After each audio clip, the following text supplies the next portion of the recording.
castle walls. Shoot all available artifacts. Understood. Activating artifact. Activating. With the alchemist's shouts, all the projectile artifacts lit up on the castle walls and were fired. From the Stage 2 flamethrower artifact to the Stage 4 gale artifact, all the area-slowing artifacts were activated. But they all just bought us a little time. They couldn't overturn the situation. The flamethrower artifact couldn't penetrate the frost ghoul's ice attributes, and the gale artifact just blasted strong wind. Boom! The automatic defense turret, which had been silent in the middle of the castle wall, started spewing fire earnestly, but it wasn't enough. Now they were just at our doorstep. We need an area spell. I glanced at Jupiter. Huff, huff!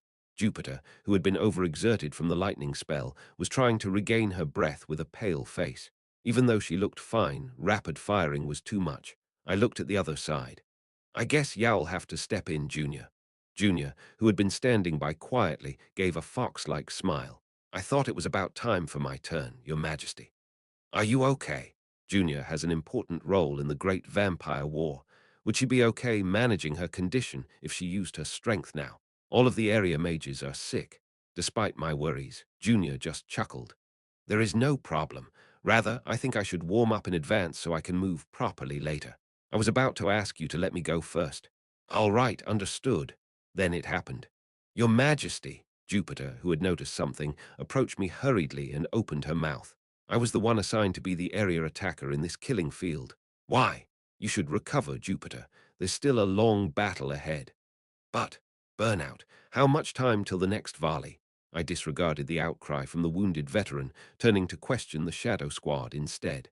Burnout was loading an arrow into her ballista, and Bodybag, who was assisting her, promptly replied, "We will be ready in a minute." Good, Junior. When Burnout's volley of silver arrows is ready, cast your magic simultaneously. Can you handle it? Of course, Your Highness. Junior glanced at the elderly woman and grinned confidently. Just leave it to me. Rora. Meanwhile, the vanguard of the ghoul army had managed to approach the fortress walls. Those bastards had jumped over the moat and started climbing the fortress walls, freezing their limbs to stick to the walls. I clicked my tongue in annoyance. Damien, pick off the fallen blood among the remaining ones and finish them off. Roger that. Lucas, Evangeline, and I turned around.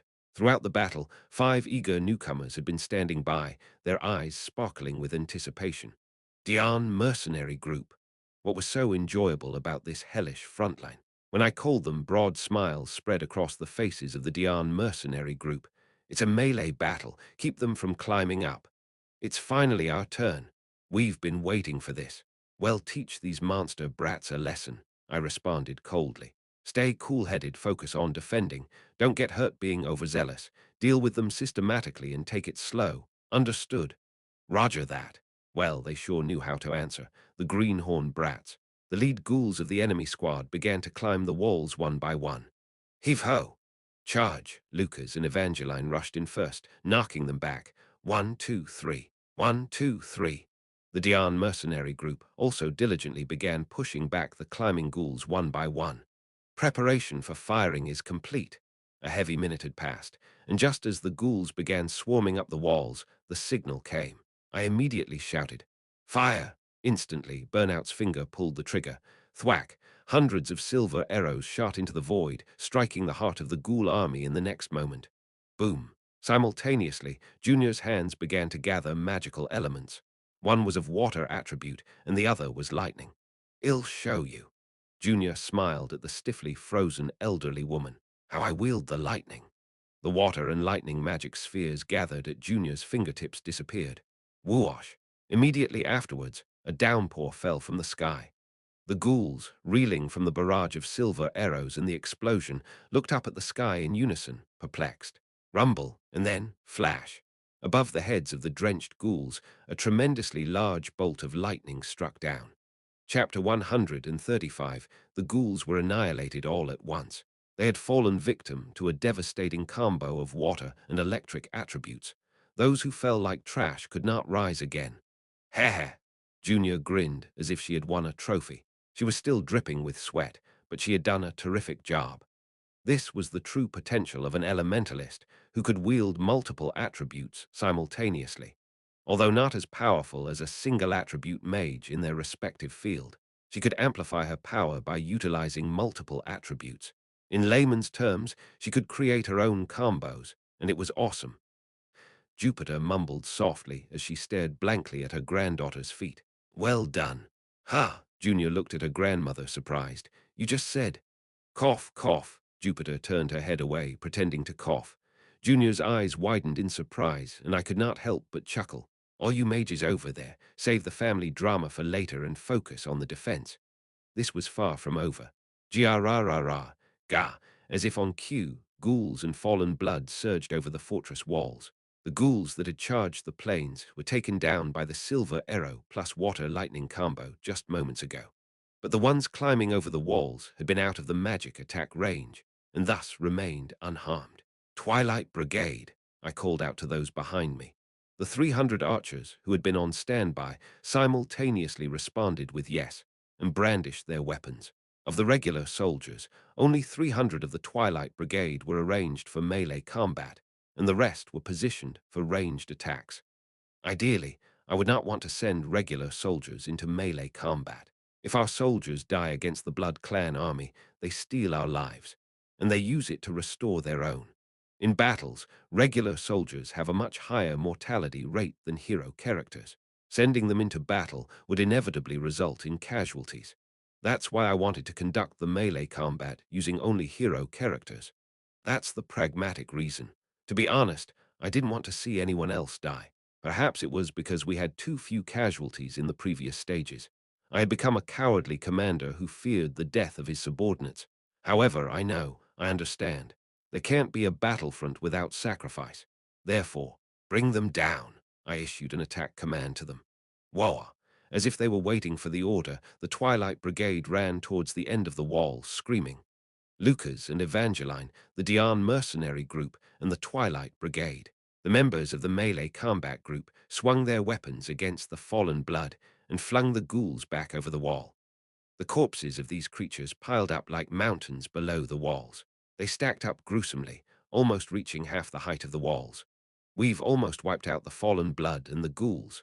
Seeing the night duo and the Dian mercenary group dealing with the few remaining fallen blood, I thought, we've exterminated most of the Blood Clan army. If we keep going like this, Your Highness, that's when it happened. Damien called out to me urgently. I quickly turned to look at him. What's up?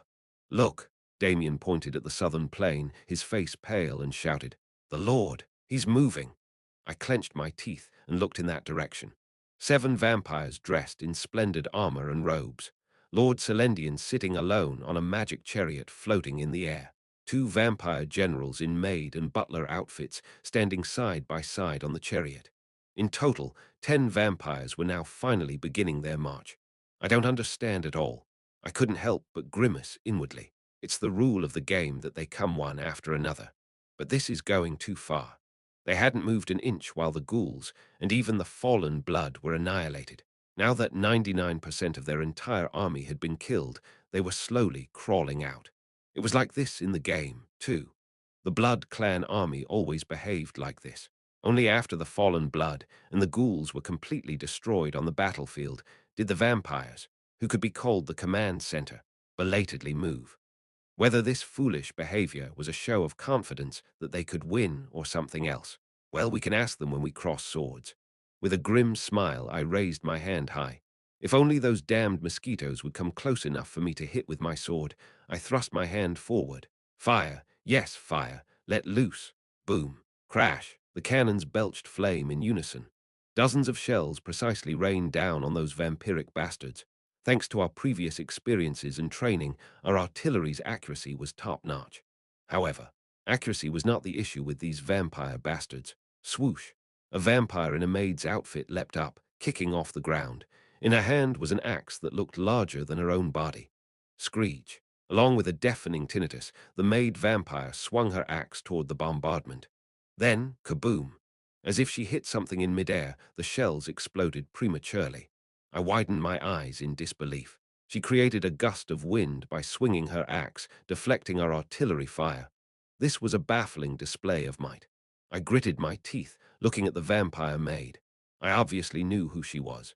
She always appeared with Celendian in the game. The physically strongest vampire in Celendian's legion. Beta, a monster who mastered the physical enhancement skill tree of the vampires, a living tank. After effortlessly landing from her leap, Beta gathered her skirt with both hands and curtsied.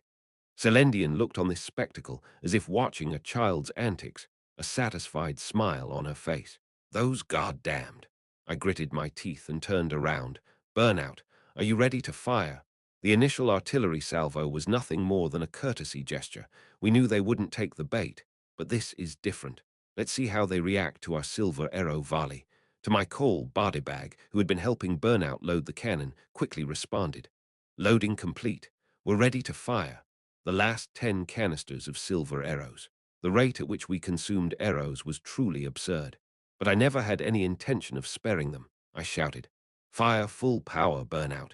Give those bastards a taste. Silently, Burnout nodded at me, took a deep breath, and laid a finger on the trigger. It seemed as if flames flickered in her opened eyes. Fire! With my cry, whoosh. Hundreds of silver arrows shot out from the custom ballista at once. Exploding silver arrows, you vampire bastards. In other words, it's a flamed fly swatter, you get it. If you try to crush it with wind pressure like before, the silver dust will rain down over your heads. You don't want that, do you? Now, how will you block it? Just when the silver arrow rain was about to fall right above the vampires' heads. Click. The vampire dressed as a butler who was standing next to Celendian stepped forward. Woo-um. With a clear sound of magic at work, the butler vampire casually waved his hand. And then stopped. In midair, hundreds of arrows, all at once, just as if someone had paused a video. The silver arrow bombardment was frozen in the air. What?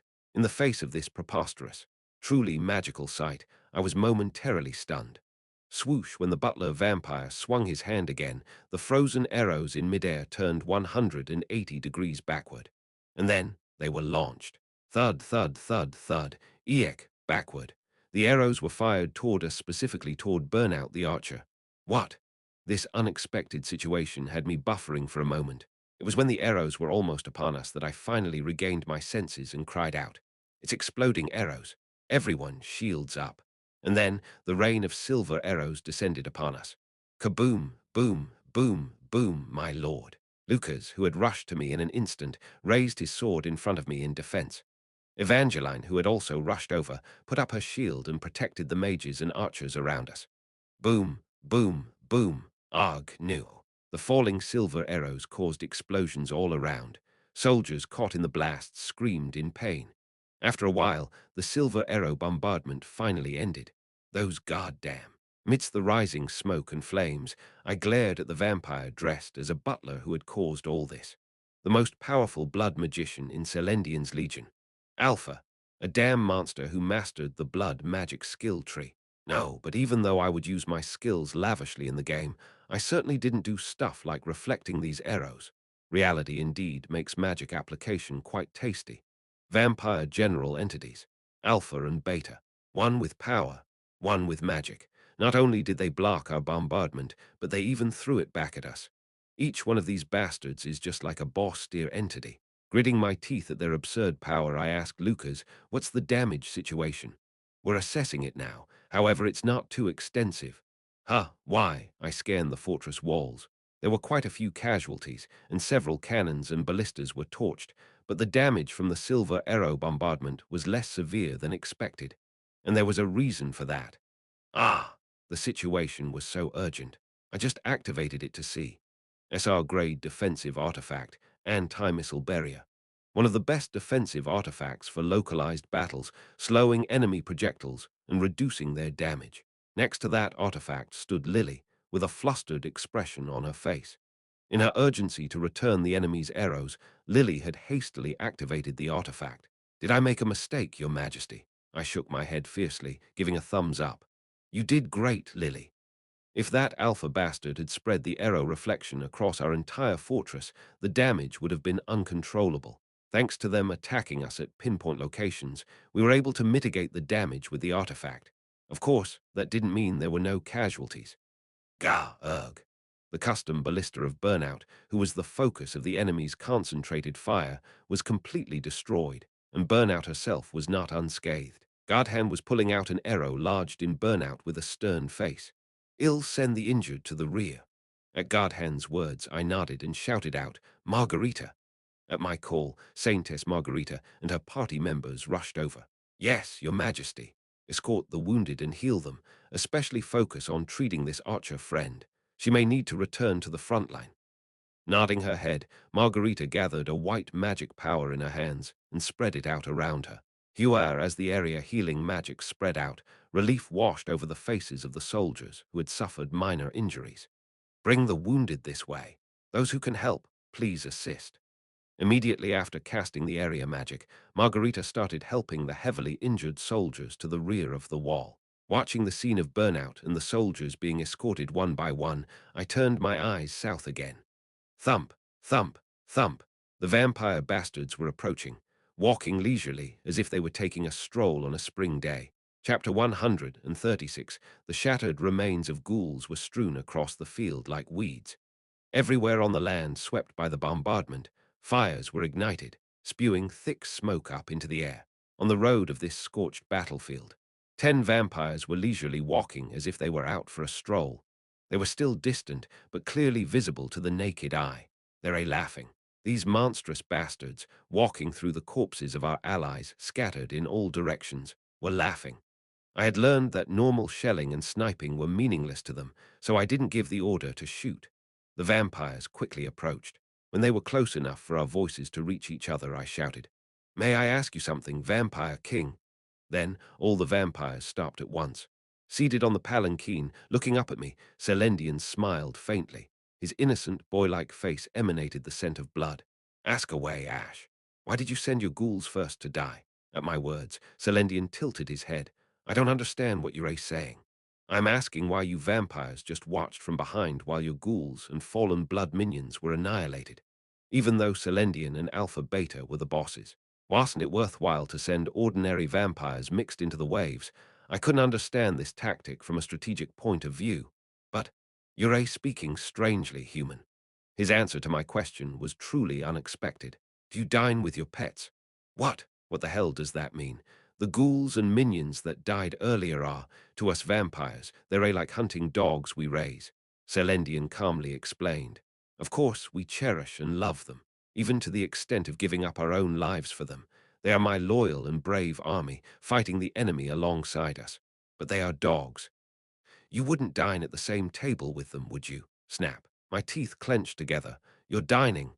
You already know, don't you?" Selendian pointed at us. "It's you. You humans are our meal, Ash." I clenched my fists tightly. Selendian continued to chatter to me. "We release the hunting dogs first. Humans weak enough to be killed by dogs are food for dogs, but if you survive against my dogs, then you can be said to have proven your qualifications at least." "Qualification, you say?" "Yes, the qualification to be eaten by us vampires." Selendian gently laughed, looking up at us on the city walls. "We don't particularly want to eat humans who are only good enough to be dog food, so we first release the dogs for selection. Isn't it the same for you? You choose the tastiest piece of meat from good livestock. What happens to the leftovers? You give them to dogs and pigs, don't you? It's the same principle." He confidently spat out nonsense. "I am a vampire. I want the blood of strong, willful humans who know how to fight. Noble human blood. It tastes much better. You, who have withstood the attack of my dogs, have also proven your qualifications." The corners of Selendian's mouth twisted up into a creepy grin. The other vampire bastards, too, harbored the same ghastly smiles. "Well then, rejoice, humans." Eyeing us as if we were cuts of meat displayed in a butcher shop, he continued. "You all have earned the opportunity to become our meal," so said Selendian. "Damn, crazy bastard." The soldiers, turning pale, stumbled back. The vampire bastards, excluding Selendian, chuckled at the sight, looking at us with the eyes of obvious predators. "Damien," grinding my teeth, I looked to my side. "Erase the smiles from those damned faces." "Yes, your highness." Damien lifted his crossbow to his chest. "As you command." He drew an arrow from the quiver in front of him and loaded it into the crossbow. He took a deep breath, took aim, and whoosh, fired lightly. Screech! An arrow shot from the fortress soared through the sky. The arrow pierced the air in an instant and was fast approaching the vampires. "Oh, look at this." Alpha, who had just deflected hundreds of silver arrows and sent them back over the fortress, laughed. "Doing something that won't even get him killed." The foolishness of humans never failed to astound him, like prey caught in a spider's web, futilely struggling even though they were inescapably trapped. Why couldn't they realize that until the very end? "I wish you would stop this pitiful resistance." Saying that, Alpha waved his hand. A surge of enormous magical power flowed within him, following the path of his bloodstream. Alpha reached out his hand, attempting to grasp an arrow with this magical power. However, something was off. Try as he might to grab it with his magic, the arrow strangely changed its course each time, as if it possessed a will of its own. What's happening? Baffled, Alpha finally concentrated his magic power into a shield, clang, but it was broken through. The arrow pierced straight through the shield, barreling towards the space between Alpha's neck and chest. He realized that he would not be able to block this attack. Cough! At that moment, Zing, Beta, who had rushed in, swung her axe, striking the middle of the arrow. The arrow shattered into pieces right before it could hit Alpha. The strange power that had been present in the arrow disappeared, and the pieces of the arrow scattered about normally. Cough, cough. With his spine tingling, Alpha looked down at the broken arrow on the ground. The silver that was imbued with red energy emitted an eerie light. "What are you doing, Alpha?" Selendian asked with a hint of amusement. "Unable to block a single arrow." It was not a question, but a mocking laughter at Alpha's startled appearance. However, Alpha was serious. "No, my lord, it's different." "Oh, what's different?" "This arrow, it's not an ordinary silver arrow." His blood magic had been shattered in an instant. Alpha had a gut feeling. This arrow is dangerous. As soon as Alpha warned them, swish, swish, swish, a volley of arrows were shot from the castle walls. The long-range shots aiming for ordinary vampires arched through the sky. "What's this, arrows? Despicable." This trivial thing, just like Alpha, the vampires scoffed at the archery and tried to easily block it, but they couldn't. Thud, thwack, thunk, cough, hack. What though they could not block it? The first vampire's throat was pierced after the shield he was trying to block with was shattered. The second vampire had his palm and neck pierced when he tried to block with concentrated magic in his hand. The third vampire tried to evade by transforming into mist, but his neck was pierced despite his efforts. The three vampires who were hit in the throat began to cough up blood violently. A flicker of interest passed in Selendian's eyes. "It's not an ordinary silver arrow. Could it be star silver?" Alpha, who had been inspecting the broken arrow on the ground, broke out in cold sweat. "Yes, it is star silver, but it's not only that. It seems to be tempered with the devil's gallbladder. Using that precious sacred silver and even the gallbladder to make an arrow, they've prepared quite well in order to kill us," Selendian chuckled. "But this won't be enough." Just then, boom, a gunshot sounded from the top of the castle wall. Why was it that when he heard that sound, a chill ran down the spine of the vampire king, Selendian? "What's this?" Selendian's crimson eyes followed the trajectory of the projectile that was shot from the castle wall. He soon identified what it was. A magic bullet. Creak. The incoming magic bullet precisely hit the head of the first vampire whose throat was pierced, burst, and blew his head off. The vampire died in a purple mist, collapsed lifelessly to the ground. He did not regenerate or resurrect. His soul core had been destroyed. But Selendian did not care about the death of his subordinate. "This is..." As Selendian quickly looked up from the shattered head of his subordinate, boom, a second shot. The vampire, who had been struggling with an arrow through his neck and hand, was struck by the magic bullet. He couldn't avoid it either. Burst. Instant death.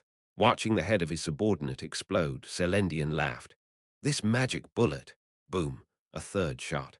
The third vampire, who had tried to evade by transforming back into mist, realized that evasion was impossible. Sensing death, he closed his eyes tightly. Crash, scree. But he did not die. Selendian, who had leapt out and reached out, caught the magic bullet. Selendian's hand was torn apart, blood splattering in all directions as he withstood the demonic power of formidable might. But undeterred, Selendian looked down at his bloody hand. "Is this demonic power that of Orlop?"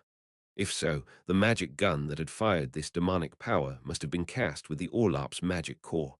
A weapon made from the essence of the Nightmare Commander, the Nightmare Slayer. Joy filled Selendian's face. "A weapon that can truly kill me, strike with silver and finish with magic. That was the basis of our tactics against the Blood Clan. Damien had done it alone against the vampires. He struck them with arrows and sniped them with the magic gun. He swiftly dispatched two vampires and was about to finish the third when Selendian interfered. But it didn't matter that he'd only caught two. Ha ha hoo! Damien, who had been rapidly firing arrows and Black Queen, was panting heavily. Targeting the soul core required more concentration than usual, so it seemed the stamina consumption was not ordinary. But even so, he was about to shoot another, so I quickly grabbed Damien's shoulder. "Stop, Damien." "Ha ha ha, but still. You've done well enough. You've thoroughly broken the nose of those guys who were arrogant. If it were up to me, I'd like to let him keep shooting."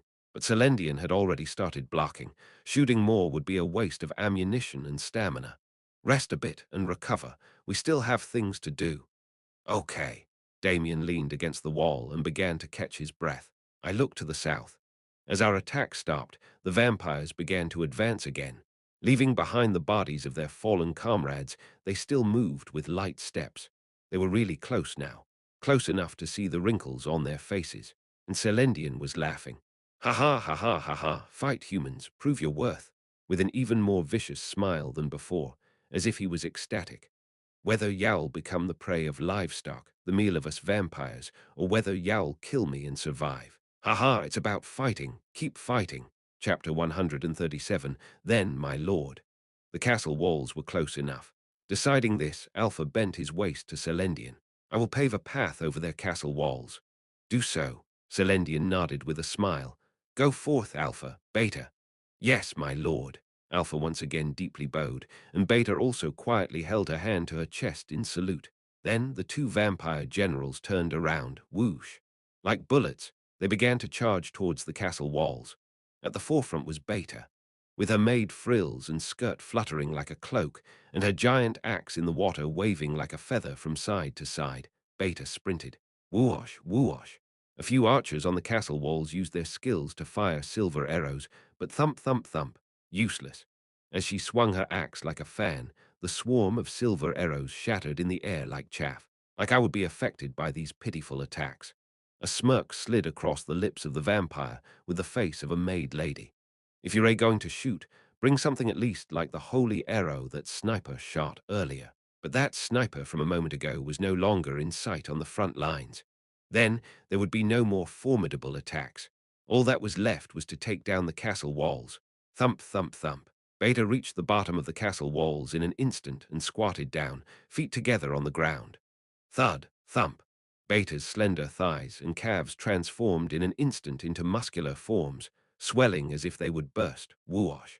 With an enormous leg strength, she kicked the ground and rocketed up like a missile. Thud. With a single leap, Beta had reached the top of the castle walls. What?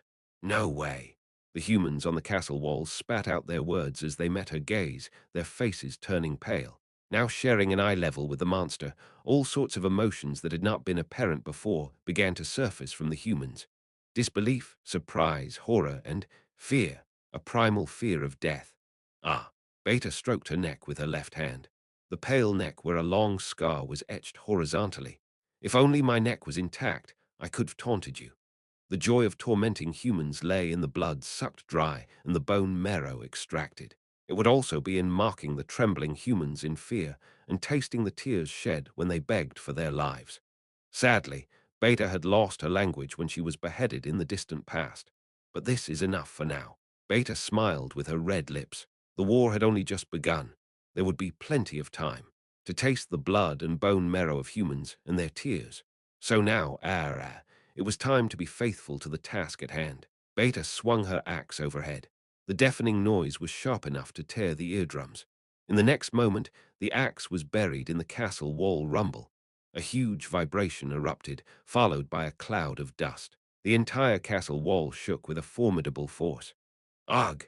Grab something! The soldiers screamed and stumbled. Thud, thump, thump. As the vibration finally ceased and the dust settled, the demolished castle wall's outer surface was revealed. The brutally torn bricks and iron plates shed fragments, slowly falling to the ground. The automated defensive turret, installed in the central part, was also smashed to pieces and fell. Well done, Beta.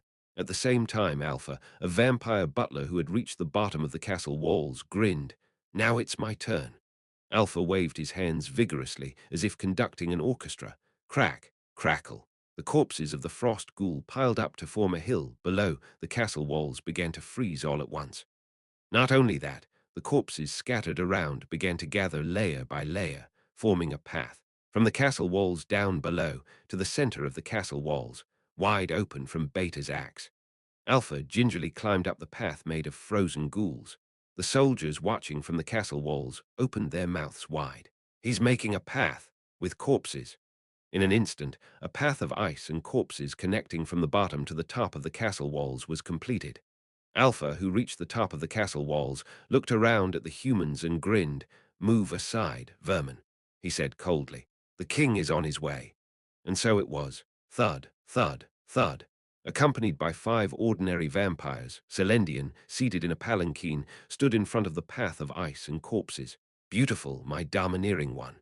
Selendian muttered with satisfaction, looking at the path piled up with the lives of his subordinates. "Well, shall we go up?" It was time to overcome the human barrier. Time to bring about the ruin of the human race. Just as Selendian's carriage was about to ascend the path made of ice and corpses, thud, screech. Suddenly, the tightly closed castle gates started to slowly open to either side. It was right next to the path of ice and corpses. Not only the ordinary vampires, but also Selendian stared with wide eyes at this unexpected development, opening the castle gates, at this timing, in the middle of a siege. "Ha! What?" Alpha and Beta, who were standing on the castle wall waiting for the king's procession, also widened their eyes and looked down. And the one who came out through the opened castle gates was the human side's commander, Ash. Ash, who confidently walked out through the castle gates, looked at the vampires with dumbfounded eyes, then turned around and yelled, "Prepare the drinks." "Yes." Immediately, soldiers ran out from behind Ash, put down a table, and placed snacks and liquor bottles on it. Screech, thud, the soldiers ran back inside and the castle gates closed tightly. Now outside the castle gates, there were only a table with drinks, 2 chairs, and Ash. Thud. Ash, who pulled out a chair from behind the table, casually sat down on it, and he gestured toward Selendian. "Come sit, Vampire King." A relaxed smile was on his face. "Let's have a drink and chat a bit." Nervous. Nervously nervous. Cold sweat was pouring down. Though I was pretending to be calm, setting up the drinks, and sitting at the table inside, I was extremely tense. Is it working? Will it work? This is working, right? Ha! I licked my drying lips as I surveyed the motionless vampire bastards. Hurry up and come over. Don't check me out. During the last operation directive, I clearly told my party members, I will isolate Selendian and bind him with the secret strategy I have prepared. During that time, you and the ordinary soldiers will wipe out the Vampire Legion. The secret strategy to isolate and bind Selendian. What is that secret strategy? It's obviously the boss stage special gimmick. Every 5th stage is a boss stage. And there is a special command activated only on boss stages, Commander's Conference. In the boss stage, one Monster Army Commander level beast named Monster King would emerge. A one-zone conference between commander characters can be requested from them. In the game, the success rate was 100%. When the conference command is activated, both commander characters become unusable for 10 turns. Both commander characters sit face to face and exchange dialogues for 10 turns. The game explains that you can get clues about the secrets of the world from this conversation, or the battle may unexpectedly change. But in the actual game, this command was barely used.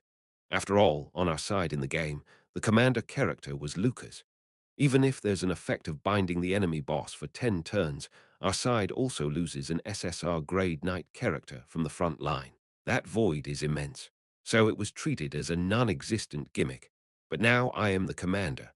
Of course, it's not that my role in the front line is small, but I'm not a pure combatant. If someone like me can bind the enemy boss, Selendian, for 10 turns, it's a huge benefit.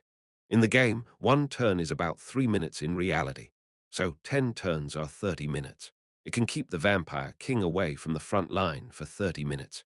If it works, the gain is overwhelmingly greater than the loss. But they came over right away in the game. Why are they standing there stupidly and looking at me as if I am a madman? Hurry up and come over. I grabbed the liquor bottle and poured it into the cup with a pretense of leisure. In fact, I tried to pour it smoothly, but I was so nervous that my hand trembled and it came out in a spurt. Damn it, keep a poker face, Ash. And then, step, step. Selendian, who had lightly descended from the carriage, really started walking toward me alone. The battlefield was enveloped in a bizarre silence. All the soldiers were quietly watching this insane spectacle. Thud. I dragged the chair backward, thunk, and took a light seat. Selendian, sitting across from me, silently lifted his glass. I chuckled slightly as I poured alcohol into his glass. Swirling the glass, Selendian asked, "Shall we toast?" "We're not exactly on those terms. Quite heartless of you to invite me and then say that, but I like it." Selendian glanced towards the path made of ice and corpses next to him. "To drink while watching lives wilt like flowers." Thunk, thunk, thunk.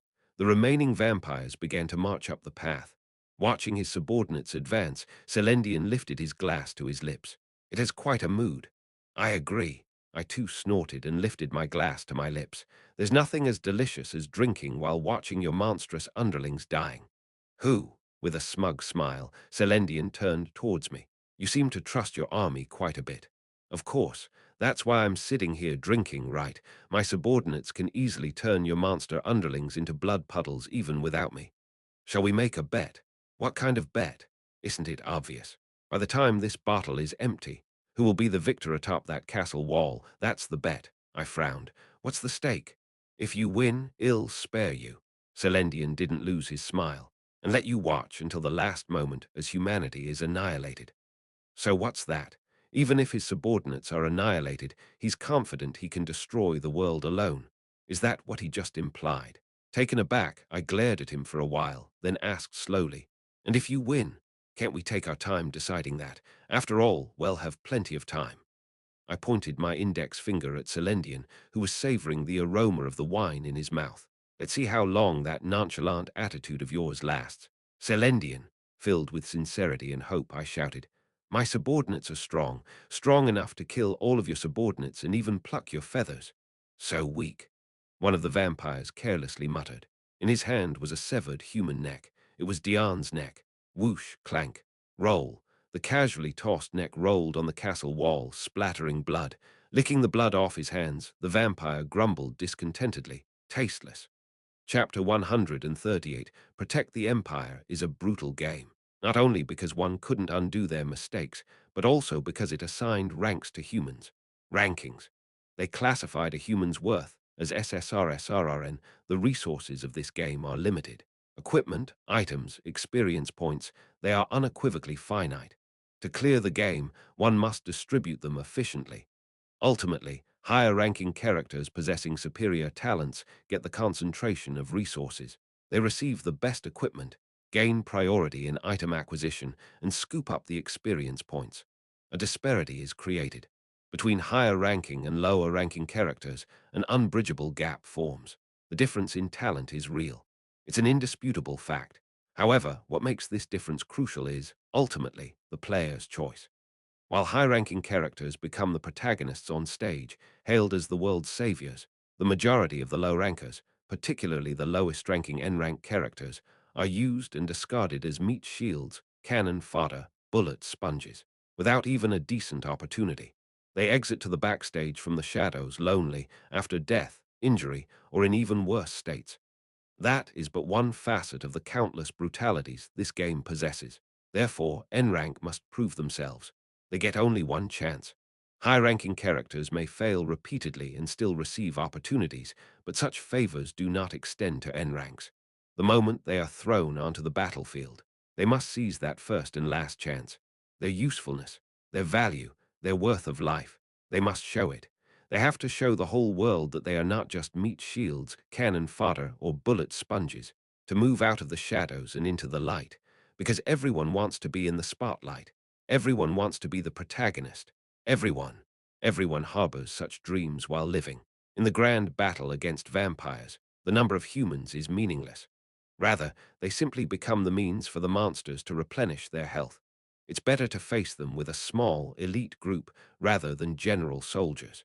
That was Ash's instruction, and Lucas thought it made sense. While Ash was single-handedly facing the Vampire King, Lucas took over the command of the front line. Lucas planned to prepare for battle with a hero party while ordering the general soldiers to retreat to the rear lines as the vampires crawled up the walls. However, the vampires arrived at the walls before the general soldiers could finish retreating. "There's plenty." Seeing the throngs of humans on the wall, the vampires, no, the predators, collectively swallowed their saliva. When was the last time we had such a feast? The humans of Lake Kingdom were all fallen corpses, so they didn't taste good. Let's suck up fresh blood to our heart's content. Crunch. Facing the monsters drooling and babbling in anticipation, Lucas tightened his grip on his sword. He couldn't let them attack the general soldiers. To vampire, blood and life are logistical supplies. The damage on our side becomes their gain. We have to minimize the casualties of the general soldiers. However, I can't stop them all at once. Lucas glanced at the two vampires dressed as butlers and maids, Alpha and Beta. Vampire General, right below the Vampire Lord, the highest ranking entities, the Vampire Generals. Our core forces have to deal with these two. He had conducted training in advance, assuming the enemies would be Alpha and Beta. He couldn't change the squad now. In the end, those who have to stop the 5 regular vampires are Knight, leave it to us. Diane. They are the surplus soldiers who couldn't become elites. Watching Diane and his 5 subordinates step forward, Lucas let out a sigh. Diane raised his voice. From the beginning, our role was to stop the regular vampires and buy time. We can do it. We trained hard. His words were correct. However, the situation has changed. It's not a situation where we only have to stop 5 vampires. We have to protect the retreating general soldiers as well. The difficulty of the task has increased exponentially. Is it right to leave this to Diane's mercenary group, who still lacks experience? What would the Lord have decided if he were here? Lucas shook his head vehemently. Ash had entrusted Lucas with command. If so, he couldn't always hang on to Ash like a child. The vampires were just ahead. It was time to make a decision. As acting commander, I declare, we stick to the grand strategy given by His Highness Prince Ash. Lucas glared at Beta, slowly approaching with his axe dragging on the ground.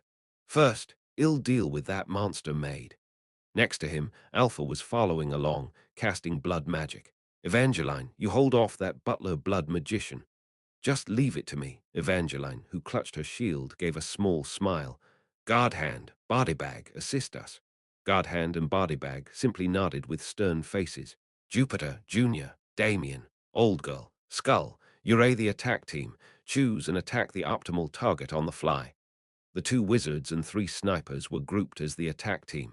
While the rest of the party formed a defensive line, they would take down the vampires one by one. Everyone silently checked their magic power and equipment. The rest of the old hunters and all of Diane's mercenaries. Lucas, looking around at the remaining members, nodded. Hold off the regular vampires, but don't get too aggressive. The old soldiers of the old hunters all nodded simultaneously, and Diane and his mercenaries smiled, banging their weapons against their shields. Bang, bang. The situation is different from what we anticipated. They're not after you, but the regular soldiers still retreating. Of course, they would avoid a direct confrontation with hero characters and target the weaker regular soldiers. While you protect the regular soldiers retreating, remember, your lives are the priority. Lucas repeatedly told the group facing off against the regular vampires. Vampires are different from regular monsters. They're incredibly cunning and evil. If they see a gap, they will try to kill you first. Lucas looked around at everyone and nodded. Block them as much as you can and respond according to the situation. Yes, good. All units charge. As he let his piercing blue gaze flow beyond his visor, Lucas donned his helmet. If we fend these guys off, it's our victory. Let's go. The hero characters each clutched their weapons and began running towards their respective enemies. Diane and Diane's mercenary group let out a shout, woo-wah, and rushed towards the incoming 5 regular vampires. Whatever happens, fight while maintaining the formation. If we scatter, we're dead. Diane, clutching his silver dagger in both hands, shouted. Diane's mercenary group all nodded at once. How much training had they gone through to move as one? Diane and his mercenary group knew it well. Each of them individually was worthless. But when 5 became one, they could produce a synergy much stronger than the sum of their individual strengths. They could certainly fend off those powerful vampires. However, as Lucas had said, the vampires were cunning and evil. They didn't care about Diane's mercenary group's defensive line in the slightest. Bypassing the defense, they rushed towards the regular soldiers behind them. No, we must block. Human cries of despair were easily leapt over. 5 vampires rushed at the regular soldiers who were still retreating below the walls. Thump, blood sprayed in all directions. The regular soldiers were also tough veterans from this front line. Especially those who stayed back until the end, they were the Twilight Corps. Not just veterans, but survivors who had fought and survived battles with monsters hundreds of times. Clink, but their shields were bent like twigs rip, and their armor was torn apart like paper. Crunch, and their necks bitten off. The 5 vampires buried their heads in human necks and disgustingly sucked blood. The 5 regular soldiers who became victims died without even being able to scream. Ah! A vampire, dripping blood from his mouth, murmured faintly. Not enough, it's not enough. Throwing the human corpse that had dried up like an old tree haphazardly onto the ground, the vampire turned its body to find its next prey. Ah, it'll buy us time, you guys retreat quickly. The leader of the Twilight Brigade hoisted his war hammer and yelled, his cry echoing through the battlefield, the old man's last words. Crash. A vampire clad in armor brought his long sword down. The leader's war hammer of the Twilight Brigade shattered under the blow.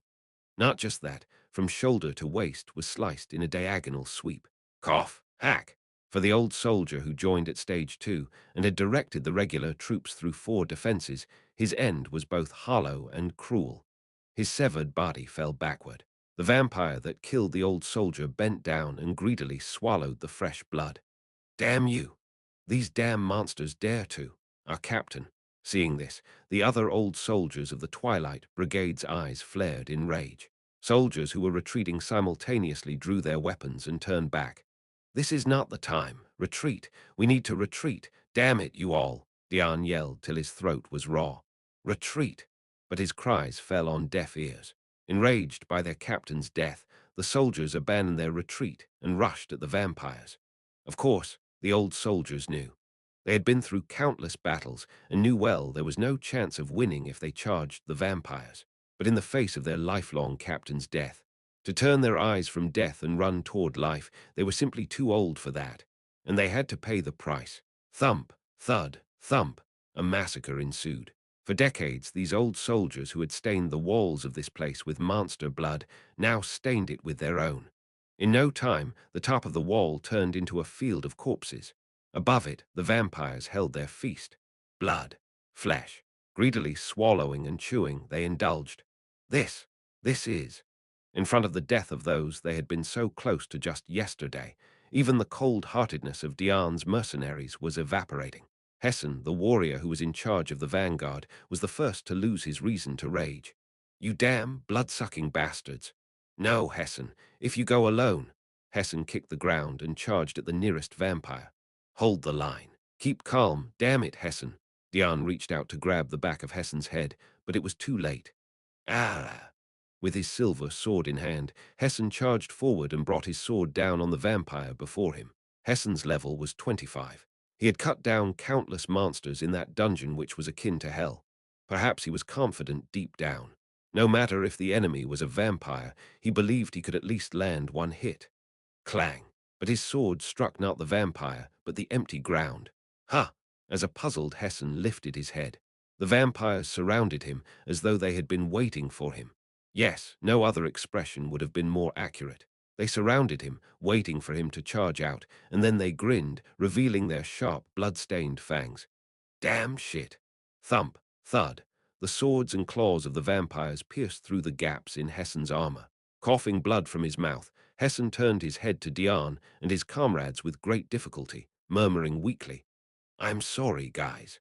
The next moment, 5 vampires simultaneously sunk their fangs into Hessen's neck. Chapter 139 from the start, I knew. It was a dream beyond my station. To be the protagonist on stage, monopolizing the dazzling spotlight. For people like us, living ordinary lives, it was a too ambitious, too big a dream. So I dreamed a small dream. I didn't even want to monopolize the spotlight. It'd be content if I could just catch some of its glow now and then. Simply just to be on that stage. Even as a nameless supporting role, just to remain on the stage. I wished for just that. Boom, blood splattered all around. From Hessen's bitten neck, droplets of blood scattered. The vampires sucked the life out of Hessen, spewing blood in every direction. Watching this, Dion wondered, what was that guy's dream? He had heard the story just a day ago, but he couldn't recall it clearly. Was it about saving money for an operation, or something like that? Thud. Hessen's lifeless body, drained of all blood, collapsed onto the ground. The comrades who were watching this sudden tragedy screamed in shock. Hessen, you damned monster bastards. As Dion held back his colleagues who were trying to rush forward, he gritted his teeth. Calm down, calm down. You need to keep your cool, maintain the formation. Hessen is. Watching the trembling Dion mercenary group, the vampires chuckled sinisterly. Your comrade's blood is too rich. It's overpowering.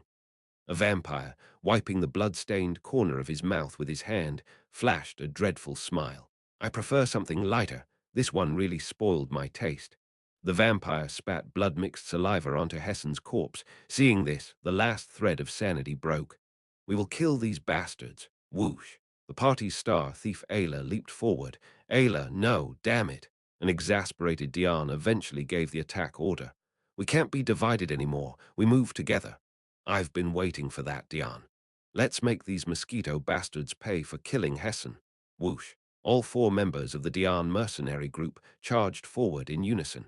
However, this was a miscalculation. There were three reasons. Firstly, the Diane mercenary group was primarily trained in defensive tactics. In a defensive situation, they could handle several vampires. But on the attack, even two vampires could be overwhelming.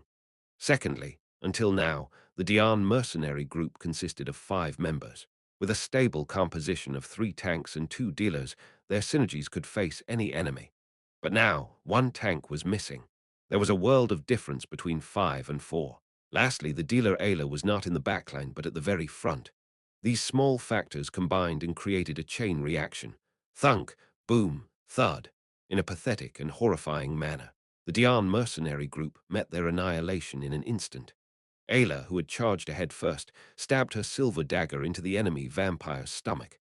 However, the vampire, with a grin, gripped Ayla's wrist and boom, slashed his longsword down, severing Ayla's forearm. Ah! 2 more vampires charged towards Ayla, who was about to scream. Their blood-drenched claws targeted Ayla's neck and chest. Thump! Slam! 2 other mercenaries, Loke and Che, who had dived in between, blocked the vampire's attack with their shields. The problem was there were 2 more vampires. Thunk! Thud! As if predicting the movements of the 2 shield warriors, the attacks from 2 other vampires who leaped in a beat late pierced Loke and Che's bodies. Cough! KHHK.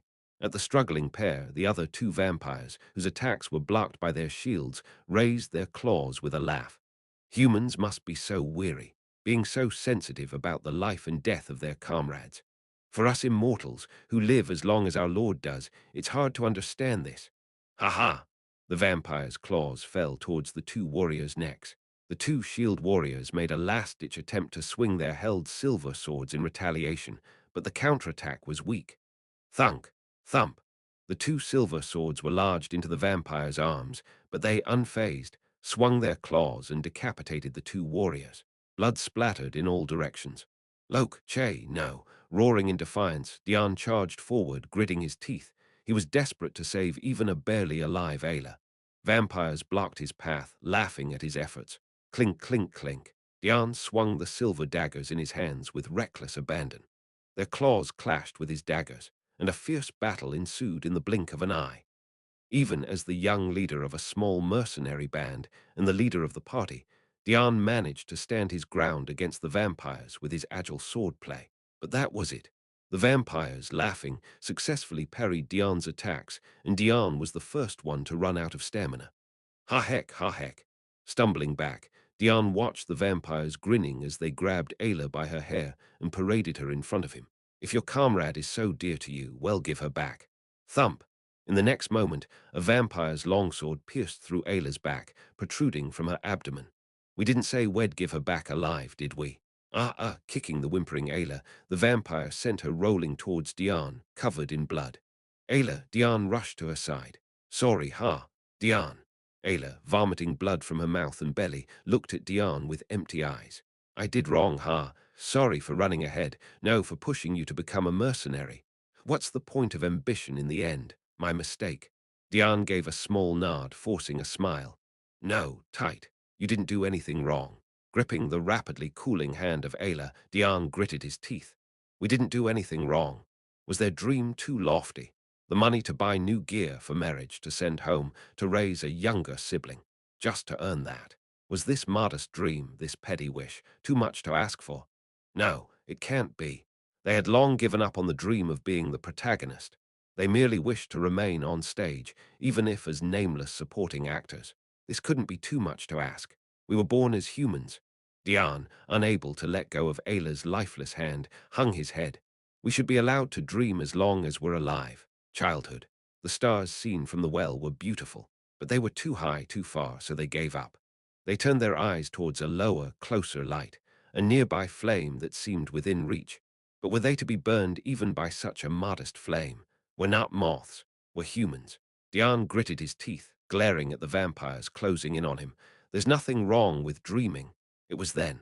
There's no wrongdoing in dreams. A voice came from behind him. But face reality, lad. It wasn't a dream that killed your comrades, but monsters, and a failed strategy. When Dian turned around, 3 tanks and a wizard from the old hunters were approaching him. Get up, lad. The battle isn't over yet. The old mercenaries began preparing for battle. Yenish, the ice wizard who helped Dian up, looked at the vampires with cold, focused eyes. Your comrades didn't die in vain. Following the wizard's gaze, Dian looked at the vampires and soon understood what he meant. Their bodies were pierced with silver swords, weapons that Ayla, Lark, and Che had struck them with before they died. They didn't seem to mind the silver swords sticking out of their bodies as they confidently approached. 3 of them have silver swords in them. Just stick it to 2 more, and the rest is up to the wizard. Can you do what's left? Dian clenched his silver daggers in reverse grips, gritting his teeth. I'll give it a shot. Show me. Don't let the name of Dian Mercenary Group be just a tombstone for the young who died in vain. Ice magic formed in Yenish's hands. Yenish spat out a battle cry. Kill them and leave a mark. Mercenaries speak with the heads of their enemies, not their own gravestones. Ag! Dian charged forward, and the 3 tanks of the old hunters closely followed him. The vampires tried to stab the charging Dian, laughing derisively, but a frost spell from Yenish flew towards them, a half-beat quicker. Performing magic right before us. How arrogant! Of the 5 vampires, 2 who were untouched by the silver sword were blood magic skill wielders. Their eyes glowed bright red, and a formed blood-red barrier effortlessly neutralized the freezing spell. Enough with the childish games, sorcerer. The 2 vampires simultaneously shot blood-red magic toward Yenishi. Quakwang. Cough! Yenishi, swept up in the blood magic bombardment, vomited blood and was thrown backwards. However, this gave the charging party some time. Approaching close range, Dian threw the 2 silver daggers he held swiftly. The dagger throw of a level 27 rogue boasted a force comparable to a bullet. Chang, King. However, the 3 other vampires stepped forward, effortlessly deflecting the attack.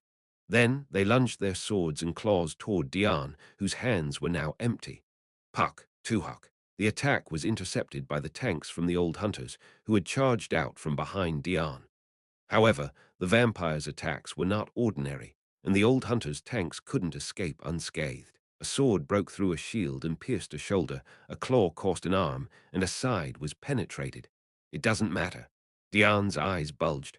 All he was focused on was the task he had to accomplish. In the split second when 3 vampires and 3 humans were entwined with swords, claws, and shields, Dian agilely rolled out of the mess. In his hands were again the 2 silver daggers he had drawn from his belt. Then Dian rushed towards the 2 vampires, yet untouched by the silver sword. Puck, Puhuk, Pook. After a moment's exchange of attack and defense, Dian's silver daggers were undeniably lodged in the necks of the 2 vampires. But smiling at the sight was Dian, whose head was already severed, held in one of the vampire's hands.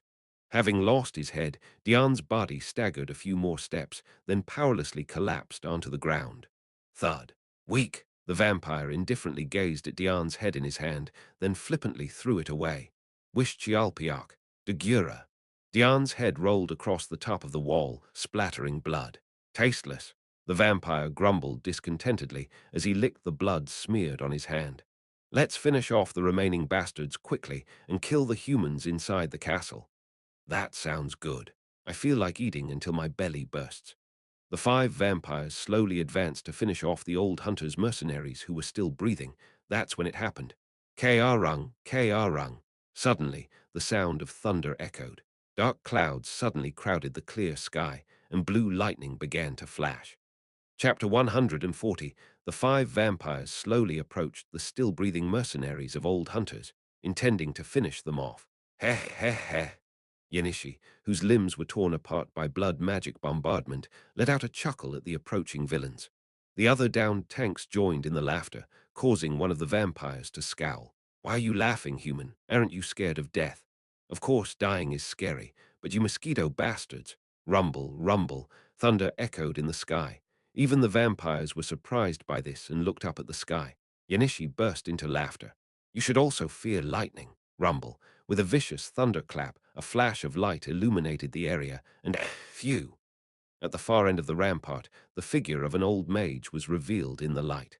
Jupiter, the SR-grade lightning mage, with her pure white hair flying in the wind, taking a long puff from the cigar in her mouth, emitting a vivid blue glow from her single eye. Hovering above Jupiter's raised fist was a magic orb, crackling with yellow lightning. Being a mage is hard, Jupiter growled, chewing on her cigar. No matter how many of our allies die, we can't sortie until the situation allows it. Mages are more valuable than the soldiers maintaining the front line with their lives. The rain pouring from the dark clouds soaked Jupiter's old Empire uniform. Even the cigar clenched in her mouth was quickly extinguished by the rain. Tui, Jupiter, who didn't care about the cigar, spat it out on the ground and raised a sinister smile. From a mage's perspective, it's such a shitty job. Damn, blood trickled from Jupiter's nose and mouth as she strained to gather mana. Junior, standing next to her, placed her hand on the old woman's shoulder. I'll assist you, grandmother. I am going all out. Keep up. Jupiter turned to the side and roared. Lily, activate the mana amplifier, target me. Lily, who had been waiting, activated the mana amplification artifact. Immediately, a faint blue light enveloped Jupiter's body. Hey, you shit-headed bastards. Raising the magic orb, which was trembling with the mana over its capacity, upwards, Jupiter thrust her fist forward with a roar. Let's see how tough and delicious you are. And then, lightning struck. Crack boom, a bright yellow lightning bolt from the sky struck the 5 vampires accurately. Jupiter's lightning is an area magic. It's hard to precisely target a small number of targets. But if silver swords are embedded in their bodies, if a clear magical catalyst guides it, especially if that is metal that conducts electricity, what can't I do with a precise attack? With Jupiter's hearty shout, the 5 vampires were pierced by the lightning. Ka, ka, hua. The 5 vampires let out hideous screams. It was an attack they could normally withstand. But the silver swords embedded in their bodies acted as catalysts amplifying the magic. The lightning that struck the silver swords enhanced its power several times within the vampires' bodies, burning their insides black. And moreover, one more time, Jupiter's second skill, bleaching again, delivers an additional blow to an enemy that has been hit and marked by the first skill. Crack boom. This time, a frosty lightning bolt fell on the vampires. It was a powerful strike, intending to evaporate the last drop of blood left in the vampires' bodies.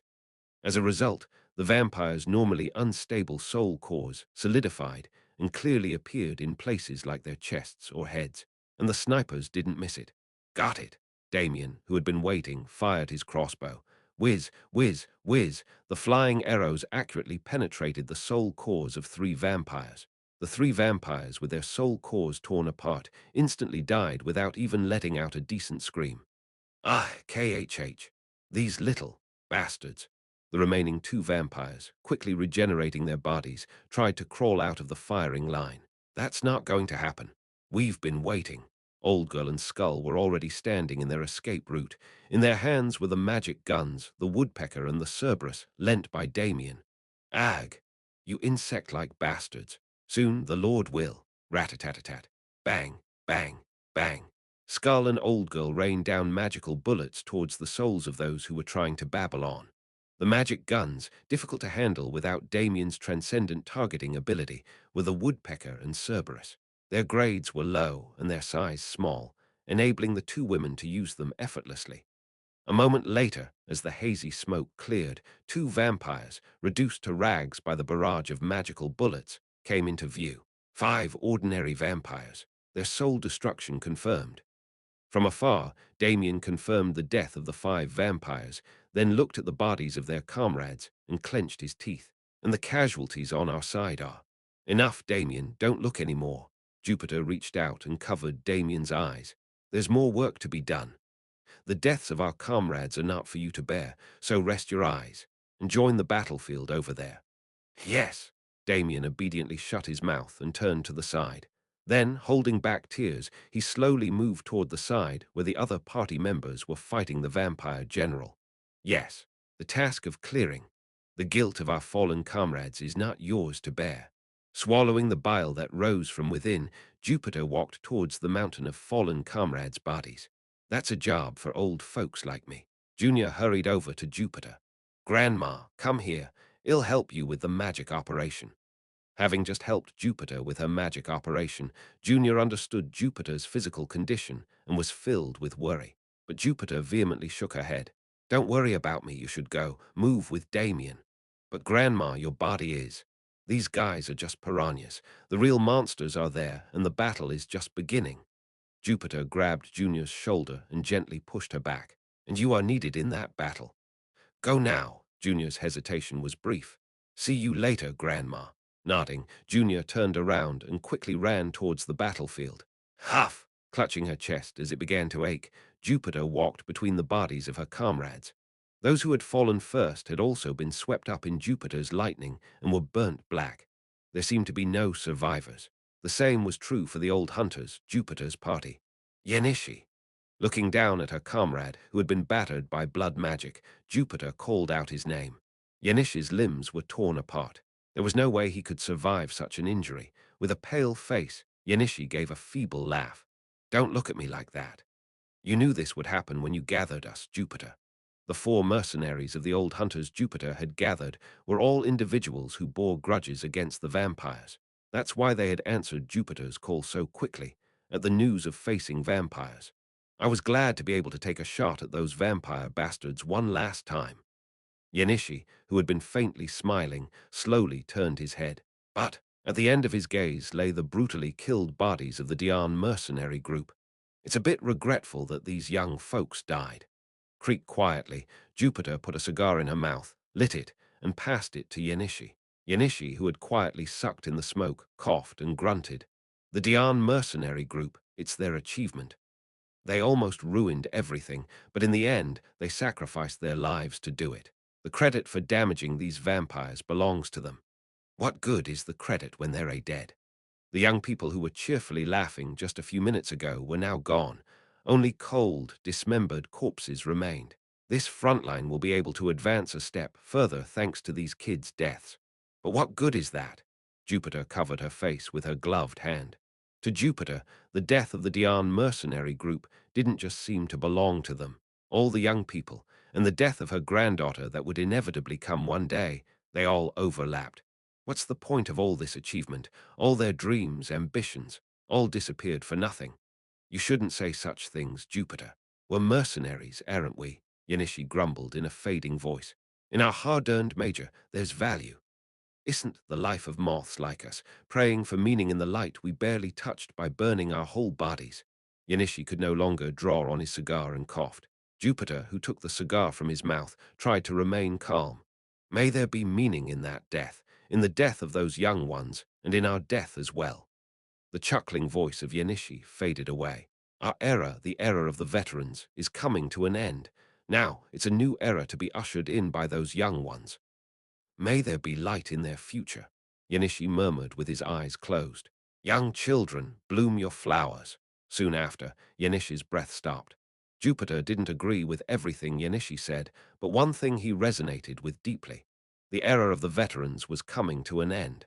From now on, the battlefield would belong to the young ones. Life and death, glory and defeat, victory and disgrace, all would belong to the young ones. The time they could share the heavy burden together was not much longer. The remaining mercenaries of the old hunters came and stood next to Yenishi's body. All of them were wounded, arms lost, sides pierced, shoulders blown away. But they didn't die. Those of you still breathing, go get treated by the healer over there and return immediately. Jupiter turned his gaze. The other mercenaries also looked in the same direction. Bang! Boom! A fierce battle was taking place on the walls. 2 vampire generals and this side's elite heroes were locked in a decisive battle. The real battle with the monsters is still far from over. As if lighting a scent stick, he put a half-smoked cigar in front of a pile of ally bodies. Jupiter gritted his teeth and turned his body around. We old folks can't be a burden, let alone help. N-rank heroes have to prove themselves. The opportunity only comes once. A single moment when they're thrown into the battlefield. They have to grab that first and last chance. They must show their worth, their usefulness. their value of life, to step out of the shadows into the light, to even receive the spotlight on the stage. The Dian mercenary group was annihilated. They couldn't withstand the brutality of the battlefield. They couldn't overcome the pressure of actual combat. They broke the formation, violated the tactics. As a result, they all died. But the Dian mercenary group accomplished their assigned mission. They managed to stick a silver sword into the bodies of the vampires, and using this, they could kill all the vampires.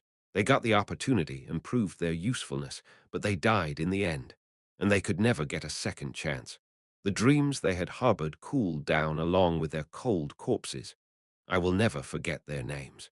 But what's the point of remembering them? What are you thinking so deeply about? Selendian spoke up. I was startled and looked forward. The vampire king was twirling and shaking the wine glass in his hand with a grin. What's the use of counting the number of subordinates who are already dead? As if looking right through us, he swept over me with his bright red gaze. The vampire king babbled nonchalantly. Your really beloved friends, they will start dying now. Chapter 141, a little while ago, right after the regular vampires had jumped into the castle walls. Someone blocked the way of Alpha and Beta, who were slowly following them. Click, scanning the one blocking their path, Alpha smirked. No matter what, this is a bit much. Do you suggest that a mere knight can stop me, Alpha, the first vassal of the great no-life king? The one standing in front of Alpha was Evangeline. Clang, wearing hefty armor that didn't match her small stature, Evangeline held her unique chubby expression while gripping her shield. Alpha clicked his tongue. To go as far as putting up a mere whelp like you, does your side lack notable individuals? Do vampires fight with their tongues, not their bodies? After spinning her massive cavalry lance, Evangeline adjusted her posture and grinned. Stop showing signs of retreating and just charge. It'll flatten you like a bug. It seems you have some talent. Russell, behind the sneering Alpha, a red magic circle spread out like a flower bud. It seems you haven't learned to gauge your opponent's abilities yet. The next moment, the magic circles that were closed like flower buds bloomed all at once. Beep, beep, beep. From the countless magic circles that opened, a red magic power flickered like blood, firing hundreds of blood bullets. Alpha was confident. With the power of the magic he displayed, he could shatter even a knight in heavy armor. However, thump, thump, thump. Fast. Evangeline dashed over the castle walls with a speed that made it hard to believe she was wearing such heavy armor. Boom. Blood bullets exploded right behind the souls of the knight, scattering and exploding. However, Evangeline ran zigzag without blinking an eye, barely avoiding the attacks. What the? Evangeline reached right in front of the startled Alpha in no time, for someone who has lived quite a long time. There was a teenager's cruel smile on the girl's lips. It seems like you can't gauge your opponent's abilities. Swish.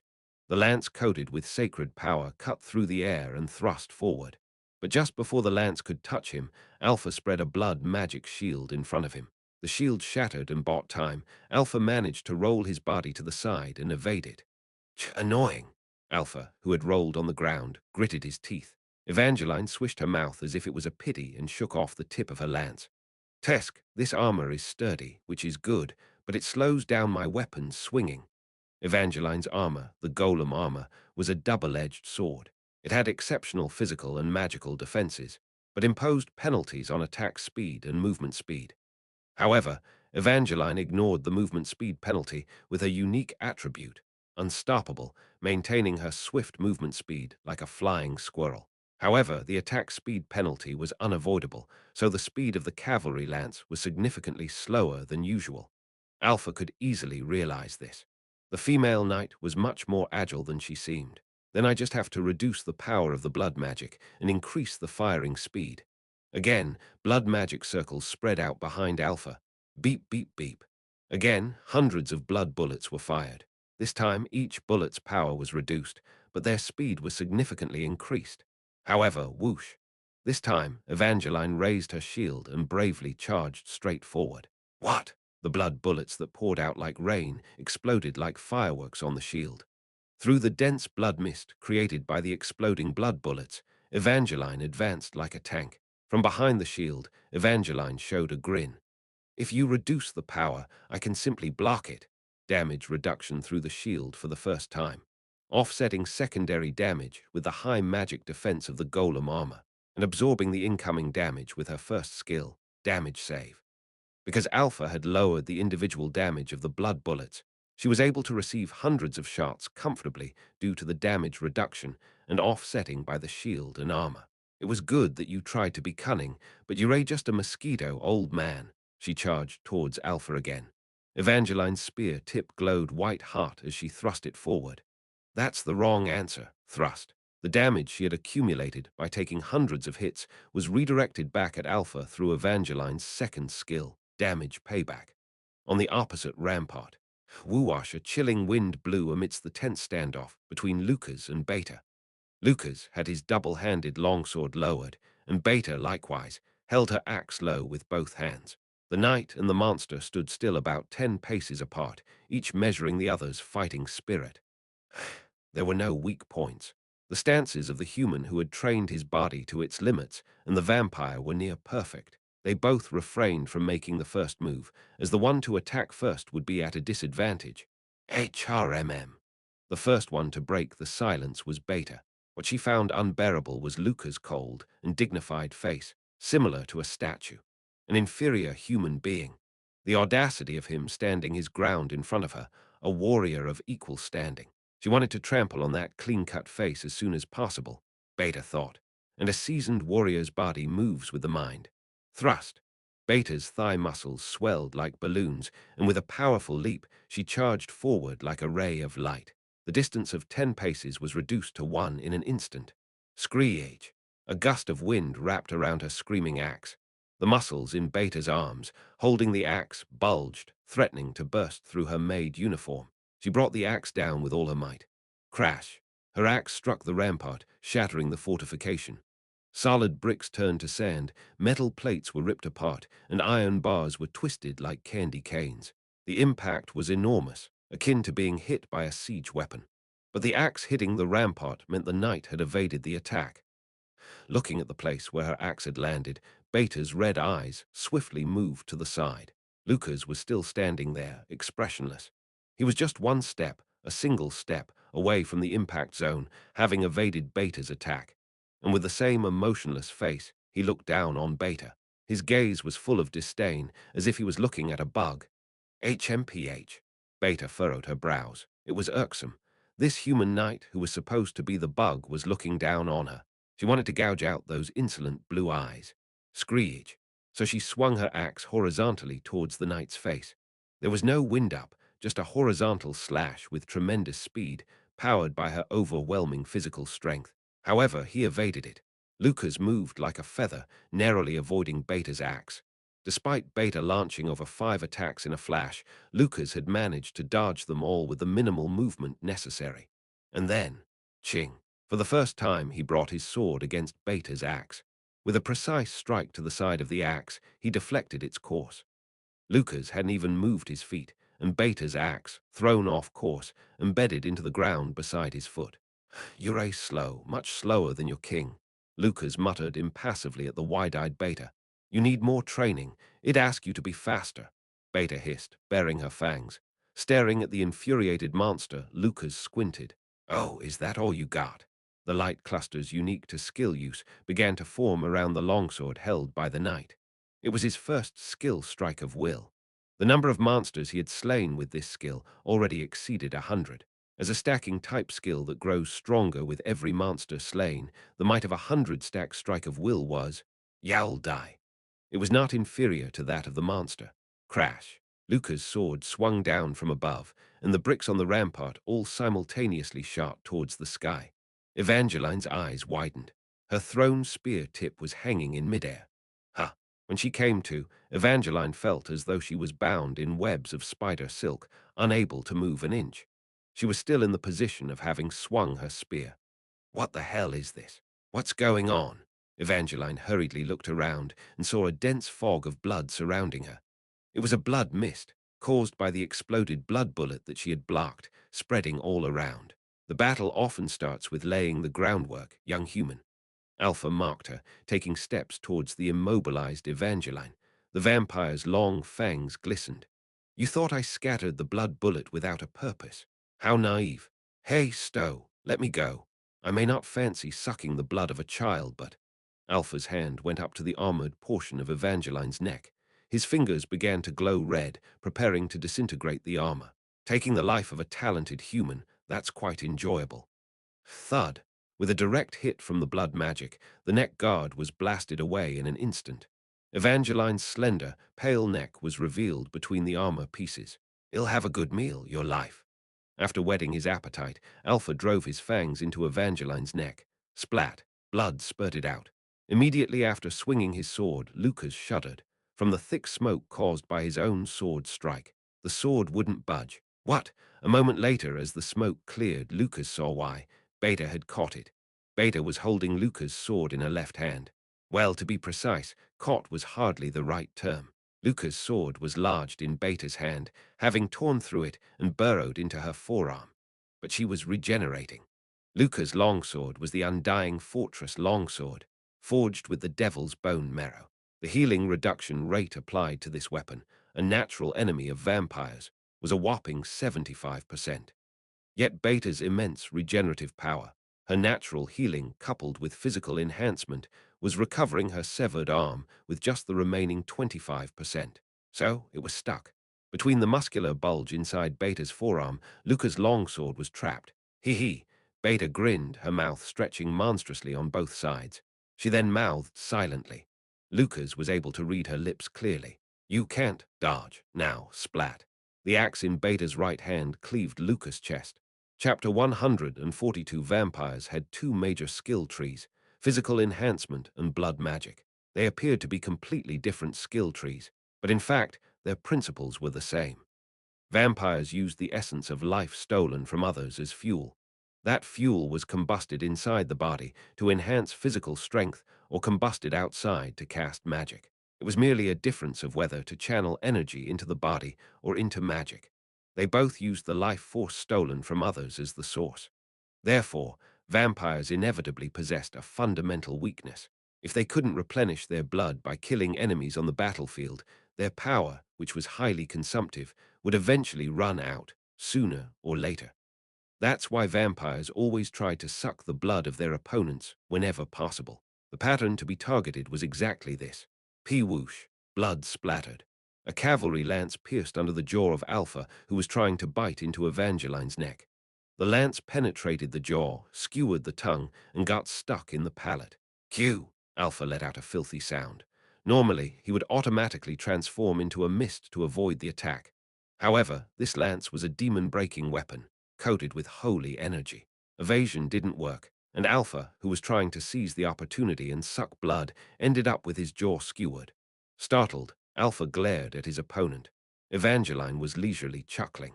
"Sorry, but I've heard all about it from my senior, your pattern." Alpha's close combat pattern. He shot blood bullets and scattered blood fog.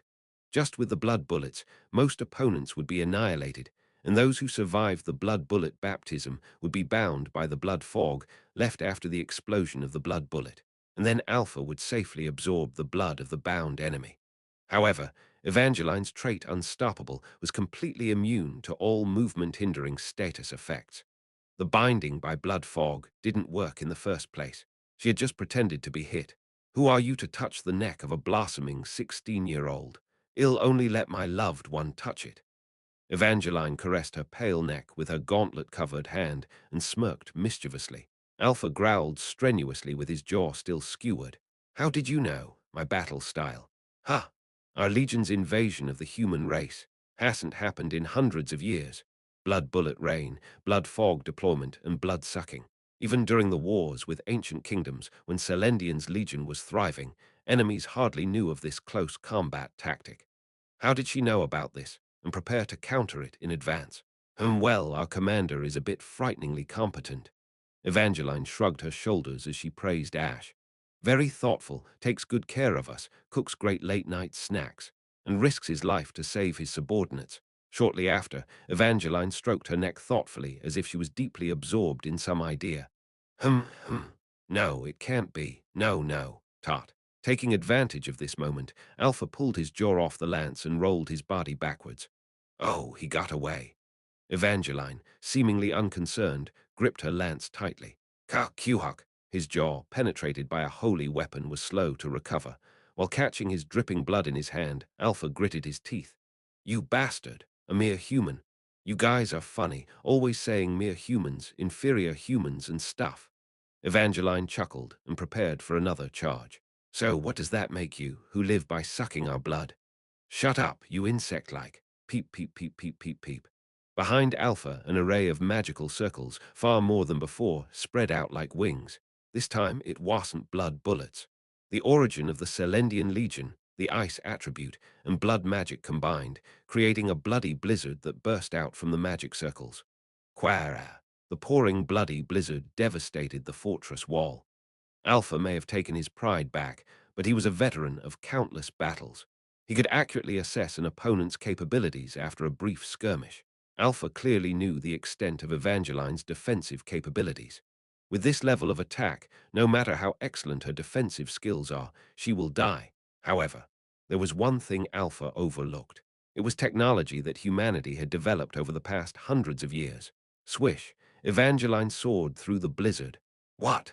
In front of Alpha, who was astonished. Swish. The golem gloves, hanging heavily on Evangeline's armor, activated their purge sequence, detaching and falling away one by one. Over the past several centuries, humanity had advanced technology as much as they had lost the ancient magic. Armor crafting was no exception. And this golem armor was a culmination of the current Empire's armor crafting techniques. Like reactive armor attached to tanks on Earth, it absorbed enemy attacks, and when its durability was depleted, it fell off to minimize damage. Wearing only the frame of the armor, Evangeline smiled mischievously. I always preferred to travel light. Pip-a-pip-pip. Alpha furiously fired its blood bullets. In front of the downpour of blood bullets, Evangeline's emerald eyes sparked with brilliance. Her unique equipment trait, Crossroad, activated, showing her the optimal path right before her eyes. Thwack!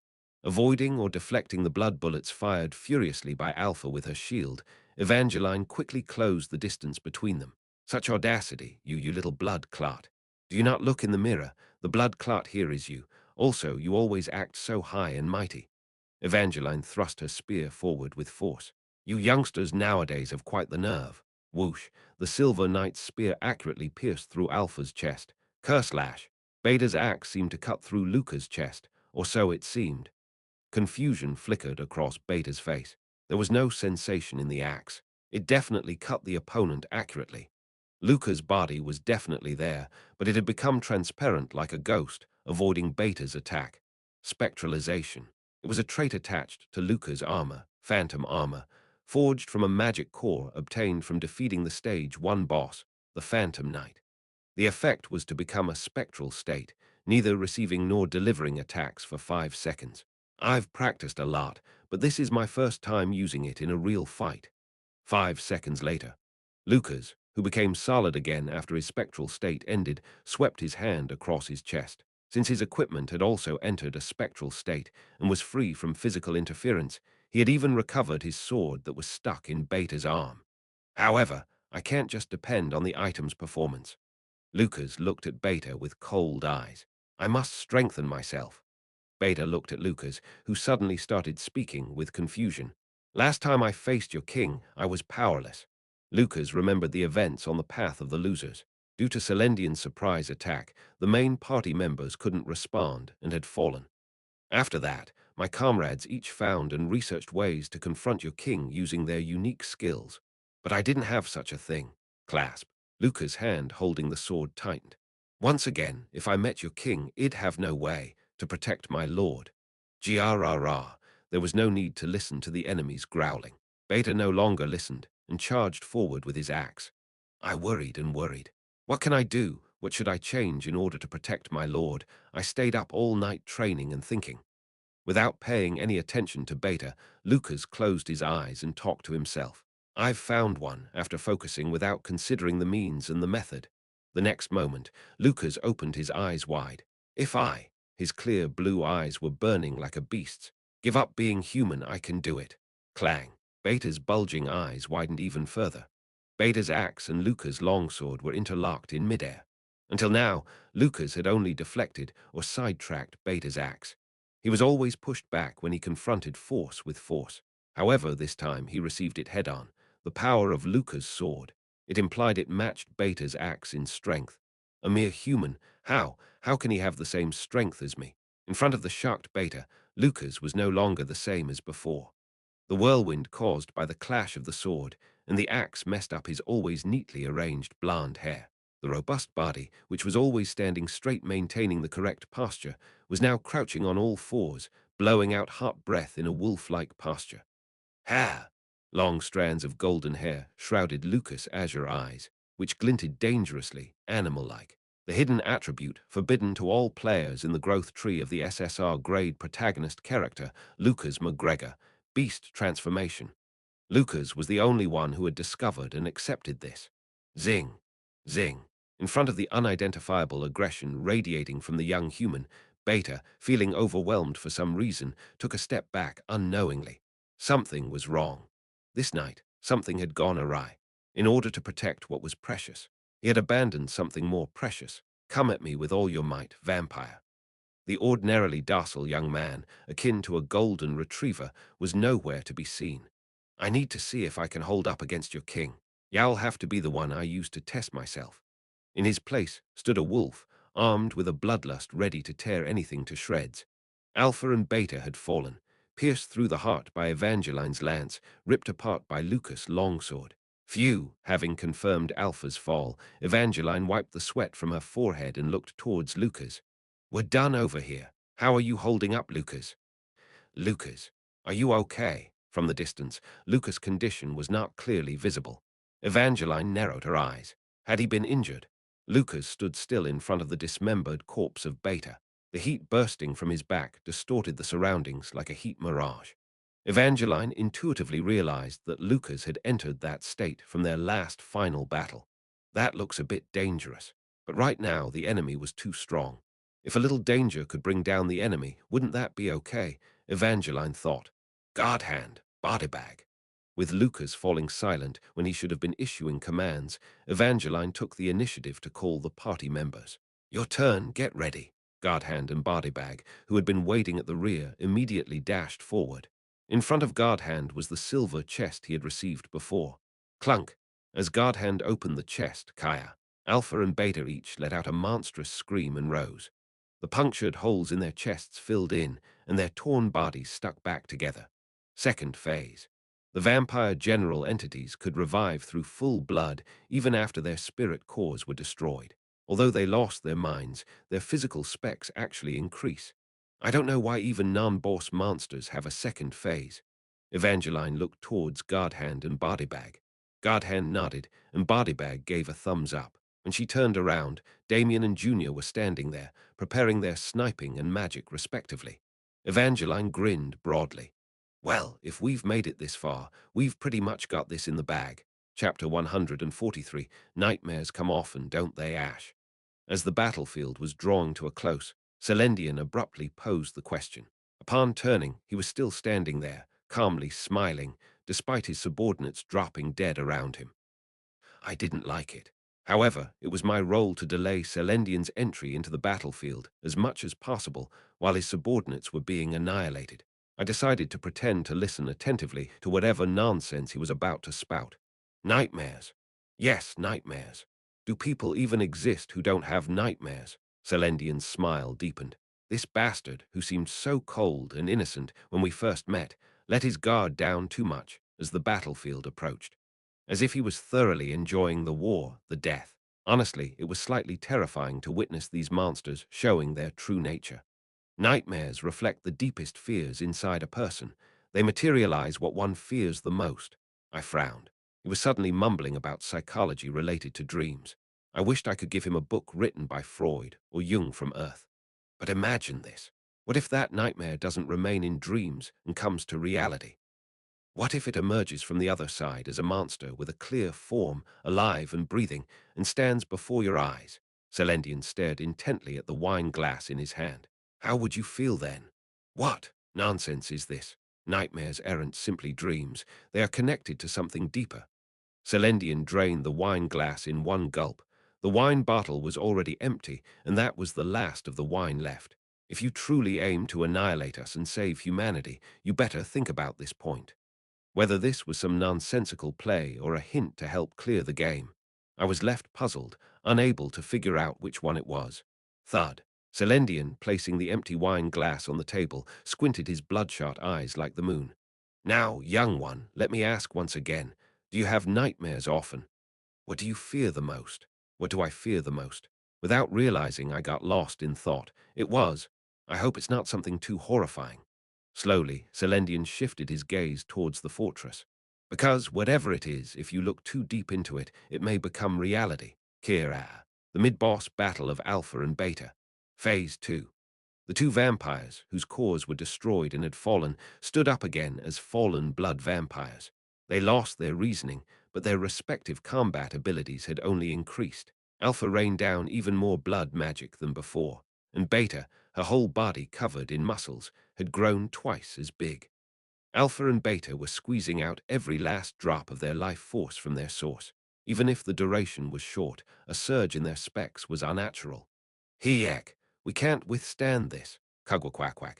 Evangeline screamed while narrowly avoiding the raining blood magic. Lucas avoided all of Beta's axe strikes with his icy gaze. He managed to avoid them, but unlike the first phase, he couldn't find an opportunity to counterattack. God hand, body bag, are you not ready yet? Evangeline jumped. The fortress she had been standing on until a moment ago had been smashed by blood magic and turned into dust. We are reaching our limit. Quickly, do something. Arg! Crash. Eventually, the relentless blood magic cruelly struck Evangeline, who had reached her limit in evading. She managed to block it with her shield, but couldn't fully withstand the shock. She was flung backward and slammed into the ruins of the fortress. Bang! The same was true for Lucas. He had reached his limit. A long line of blood ran down Lucas' cheek. It was the first time Beta's axe blade had made contact with his body. Pip at once he allowed one attack, the rest followed like a landslide. Lines of blood started to form on Lucas' body. Bang! Lucas' breastplate shattered into pieces after being hit by the axe. Lucas took a strong leap backward, and Beta's axe swung upwards in pursuit. The next attack was going to hit not the armor, but his throat.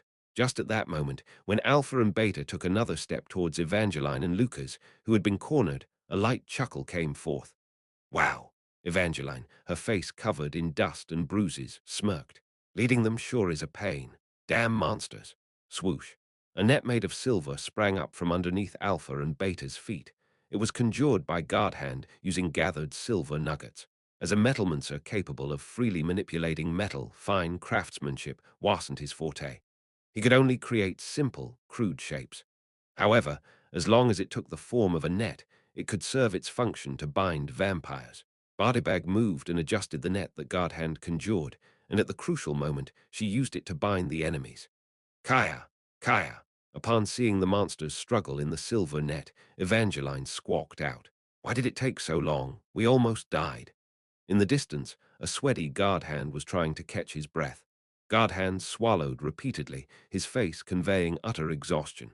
Converting, huff this amount of silver nuggets. Huff into a net on the spot. It's no ordinary feat, it drains a lot. Huff of energy. If he had created such a large silver net in advance, vampires would obviously detect it. They wouldn't come near it. The trap could only be used after all the other monsters were eliminated, and Alpha and Beta were in their fallen blood state. Hence, both the creation and deployment of the net had to take place on the spot. Kaya! Trapped in the net, Alpha and Beta roared, contorting their bodies. Alpha tried to use magic even while tangled in the net, and Beta attempted to tear the net apart with brute force. Flash! Foof. Before they could, however, Junior, who had rushed forward, countered Alpha's magic and thrust her elemental magic into Alpha's core. Beta was struck by silver arrows in the head, neck, and chest. Damien, who had gotten closer, took out Beta cleanly with a triple shot. They couldn't withstand being attacked on their exposed cores while trapped. The two vampires fell into complete silence. Hugh, Evangeline, dusting herself off as she got up from the rubble, muttered, "Did we have to go through all that trouble to capture them?" From the opposite end of the wall, Lucas, who was fixing his tousled hair, responded in a slightly exhausted voice. We needed to prevent their next transformation. Alpha and Beta originally have 3 phases. If their health is halved in their fallen blood state, they fuse, and they become a monster that unleashes both Beta's physical attacks and Alpha's magic attacks. In Ash's words, They were a fucking insane duo till the end. But by completely trapping and killing them using silver, you can skip the third phase altogether. But seriously, how did Senior exactly figure out the monster's behavior patterns? Evangeline glanced down at the wall below. Commander Ash of the humans and King Selendian of the monsters were still immersed in their long-winded conversation. It was surreal. That vampire king, stronger than any monster they had ever encountered, and Ash, calmly sipping his drink while engaging in conversation, were a surreal sight. That monster could kill Senior with a mere flick of a hand. Surely he must have some basis to be behaving this way. Even so, his audacity was beyond comprehension. In retrospect, Ash had always been like that. He didn't seem to possess the human instinct for self-preservation. Was it because he was a cool-headed commander, or was it? All right, everyone must be tired, but let's prepare for the final battle. Lucas' words snapped Evangeline back to reality. Lucas, having tidied his hair and armor, was back to his usual clean-cut self. With a slightly pale face, Lucas looked at the members of the party. This is the final showdown. The battle on the wall had come to a complete end. Alpha and Beta have fallen. Selendian, watching his two subordinates die a gruesome death tangled in the silver net, clapped in a manner reminiscent of a spectator. Clap, clap, clap. Well done, humans. I stared silently at the vampire king. I did not like this. Despite losing all 999 of his minions, this monstrous brat didn't lose his cool. It was incredibly irritating. Well, that was a long preamble. Selendian turned to me with a cherubic smile and suddenly reached out. Shall we start the real battle now? Thunk. What? Let's join the fray. An invisible force gripped my throat. As my breath hitched, I was lifted into the air. May I escort you, lamb? With that, Selendian kicked off the ground and soared upwards. Swoosh! I felt as though the earth and sky had flipped. I let out a scream without even realizing. What kind of escort is this, you crazy son of a bitch? While Selendian climbed leisurely as though on a pleasant stroll on a path of ice and bodies, I was yanked into the air, my throat caught in his magic. We reached the top of the fortress walls in mere seconds. My party members looked at me with shock written all over their faces. What? How did? Lord, are you all right? Upon reaching the top of the wall, Selendian immediately flung me aside. Thud, thrown towards the trio of archers, I rolled on the ground in a most undignified manner. Ah, your highness! Prince, are you hurt? Damien's skull and old girl rushed to my aid. Oh, my back. Manners ... cough. Seemed to be lacking for a vampire lord. Struggling to appear composed, I looked up at Selendian with a strained smile. Our negotiations were not yet concluded, were they? What use is conversation between humans and monsters? It's all futile theorizing. Didn't you think so too? The vampire lord's boyish face flashed a menacing grin, his long fangs glinting. I have been patient for quite some time. Now, may I eat? I am famished beyond endurance.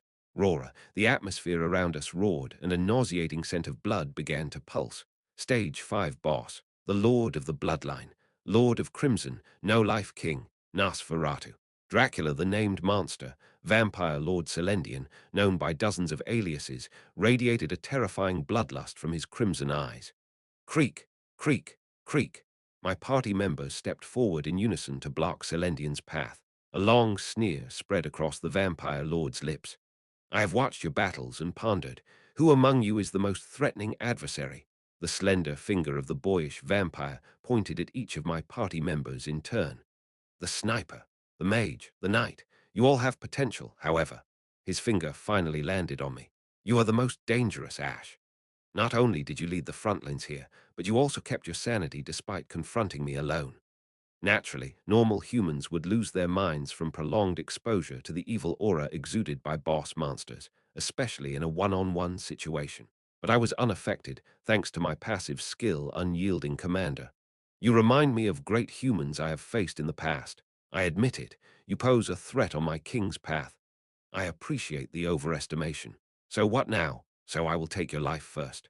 With ominous, flickering eyes, Selendian lifted his gaze and took a step toward me. Consider it an honor to be the first meal of the Vampire Lord's campaign. The next moment, swoosh, Selendian lunged at me, and in response, every member of my party rushed towards him, weapons at the ready. It was the final confrontation of Stage 5. Arguably the last stage of the early part of Protect the Empire. The final battle had begun. Chapter 144, 12 hours ago, the night before Stage 5 began. Junior came to me, saying she had a lot to discuss, as I contemplated strategies till the very end. Your Majesty, you knew I was hiding something, didn't you? I nodded. Junior's attribute Cunning Fox, an attribute that hides her stats. Cunning Fox always digs an escape hole. To prepare a trump card, deceives opponents about her abilities. Since Junior had this attribute from the start, it was hard to get a precise grasp of her stats. I knew you'd know. With a bitter smile, Junior cautiously took off the glove on her left hand. The back of her exposed left hand was covered in burn scars from childhood, and at the same time, a vivid magic pattern appeared. My eyes widened. This is. You know what this is, don't you? I nodded heavily. Junior put the glove back on. I told you before that I'd shown you all my abilities, but that was a lie. I was hiding one more thing. But I won't hide it anymore. Quietly, I opened the system window to check Junior's stats. Junior's real level, real skills, real attributes. I let out a small sigh. You showing me this means you're ready, right? Yes, just finished.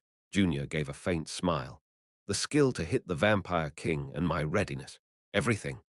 Junior told me about the results and achievements of the magic research she'd been delving into over the past few days. I, who had been listening with bated breath, slowly opened my mouth. I also got a skill this time. My level was already 36 at the final dungeon clear. I should have gotten the second skill a while ago, but it wasn't a skill that could be normally applied, so I was thinking of sealing it for this stage. If combined with Junior, it could be used in this stage too. I explained my skill set to Junior. Junior looked at me with a surprised face. Then, if I combine my power with yours, even if he is a vampire lord, we should be able to kill him. Immediately after, I shook my head slightly. But Junior, are you really okay? If you use that magic, you will. I am fine. Junior, who answered with emphasis, let out a fox-like smile. Your Majesty, I've always wanted to be a magician. And this front line was the first place to treat me like a real magician since I was born. The moment you gave me my first salary, I decided to show all my abilities here. Even though it was a very thankful statement, I sighed. But your grandmother will be sad. Didn't I tell you before? Junior cut me off. I never thought of her as my grandmother. So, shall we? With a magic circle floating behind her, Junior laughed lightly. Should we practice our combined skills all night for tomorrow, present time, on the fortress wall, the final showdown of Stage 5? Tyrant, Celendian charged forward, the speed that was unseen to the eyes, just like what he showed before. But it was different this time. My party members were reacting to it. The first to block Celendian's path was Evangeline. Evangeline's eyes flashed emerald as if she had turned on a night vision. Exclusive attribute Crossroad. Evangeline's intuition itself that shows the optimal battle path. Celendian's outstretched hand met with Evangeline's shield. A burst of red light erupted from the tip of Celendian's hand, and Evangeline's shield tried to absorb the attack, radiating white light. However, it quickly reached the limit of damage absorption. Crack! The steel plate that made up the shield crumpled like a concertina, and the shield that had been on Evangeline's left arm was warped. The gauntlet that had been encasing Evangeline's left arm shattered into pieces. A gleam flashed in Celendian's eyes. Ho! Reacting to my move. Despite her left arm being flung back, Evangeline, with her trademark cocky grin, yelled, Do you think I just reacted, you brat? Evangeline thrust the lance in her right hand forward. Whoosh! But the attack was evaded. Celendian nimbly twisted her small body and skillfully dodged the tip of Evangeline's lance. Evangeline had anticipated that much as well. You won't be able to dodge this. The tip of Evangeline's lance burst into white flames. Bang! The absorbed damage had all concentrated, causing damage payback to explode from the tip of the lance. It wasn't a bad move. Even so, Celendian defended against that attack by extending a shield of blood magic. Brushing off his fingertips, Celendian used magic to lift Evangeline off the ground and flung her aside. You only prepared 3 moves. How do you plan to stop me? The direction Celendian had thrown Evangeline towards was where Lucas, who was running up from behind, was located. Wah! Ha! Bang! The 2 knights got tangled up and rolled on the ground. In that moment, the front lane was empty. Lucas quickly got up and started to run again, but he was a few seconds too late. Those few seconds. A few seconds were already enough. Celendian used a strong push to launch herself forward again, towards me. He ran straight forwardly to suck the blood of me, his first target. Behind and beside me, Damien, Old Girl, and Skull started to fire all at once. Whoosh, whoosh, beep. The barrage of arrows were wrapped in whirlwinds, frost, and flames. The three of them had split up the attribute enchant scroll that I had given to Damien. Thud. However, Celendian caught each arrow with his hand, deflecting the remaining silver arrows with magic, and kept charging towards me. He is a vampire lord, a monster who has mastered both the physical enhancement and magic skills of the vampire skill tree. As long as both physical and magical attacks are not completely blocked, stopping him is near impossible. So we have to block both sides. I quickly glanced at both sides. The means to block both sides was still not ready. In the blink of an eye, Celendian arrived right in front of me. "I won't just sit still and die," I exclaimed. "Summon, summon magic, Chimera origin. This magic is one-time use. The skill will disappear from the list upon use. The summoned creature's level is the same as the summoner's. Only one summon can be maintained at a time. Please specify the summoning location." It was the summon magic of the Chimera origin that I got during the Colosseum exploration. The summoning location is naturally right in front. Flash. A geometric magic circle was drawn, and a monster mixed with various animals such as lions, goats, snakes, and so on sprung up in front of me. The original source of all chimeras. Chimera origin. This creature is also a boss-level monster. It should be able to hold off Celendian for a while. That's what I thought, but this battlefield is purely between me and humans. The Vampire King let out a roar. "Do not interfere, hybrid." Boom. With a swing of Celendian's hand, the body of the Chimera origin exploded. The summoned monster, filled with venomous blood, was destroyed in an unbelievably simple manner. And Celendian tore through the scattered meat and blood to reach me and grasp. He grabbed my collar. Celendian's grinning mouth gaped wide. The four shiny fangs flashed a deadly light, heading straight for my neck snap. He bit into the arm that had come between his fangs and my neck. In surprise, I saw the one who had put her arm between Celendian's fangs and my neck. It was Old Girl. Even as her arm was being bitten by the vampire and her blood was being drained in an instant, Old Girl, with a calm face, turned to me, raised her hands slightly, and waved. She smiled as usual. In the next moment, Old Girl, who had been drained of vitality, groaned and kneeled on the ground. She had been completely drained by the Vampire King. There was no chance of survival. Old Girl shriveled up and twisted like an old tree, dead. While I watched this scene in shock, Prince. Thump! Damien, who had been standing behind me, grabbed my shoulders and jerked me back. At the same time, Skull, who had been standing to my right, drew a silver dagger from her waist and charged forward. "Your opponent is me, Vampire, an archer going for melee. What are you doing, Skull? Besides, you specialize in long-range sniping." She wanted to resist, but there wasn't even a chance. Skull swung her dagger, aiming for the enemy's head, just like her codename and specialty suggested. Per-boom. She was battered by a blood spell that Celendian swung in annoyance, her body shattered to pieces. The droplets of Skull's blood, dispersed in midair, didn't fall to the ground. Instead, they stopped abruptly, then were all sucked into Celendian's mouth. Celendian, who had killed Old Girl and Skull in a matter of seconds, savored the taste of the blood in his mouth and lightly licked his lips. An elf, huh? Not bad for a first meal. The monster with a boy's face curled his lips into a grin towards me. "I guess I'll have to eat you, Ash, to satisfy this hunger." Damien desperately tried to pull me back, but Celendian was approaching much faster. Celendian took a step toward me, grinning as if he was joking, his mouth wide open. Poom. The next moment, Lucas' long sword fell down, flashing from behind Celendian. "Ah!" Celendian let out a surprised moan from his mouth just as thunk. Thud. Whoosh. Whoosh. Lucas' long sword mercilessly cut through Celendian's back and nape. The sky-silver long sword had torn apart Celendian's core, and unable to endure it, Celendian dropped onto his knees. Thunk! Finally, Lucas' long sword pierced through Celendian's chest and surged forward, precisely penetrating his core. He had managed to expose and destroy the vampire's core with his sword, just by activating his skill Soul Strike. "What is that state of yours, knight?" Celendian slowly turned around, coughing up blood. It's as if you are not human, as if you've entered the same realm as us. I even feel a sense of similarity. Lucas was a bit different from usual. His lowered stance was like that of a wolf standing on all fours, and his blue eyes, seen through his disheveled golden hair, were emitting a dangerous light like a beast. The heat blowing out from his back was rippling like a heat haze. I swallowed my dry saliva. Don't tell me this guy Lucas. Did he use beast transformation? I have to stop that. If he uses that trait. Thanks to you, I couldn't sense it. This is, Selendian's body slid down to the ground, making me use one of my lives. Impressive. And then, as if nothing had happened, he rose again. Chapter 145. Selendian had exhausted all the life stocks he initially brought in, depleted as his subordinates fell. However, his army had taken quite a few lives from our troops in the battle on the walls. The count was about 150. The names of the dead flitted across my mind, including the faces of Old Girl and Skull, who had died moments before. I clenched my fist tightly. Anyway, Selendian currently has about 150 life stocks. He used these to resurrect himself from death.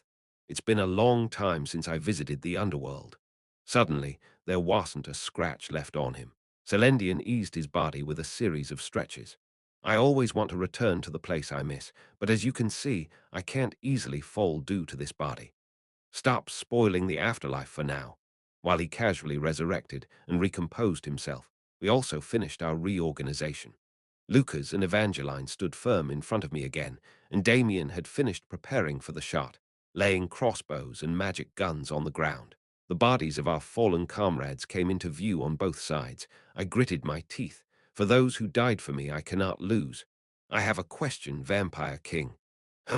Don't you want to resurrect your subordinates? I asked Selendian, who stood alone.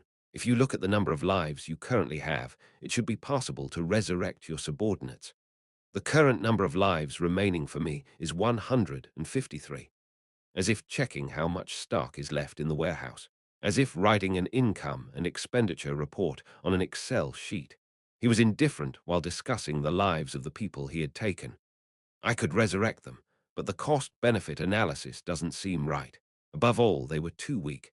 Using all the lives I now have as my combat resources would make me stronger. ... Indeed. You're so strong you could fight alone, without your subordinates from the beginning. I love my army, sincerely, but love and efficiency are separate issues. The weight of my 153 subordinates and my 153 lives. Isn't it different? Step by step, with a fully recovered body, he began to approach again, babbling on. So I will fight alone. Survive alone, destroy the world alone. It is enough to resurrect my subordinates after that. I drew out my wand, 3 blades of magic power whirled, and sprang up behind my back. That judgment will be your downfall, Vampire King. Ho! You're saying you're confident enough to kill me 153 times human. Smirk. I diverted the conversation with a scoff. Before we fight again, let me tell you something, Selendian. You're a liar. Me? You've said many times that you want to kill yourself, but that's a bold-faced lie, isn't it? I harshly rebuked him. You're just a coward who wants to enjoy the thrill of being close to death in a safe place. In fact, you're more afraid of death than anyone else, aren't you? If you leap from a high place, but you have a safety rope attached to your leg, it's not suicide but bungee jumping. This bastard is the same. He just enjoys the thrill next to death, but in reality, he clings to life more than anyone else. You stockpile hundreds of lives and play the game without fear of death using cheats. Saying I want to quit the game because it's not fun, this kind of bullshit is annoying. Someone who steals the blood of others for his own life extension can't really want to die. The species known as vampires is the embodiment of self-love in essence. You cling to life more than anyone else. That's you guys, vampires, isn't it? Even if he didn't fully understand my words, he seemed to grasp the general nuance. For the first time, a look of discomfort flitted across Selendian's face. Babble all you want, human. How can a mortal who can't even comprehend the pain of immortality understand anything? Of course, I don't know about that. I don't care either. But there's one thing I do know. I swiftly swung the wand in my hand and hit the shoulders of Lucas, Evangeline, and Damien. Superior buff applied. Reduce all damage by 25% for 3 minutes. Buff is applied to Lucas. SSR. Top-notch buff applied. Health recovery 3% per second. For 3 minutes buff is applied to Evangeline, SSR. Lowest buff applied. Damien, N is buffed with physical penetration rate increase by 10% for 3 minutes. You son of a bitch. Whether it's 150 or 1,500 times today, you're going to die here, only to hit that dead end called your dream. Glancing over the list of random buffs that popped up, I grinned. Feel free to say your thanks in advance, Celendian. I thrust my staff forward. I don't know when your birthday is, but I'll make sure to give you a sturdy gift today. The blade of my magic power shot forward, and once again my party members clashed with Celendian. My main party was undeniably the strongest among the hero characters I possessed. They were already strong, but they'd grown even stronger after weeks of training. Strong enough to face Celendian as a single party, but the limits were clear. No matter how much we leveled up, killing a monster-level boss 150 times was simply impossible. In the end, our tactic was focused on stalling time, and even that hit its limit when the buff turned off after 3 minutes. Moreover, Celendian was persistently targeting me. My party members had to fight defensively, and such a strategy inevitably reveals weaknesses. Flash. Celendian blasted blood magic towards me. Damn, exhausted, I couldn't dodge in time, and Evangeline stood in front of me, shielding me with her shield. Crash. Ah! Evangeline screamed in pain as she was hit by the blood magic and rolled on the floor. With my defenses down, Celendian sprang up towards me. Whoosh, whoosh, arrows flew in at the right moment. Thump. Celendian, spinning in the air, caught the 2 arrows with one hand and extended the other hand to the side. Damn you, sniper! Blood magic shot from his fingertips. Damien, exhausted from consecutive sniping, was unable to dodge. Save. Evangeline, who had fallen earlier, leapt up again and intercepted the blood magic with her shield. It was like a libero saving the ball in a volleyball game. Crash. With a burst of blood mist, Evangeline was flung away like a balloon with its string cut. Damien, caught in the explosion, screamed and fell. Rah! That's when Lucas charged at Celendian like a beast. His longsword swung fiercely. Barely, with great effort, Celendian managed to dodge all the sword strikes, then with an annoyed look on his face. Poof! He took the sword with his body. Blood poured out like water from his chest, where the longsword was stuck. Lucas' sword strike had once again torn open his heart core, but undeterred, Celendian reached out and placed his hand on Lucas' chest. During the fight with Beta, Lucas' chest plate had been destroyed and was now in tatters. When Celendian's hand touched his chest, a shadow crossed Lucas' face. Damn, damn, boom, a terrible explosion occurred. It was a close-range blood magic bombing. Lucas was blown away, vomiting blood. They put up a good fight. Celendian's arm was completely shattered from executing the close-range bombing. He had also just been hit by the holy longsword in his heart core. But that was it. He'd recover by sacrificing another life. With all wounds healed in no time, Celendian tilted his head and approached me. Is that all you've got? Maybe you should show me if you have more up your sleeve. You don't have any comrades left to protect you now. Celendian bared his fangs and squatted right in front of me. He seemed quite eager to drink my blood. His voice was even drenched with drool. My secret weapon, I smirked. Just wait for 3 seconds. It's falling from the sky right now. I am growing tired of your bravado, Ash. Celendian, no longer interested, lunged for my throat. I am going to enjoy eating you. I'll absorb your life force and make you part of my kin. Vampires use the essence of life they drain from others as fuel. If they can't replenish their blood on the battlefield by killing enemies, the strength of the vampire, which is high-consuming, eventually runs out. So vampires always try to suck blood from their opponents if possible. The pattern to watch out for was exactly this. Boom! With a dull thud, Celendian stared down at his chest in puzzlement. A silver pillar was piercing through it. Ah! Celendian slowly turned around. It was a massive silver stake. Literally, the silver stake that had fallen from the sky had pierced through his neck, penetrated his back, and pinned him to the ground. Sorry for, Huff, the delay, your highness, Huff. Godhand, looking as if he was on the verge of death, barely managed to speak to me from the distance. Beside him, Bodybag was lying on the ground, looking equally close to death, combining the silver they had created with the net and the silver weapons they had collected from the battlefield. Godhand had crafted the giant silver stake, and Bodybag had lifted it into the air with telekinesis and thrown it at the perfect timing. Vampires usually let their guard down at the last moment before they feast. After all, you don't bother a dog when it's eating. It was pretty close, but in the end, they managed to pin him down. It's a classic vampire countermeasure, driving a stake through the heart. Doesn't it feel great to have a hole punched through you? Quite a cute move. But so what? Even being pinned by the stake, the vampire king wouldn't die from it. What do you expect to achieve with such childish pranks? Creak, crack. Even now, the silver stake was fracturing. It wouldn't be long before Selendian would break free from the stake. Struggling to stand, I growled at him. Yeah, all these childish pranks were all part of a plan to buy some time. What? Just then, whoosh, the surrounding air changed. A turbulent flow of immense magical power surged towards one side of the city wall, causing goosebumps to rise. Surprised, Selendian turned to look, and I followed his gaze with a smirk. Junior was standing there. She raised both her hands, with dozens of magical elements of various colors floating above her head.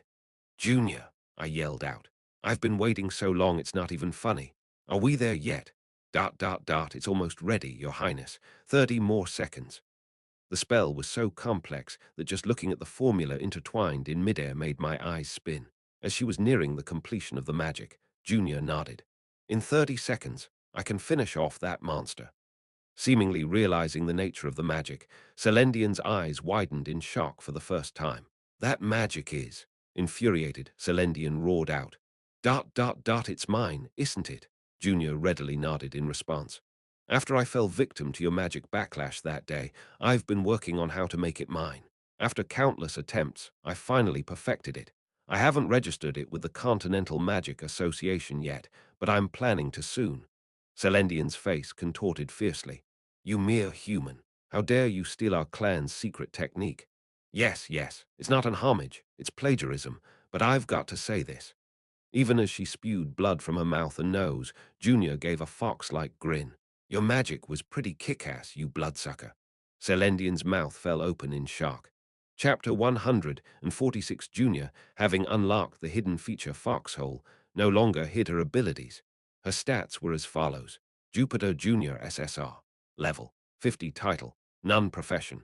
Elemental Disassembler, Strength 15, Dexterity 17, Intelligence 50, Stamina 13, Magic Power 50. Yes, level 50. In truth, Junior had already been in the late 40s when she joined the front lines here.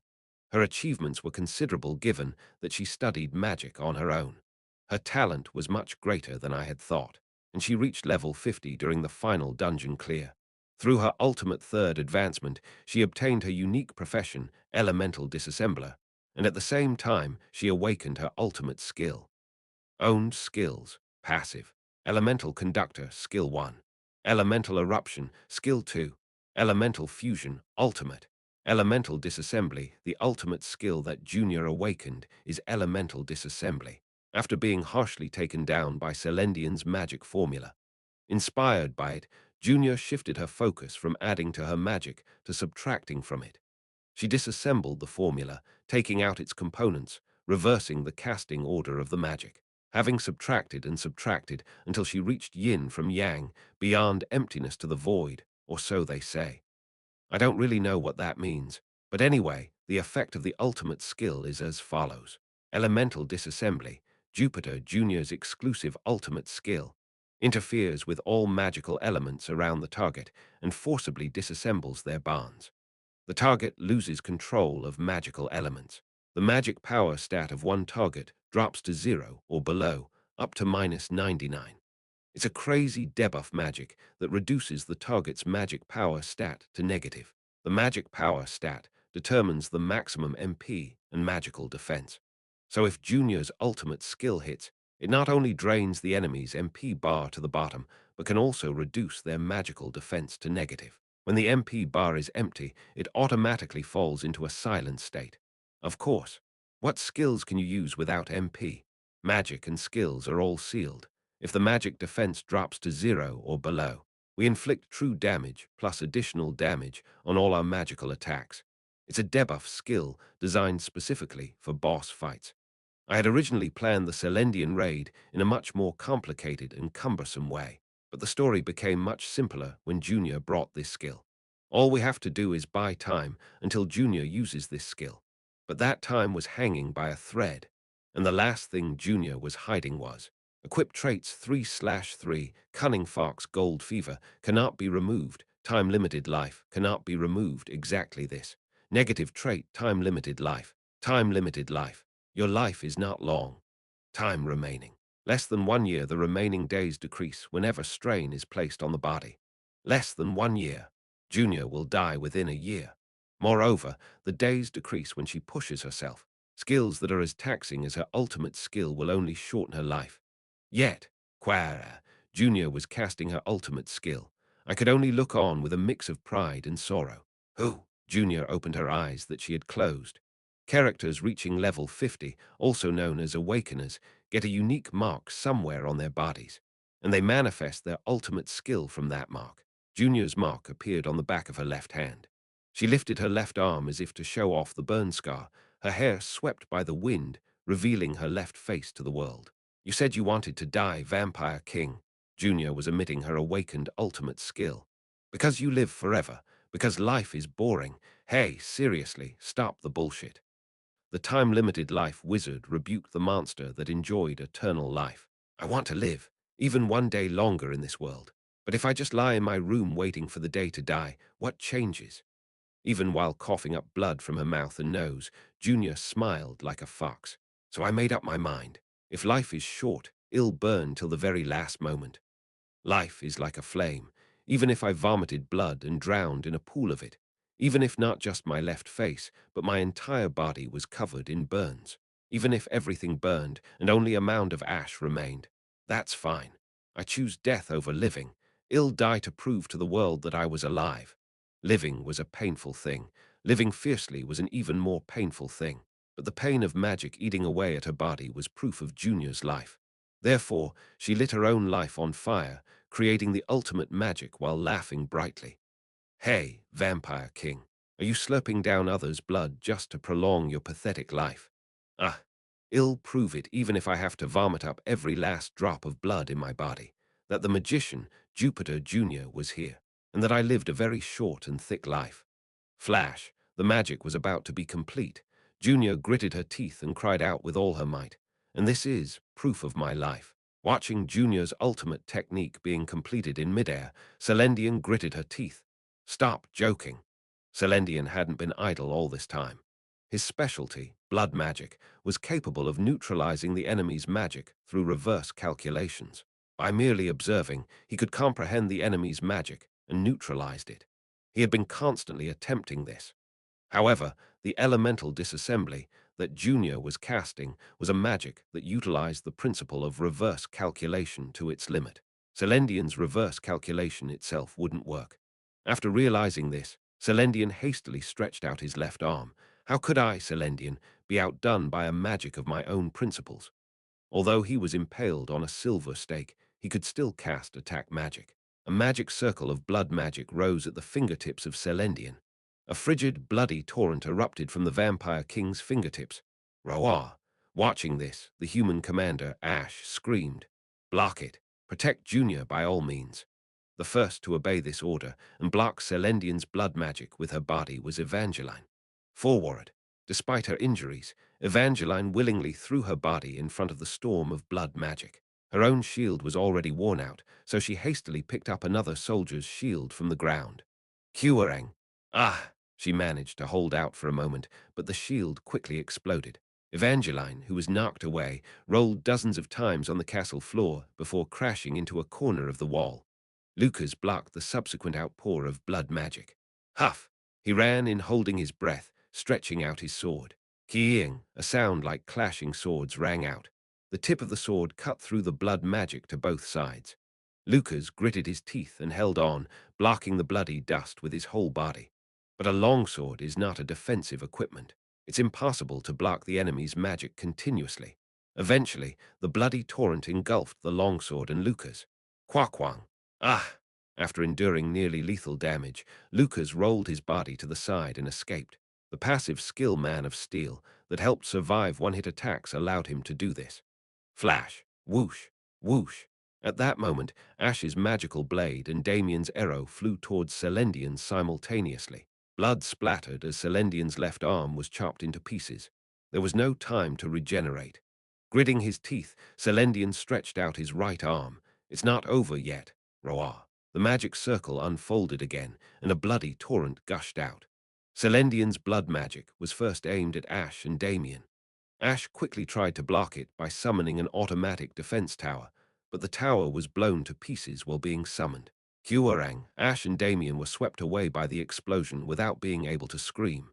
Celendian then switched his target back to Junior, but by then others had already taken their place in his path. Clink, clink, Lily and Margarita's reserve party of 10. They clutched the golem gloves they'd been given like shields and held their ground. Anti-missile barrier artifact, activate. At the same moment, Lily activated the defense artifact. Saintess Margarita sprayed shield magic. Blessings of light. Every member of the reserve party was simultaneously covered by a thick layer of shield magic. Shield magic, anti-missile barrier artifacts, golem gauntlet shields. Above the reserve party, firmly solidified with their own defenses, the Vampire King's blood magic poured down. Hua Quang, cough, Kuha. Members of the reserve party were thrown out like bowling pins, vomiting blood.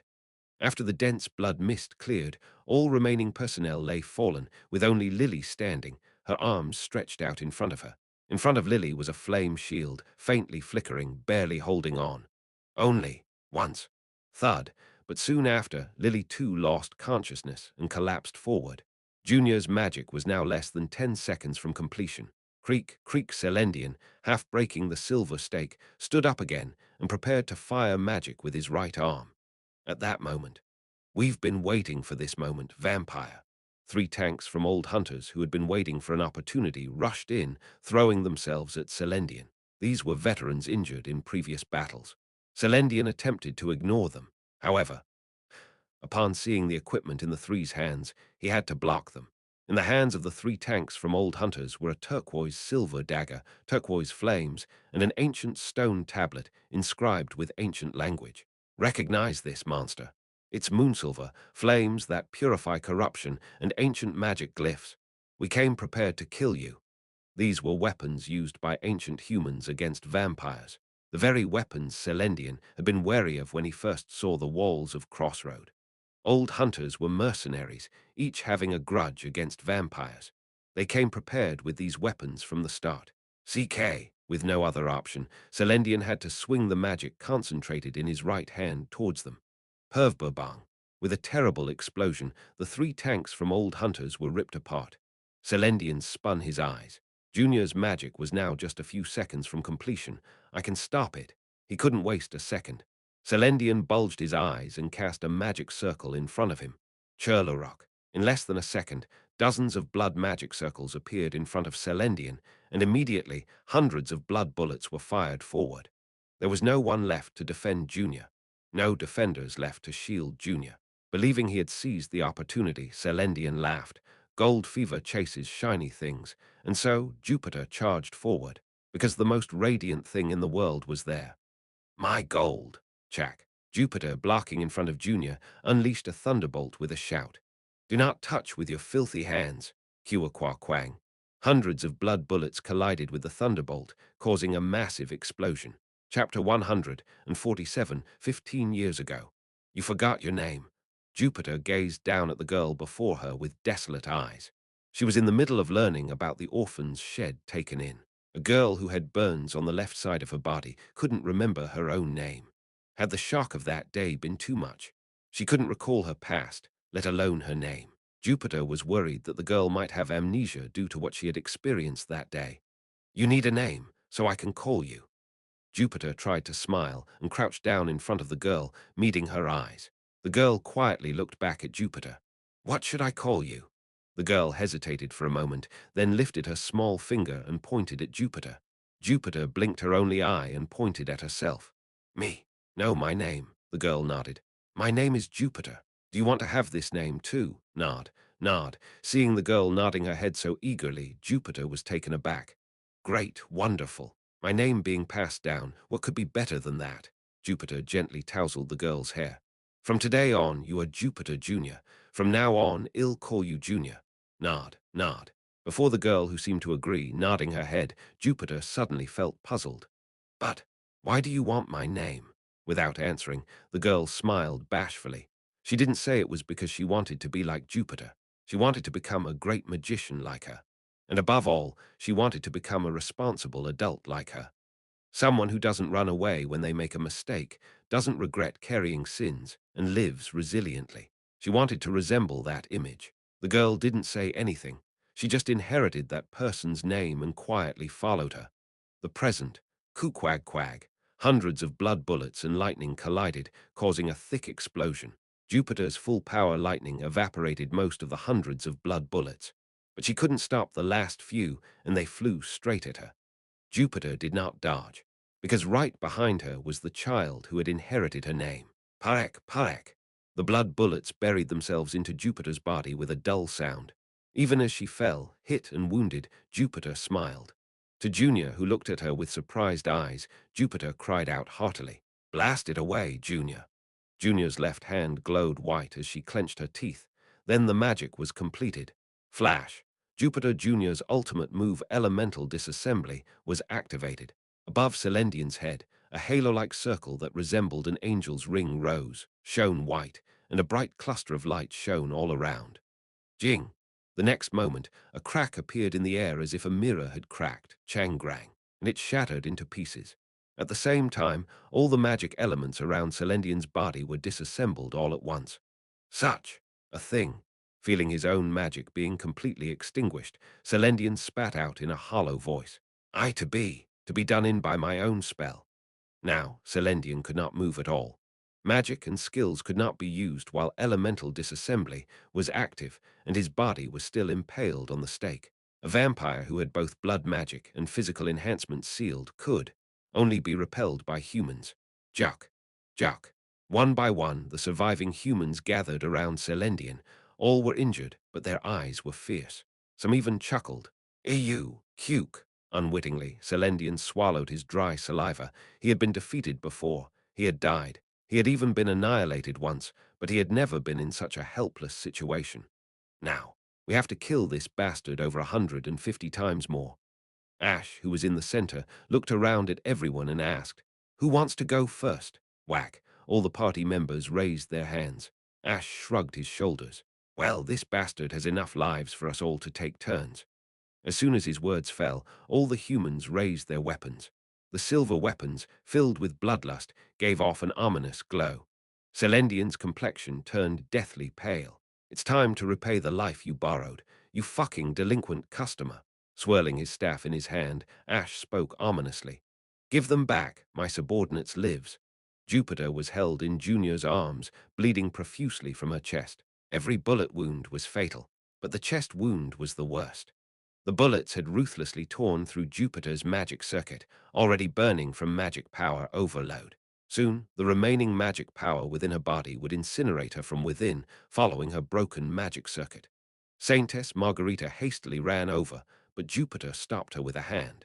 Her injuries were beyond healing. Jupiter, clutching Junior's hand, muttered quietly, "It's okay, Junior, it's okay." Ah.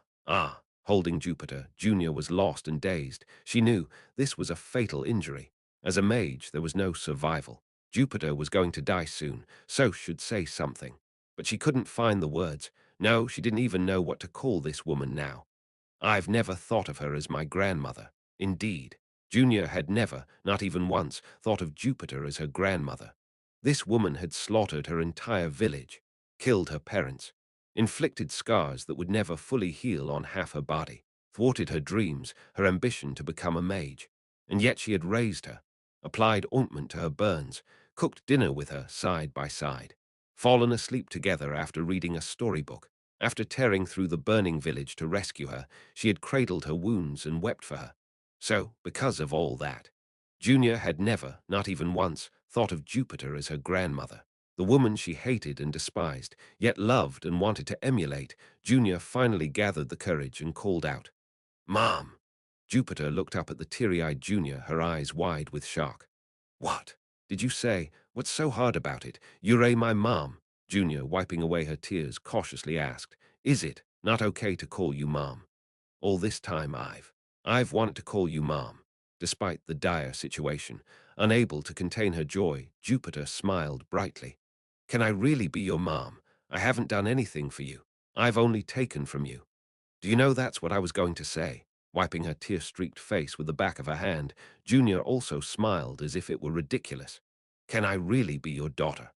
I haven't done anything for you, Mom. I've only taken from you. No, Junior. Jupiter extended a trembling hand and tightly gripped Junior's. Even if you combine all the happiness of my lifetime, it's less than the joy I've had after meeting you and the others. You're absurd. After all we've been through.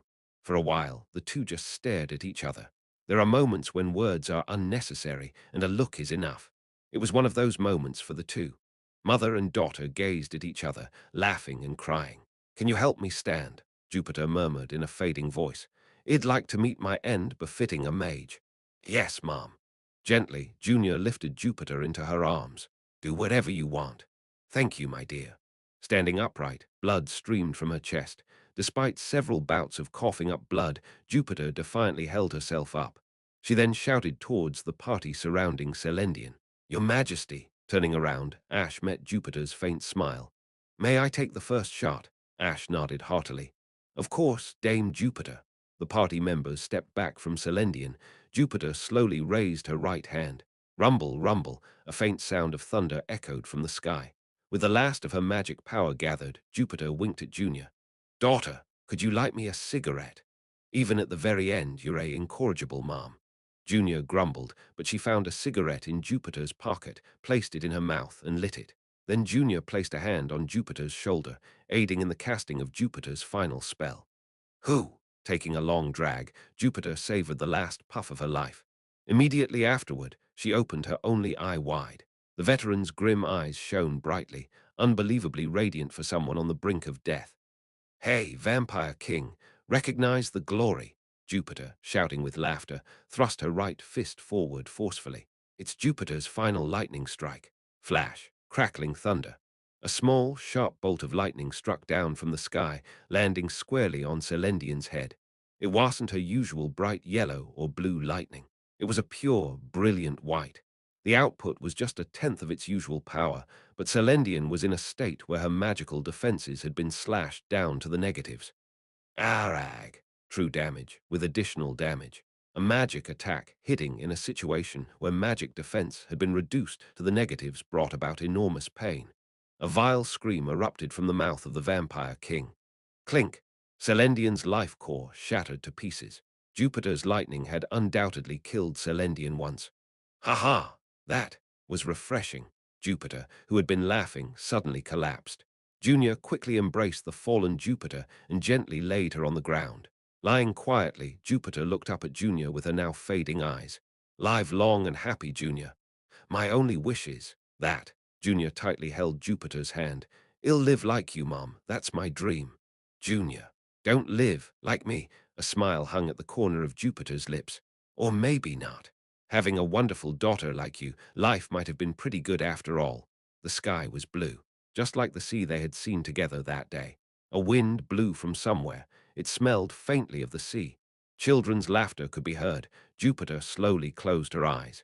I am a little sleepy. Sleep well, Mom. Junior, stroking her mom's hair, whispered into her ear. You won't have a nightmare today. You'll dream a good dream. Just as she said, Jupiter drew her last breath peacefully, as if falling asleep. 20 years as a soldier. 15 years as a mercenary. It was a peaceful end for the stormy life of the Lightning Mage. Chapter 148 during a dauntingly difficult battle. No matter what game you're in, was the recommended strategy. Skip the pattern and go for a one-hit kill, duh. Shut down the enemy's complicated pattern at its source, and in the exposed gap, pour in a massive amount of damage as quickly as possible to bring things to an end. This is a typical trick used broadly in everything from MMORPGs to action games. Junior's ultimate skill, Elemental Disassembly, made this possible. Ironically, the boss monster itself provided the idea for this ultimate skill. Anyway, thanks to that, Celendian was rendered completely incapable of using any magic or skills, and in addition, his magic defense dropped below 0, making him very vulnerable. Now, it's time to beat the shit out of him. Blink boom, Jupiter, who launched that monumental first strike, fell back with a satisfied expression. I didn't look in that direction. I bit my lips hard, controlling my emotions. The war wasn't over yet. You've worked hard, my soldier. The only way I can repay your dedication is just one thing, to put an end to this vampire bastard forever. Guys, I screamed at my party members surrounding Selendian with all my might. Fuck him up, Roara. As if they'd all been waiting for the signal, they gripped their weapons and rushed at Selendian. Selendian, with his magic stats in the negatives, quickly revealed his core even to a weak magical attack. The party members brought out his core by their respective means and shattered it into pieces. Kill him. If he doesn't die after being killed once, kill him twice. If he doesn't die after being killed twice, kill him 3 times. 4 times, 5 times, 6 times, 7 times, 8 times, 9 times in an instant, Selendian's death count entered double digits. Q-Hawk. Even as his body was disassembled and reassembled, Selendian was frantically moving his eyes. He seemed to be searching for a solution to turn the situation around. Stupid bastard. If from the beginning you hadn't monopolized all the lives and revived your fallen subordinates to fight with you, we might have lost. But Selendian chose to fight us alone, hoarding all the spare lives for himself. It was the same in the game. Once the last of Selendian's minions fell, he started using the remaining lives of the Legion for himself, unaware that this was the point where he got his own strategy turned against him. You've been heralded as the Lord of the Legion, but no, you're not a leader. There's no way out. As Selendian's defeat became more apparent, I spat out my words coldly towards his face. You're just a thoughtless kid playing king alone. Lucas' sword bent him. Evangeline's lance pierced him. Damien's arrow lodged in him. Godhand and Bodybag drove extra silver stakes into him. Burnout took Old Girl and Skull's weapons and alternated firing. The 3 tanks of the old hunters, despite their critical injuries, shoved the ancient weapon into him. Lily threw a fireball. Lily brought in 3 preloaded magic cannons and fired them one by one. Lily dragged in a fire-spraying artifact. No, stop there. How many times are you going to kill him alone? After the reserve party members each had a turn at killing Selendian. It was Lucas' turn again to kill him when a new participant climbed up from beneath the walls. Your Majesty! The vice-commander of the Twilight Battalion approached, grinding his teeth. His face, covered in a blood-soaked bandage, was filled with deep anger. Will you give us a chance as well? I nodded readily. Of course. It's always more fun to gang up on a boss mob. The surviving members of the Twilight Battalion were handed extra silver weapons by the party members. The soldiers rushed at Selendian with a roar filled with hatred. Regular soldiers who had lost their comrades also started climbing up from beneath the wall one by one. I nodded to them. There are still plenty of silver weapons left. This bastard still has many lives left. You vermin, dare cough. The mouth kept going till the end, that bastard. So Selendian kept dying, dying, and dying again. All good things must come to an end. Around the time we killed Selendian about 100 times, I noticed the white ring floating above his head, starting to fade. The duration of elemental disassembly was about to end. Looks like our happy dog time is nearing its end. Junior's magic is wearing off.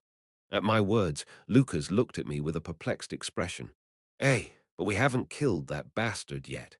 The bastard still had about 50 lives left, but it would be impossible to kill him 50 times in the remaining time. Physically, we just don't have enough time. Ha ha ha! Having noticed our predicament, Selendian let out a weary laugh. Seems like this is it, humans. But you really did well. There weren't many even in ancient times who have pushed me this far. What the hell are you blabbering about, you dumbass? I let out a snicker. Just because the magic is wearing off, did I say we ran out of ways to kill you? What? I crouched quietly in front of Selendian, meeting his gaze. Junior's elemental disassembly is a skill that can drop the target's magic power stat to 0 or below, up to -99. What does it mean for the magic power stat to be negative? It becomes the fodder for my first skill, Unyielding Commander. Unyielding Commander. You can control the consciousness of a target that makes eye contact, forcing them under your control. The lower the target's magic power stat, the higher the success rate of the skill and the longer the duration. The effect does not apply to allies under the effect of the passive skill Unyielding Commander. As it's clearly written here, the lower your magic power stat, the easier it is for my skill to work on you. I gave him a sly grin. Now that our fun time has ended, let's have even more fun, shall we? Activating Unyielding Commander. Please make eye contact with your target. For a moment, the world slowed down. The uniquely blue interface of using a skill spread finely across the world. I stared directly into the Vampire King's red eyes. Target detected. One, please provide a command. Celendian. I reached out my index finger and whispered, kneel like a dog. Flash. All of my magic power drained from my body in an instant. My heart felt heavy. I adeptly wiped away the blood that burst from my nose. This sensation is now familiar. Command difficulty. Easy, comparing the user's intelligence stat and the target's magic power stat. Determining the success rate. Starting the resistance roll. Ding! Before even a second passed, since the resistance roll started, a bright blue spark appeared in front of me, along with the sound effect that signaled the completion of the evaluation. There was no need to check the result. Evaluation completed. Success. 1. Executing the enforced command. There was no way I could fail. The command's difficulty was not a problem. It's because that bastard's magic power stat was abnormally low. As soon as my skill was activated, Celendian shook violently as if he had been struck by lightning. Well, he was actually struck by lightning earlier. Wah-tee! Eventually, Celendian slowly kneeled in front of me, his forehead touching the ground. A voice filled with terror seeped out from Celendian's mouth. I, Celendian, the ruler of all vampires, am mind-controlled by a mere human. Such a thing, it can't be possible, I whispered softly to him, who was trembling and trying to lift his head. Keep your eyes down. Thud, Celendian's forehead hit the ground once more. Seeing the Vampire King lying down in humiliation, I felt a rush of satisfaction. But that wasn't why I did this. Let me show you my new skill I've gained this time, Vampire King. I pointed my finger at him again with a smirk. The second skill that I've acquired was none other than Become Mine. It permanently turns a monster, which is under the effect of Unyielding Commander, into an ally. The said monster will gain loyalty. If the loyalty is high, the monster will obey the player's commands better, but if it's low, it can break free from the player's control. You can use absolute command once on the said monster. This skill can only be used once per stage. It's this. This skill, simple and powerful, turns a monster under my mind control into a definite ally. Everything's good except that the conditions are a bit tricky. No matter how much I lower the difficulty of the command, most useful monsters have high magic power stats and are less likely to fall under my mind control in the first place. But thanks to Junior's elemental disassembly, even the Vampire King fell within the skill's range. Then I had to use it. Celendian, you. I spat out the keyword of the skill. Become Mine. CHRRRRR. A dog collar laden with chains appeared out of thin air, clamping tight around Celendian's neck. Ka! Ding. Vampire Lord Celendian, SSR, has been enlisted on your side. Current loyalty, 0/100 absolute command. One time the skill's effect was truly exhilarating. It worked instantly. What is this? Celendian, despairingly staring down at the collar around his neck, bared his fangs at me. Don't joke, human. Do you intend to make me your pet? No, not at all, I growled back menacingly. You're going to die. Surely, having Celendian on my side would be beneficial. He was incredibly powerful. But Celendian was a boss monster, and among them, he was of Legion leader rank. Managing his loyalty would be a task, and properly controlling him would naturally be difficult. And above all, the morale of our forces that would be lost, if you were kept alive, surpasses the utility of keeping you alive. This bastard had caused too much damage on this front line.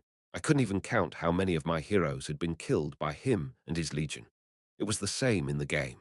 When I made an enemy an ally with various mind control skills, if it was a creature that had inflicted major damage on us, it adversely affected the morale of the human heroes and soldiers. Ultimately, before I could properly utilize that enemy, the human soldiers would desert, or the morale would plummet due to negative traits, lowering the overall efficiency of the front line. It would be better not to recruit them to prevent such results. The monster frontline is where humans fend off monsters. Even the policy of controlling barbarians with barbarians is just a temporary measure. The protagonist of the frontline is always a human. This fact should not be forgotten. After cleanly killing this bastard, it's time to share the experience points.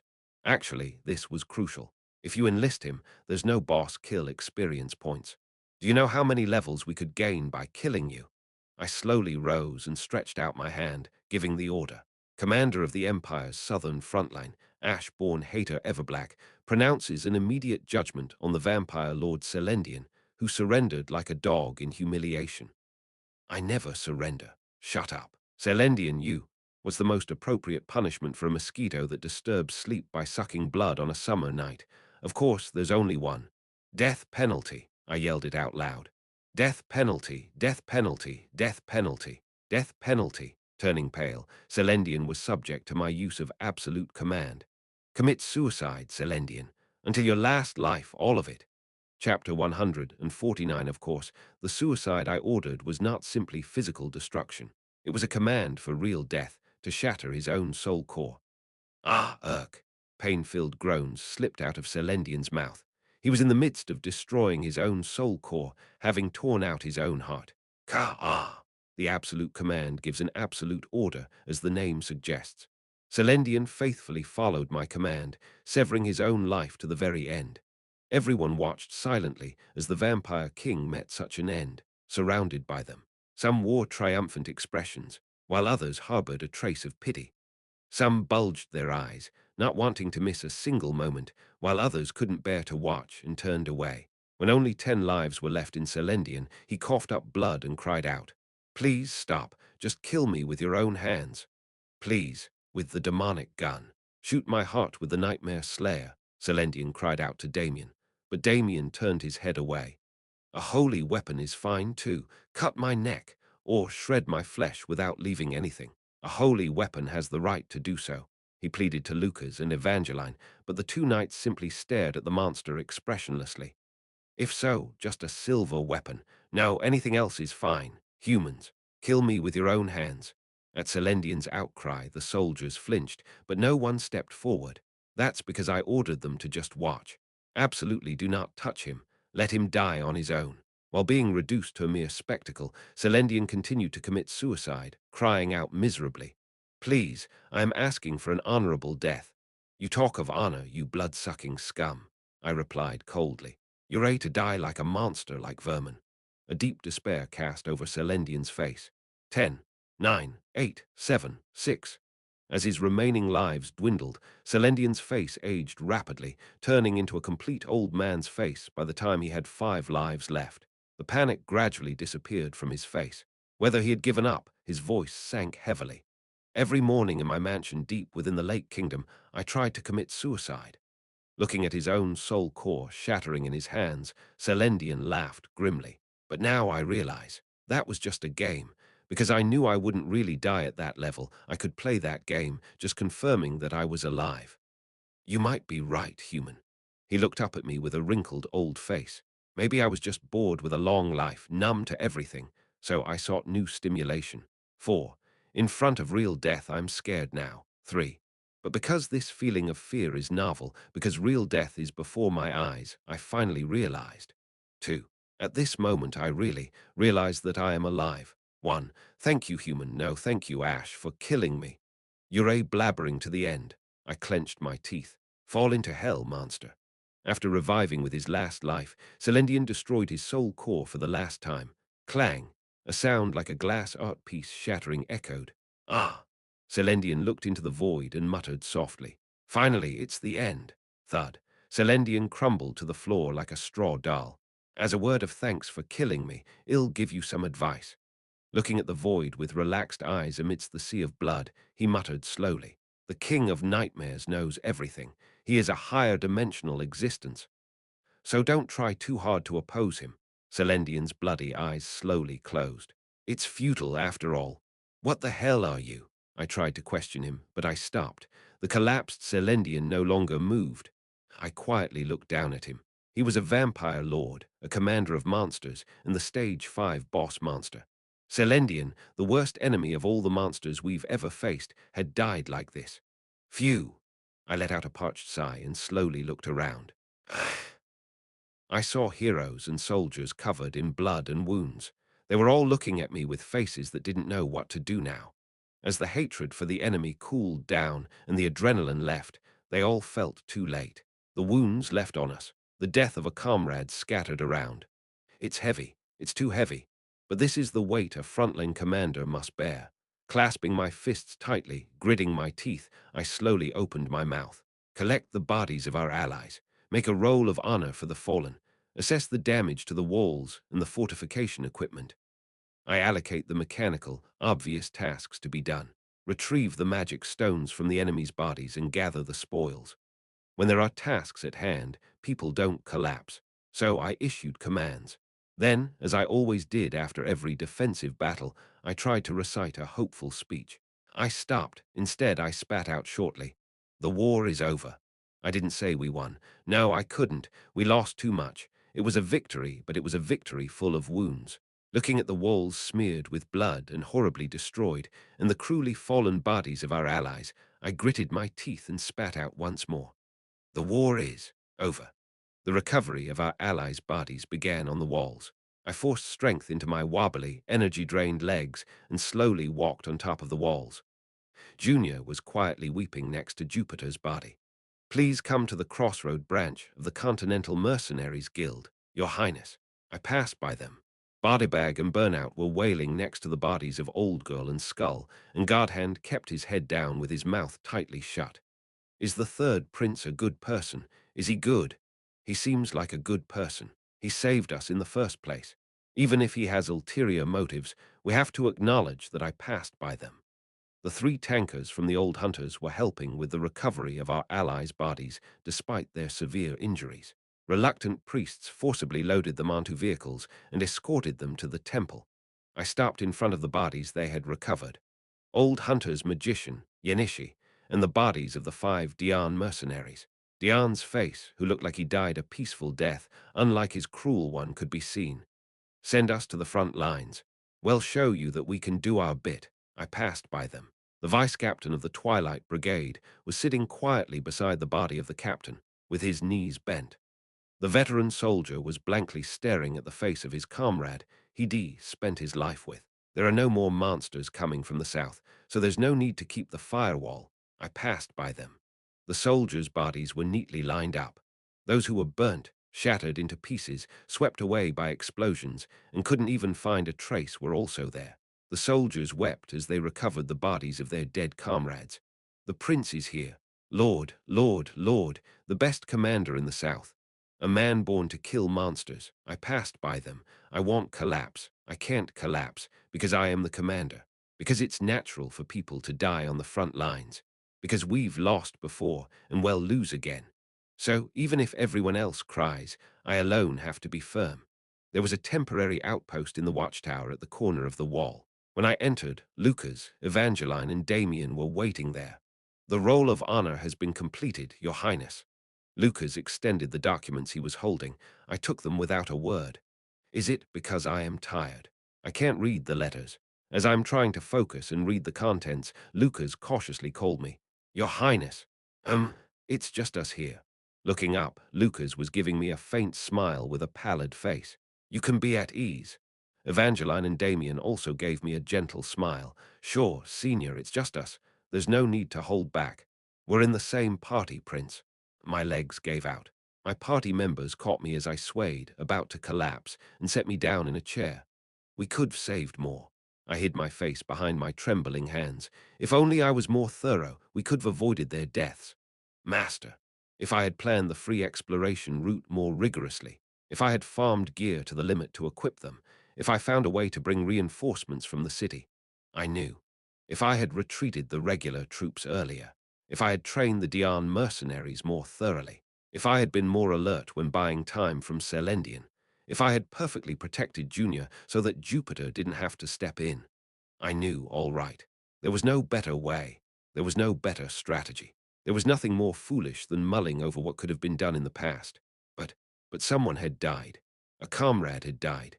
Those who laughed, cried, and crossed the line of life and death with us had taken their last breath right before my eyes. They met death within arm's reach. Even if we had no choice during the Black Spider Legion, it wasn't the case this time. We could have changed things. We could have saved at least one more person. But I was lacking. Tears burned at the corners of my eyes. I squeezed them shut and gritted my teeth. If only I did a little better. You did your best, Master. Lucas spoke warmly with a hoarse voice.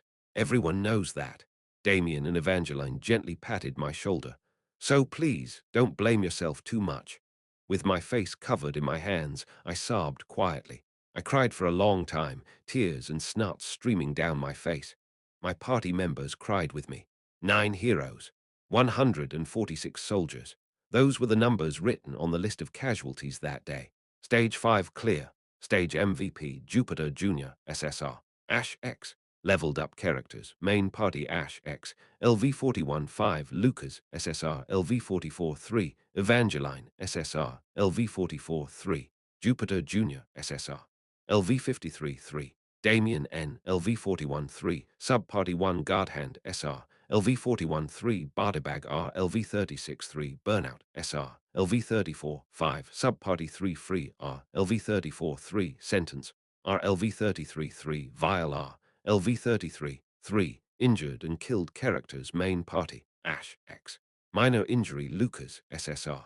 Minor injury Evangeline, SSR. Minor injury Damien N. Minor injury Subparty 1 Old Girl R. Deceased Skull N. Deceased Burnout SR. Minor injury Subparty 2 Dion N. Deceased Ayla N. Deceased Rock N. Deceased Hessen N. Deceased Cheyenne. Deceased Subparty 3 Jupiter SR. Deceased Yenishi R. Deceased Free R. Serious injury Sentence R. Serious injury Vile R. Serious injury Obtained items. Blood Tribe Legion Magic Stone. 520 Vampire Magic Core SR.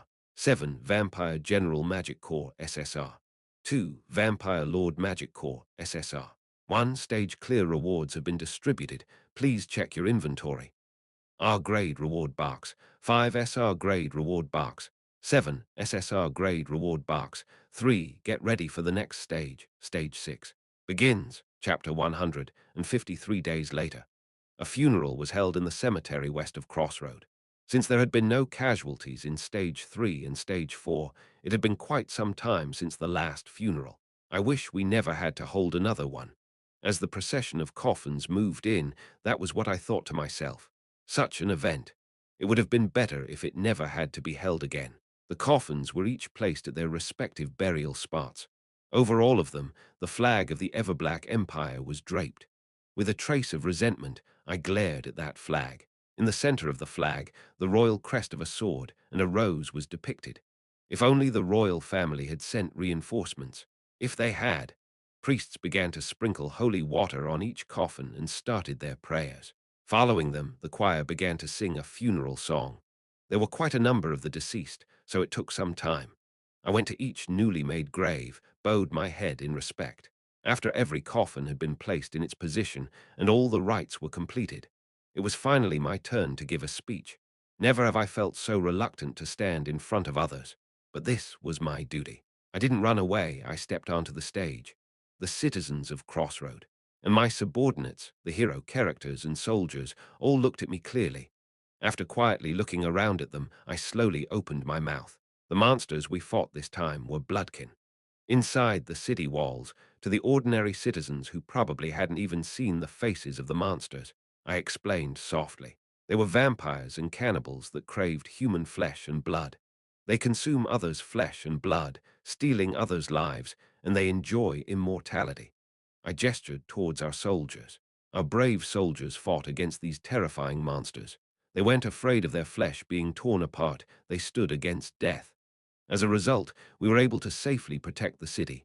Clap, clap, clap. The citizens spontaneously burst into applause. The soldiers received the applause with embarrassment, shyness, or some even with indifference.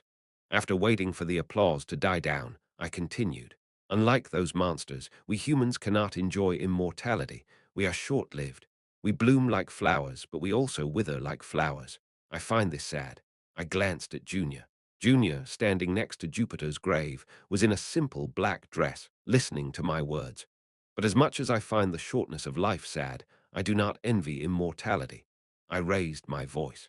Humans who struggle with life, shedding their own blood, are much more beautiful than monsters that swallow others' blood and run from death. I believe so. Truly, I believe so. Each of the warriors who died this time fought bravely. They didn't turn their eyes from their lives. They confronted it head on, and they fulfilled their duties. I closed my eyes for a moment. I recalled each of the 155 names of those who had fallen this time. I remembered the death they met without retreating. Everyone fight. I opened my eyes and continued. Fight against life. Stand fiercely against it. Live your life to the fullest so as not to be ashamed before those who were buried before you. Roam the world, find what you must do, and be sure to achieve it. As I looked around the crowd, I nodded heavily. That's what those who sacrificed their lives to protect you would want. I slowly bowed my head. For those who fought fiercely with their lives and went away, let us have a moment of silence. Everyone gathered at the funeral simultaneously bowed their heads. After a short moment of silence, I raised my head and voiced again. And I want to say something to all the soldiers who were on the front lines this time. The heroes and soldiers all looked at me at once. I understand the pain of losing a comrade. I too have spent sleepless nights over the past few days. Every time I laid down to sleep, the faces of the dead subordinates flickered in my mind. I hadn't been able to sleep properly for days. Don't hold any guilt like my comrade died, but I survived. Your comrades wouldn't want you to think that way. At my words, a considerable number of soldiers flinched. It seemed to hit a nerve. Post-battle, the most common side effect veterans suffered from was similar to what I felt. I gave a faint smile. Let's find our purpose together, for we have survived. That was the extent of my prepared speech. It was a difficult battle, but thank you for surviving. As I fumbled for words, I chuckled awkwardly and finally spat out, "Thank you, everyone." I stepped down from the stage, and Lucas signaled the artillery. Boom, boom, boom, boom. A salvo rang out, honoring the dead. The funeral schedule had ended. The sharp salvo gradually faded, and the gathered citizens started to scatter one by one. I began to look for my party members at the cemetery. Godhand Bodybag Burnout were the first I saw. Shadow Squad members were standing in front of Old Girl and Skull's tombs. "Ah, Your Majesty. Your Majesty is here." As I approached, the three quickly bowed. I waved my hand to signal them to rest. The passing of Old Girl and Skull. It's unfortunate. I looked at the gravestones. Instead of their real names, their code names were inscribed on their tombstones. It was sad, yet very much like the Shadow Squad. Originally, members of Aegis Special Forces are not allowed to be buried. Upon death, their bodies are disposed of in some way, leaving no trace in the world. Godhand spoke with a bitter expression. But thanks to your Majesty's consideration, we were able to bury them in such decent graves. A blessing, indeed. Even at their colleague's funeral, the three Shadow Squad members maintained completely expressionless faces, as if they had shaken off all sorrow over the past 3 days.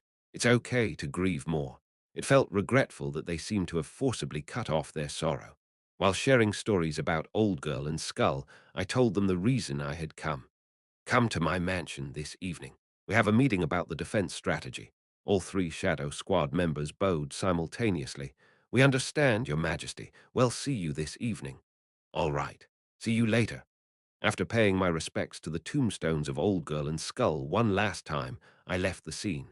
Looking back, I saw the figures of Shadow Squad members standing in front of the two graves.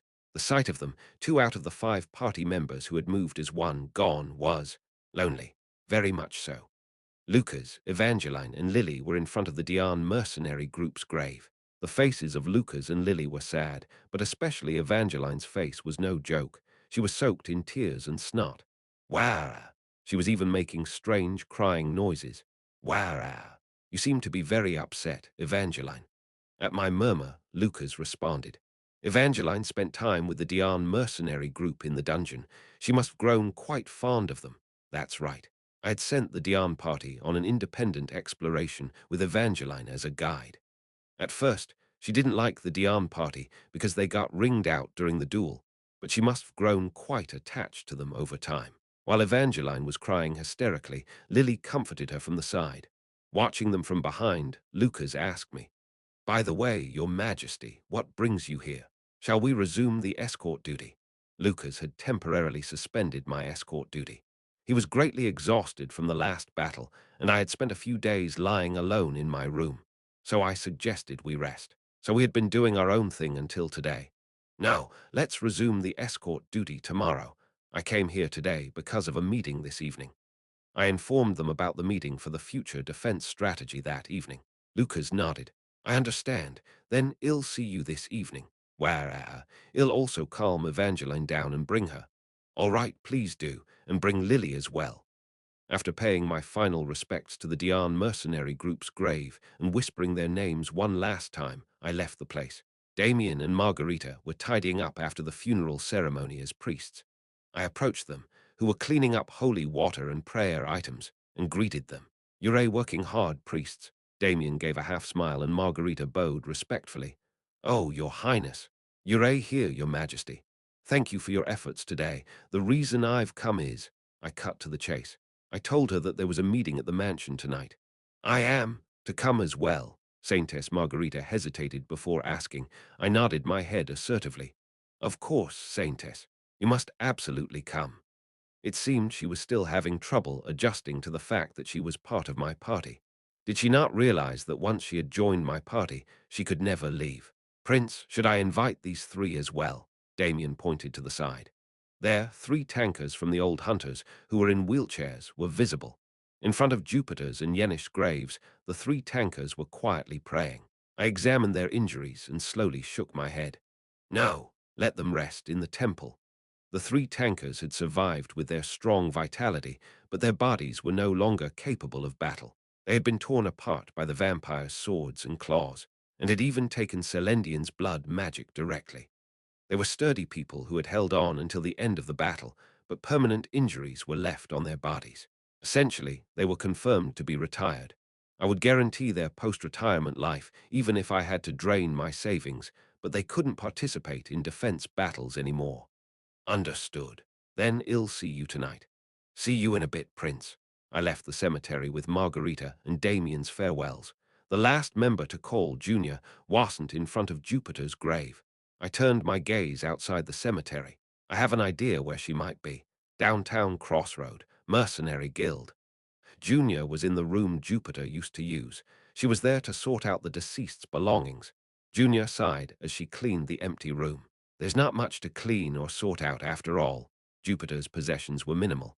3 old imperial uniforms, 1 coat, 2 pairs of boots, 2 pairs of gloves, 4 bottles of liquor, 5 packs of cigarettes. That's it. Even though she was a wandering mercenary, how could she travel so lightly? Humming a strange tune, Junior put away Jupiter's belongings. Then she stopped. Ha!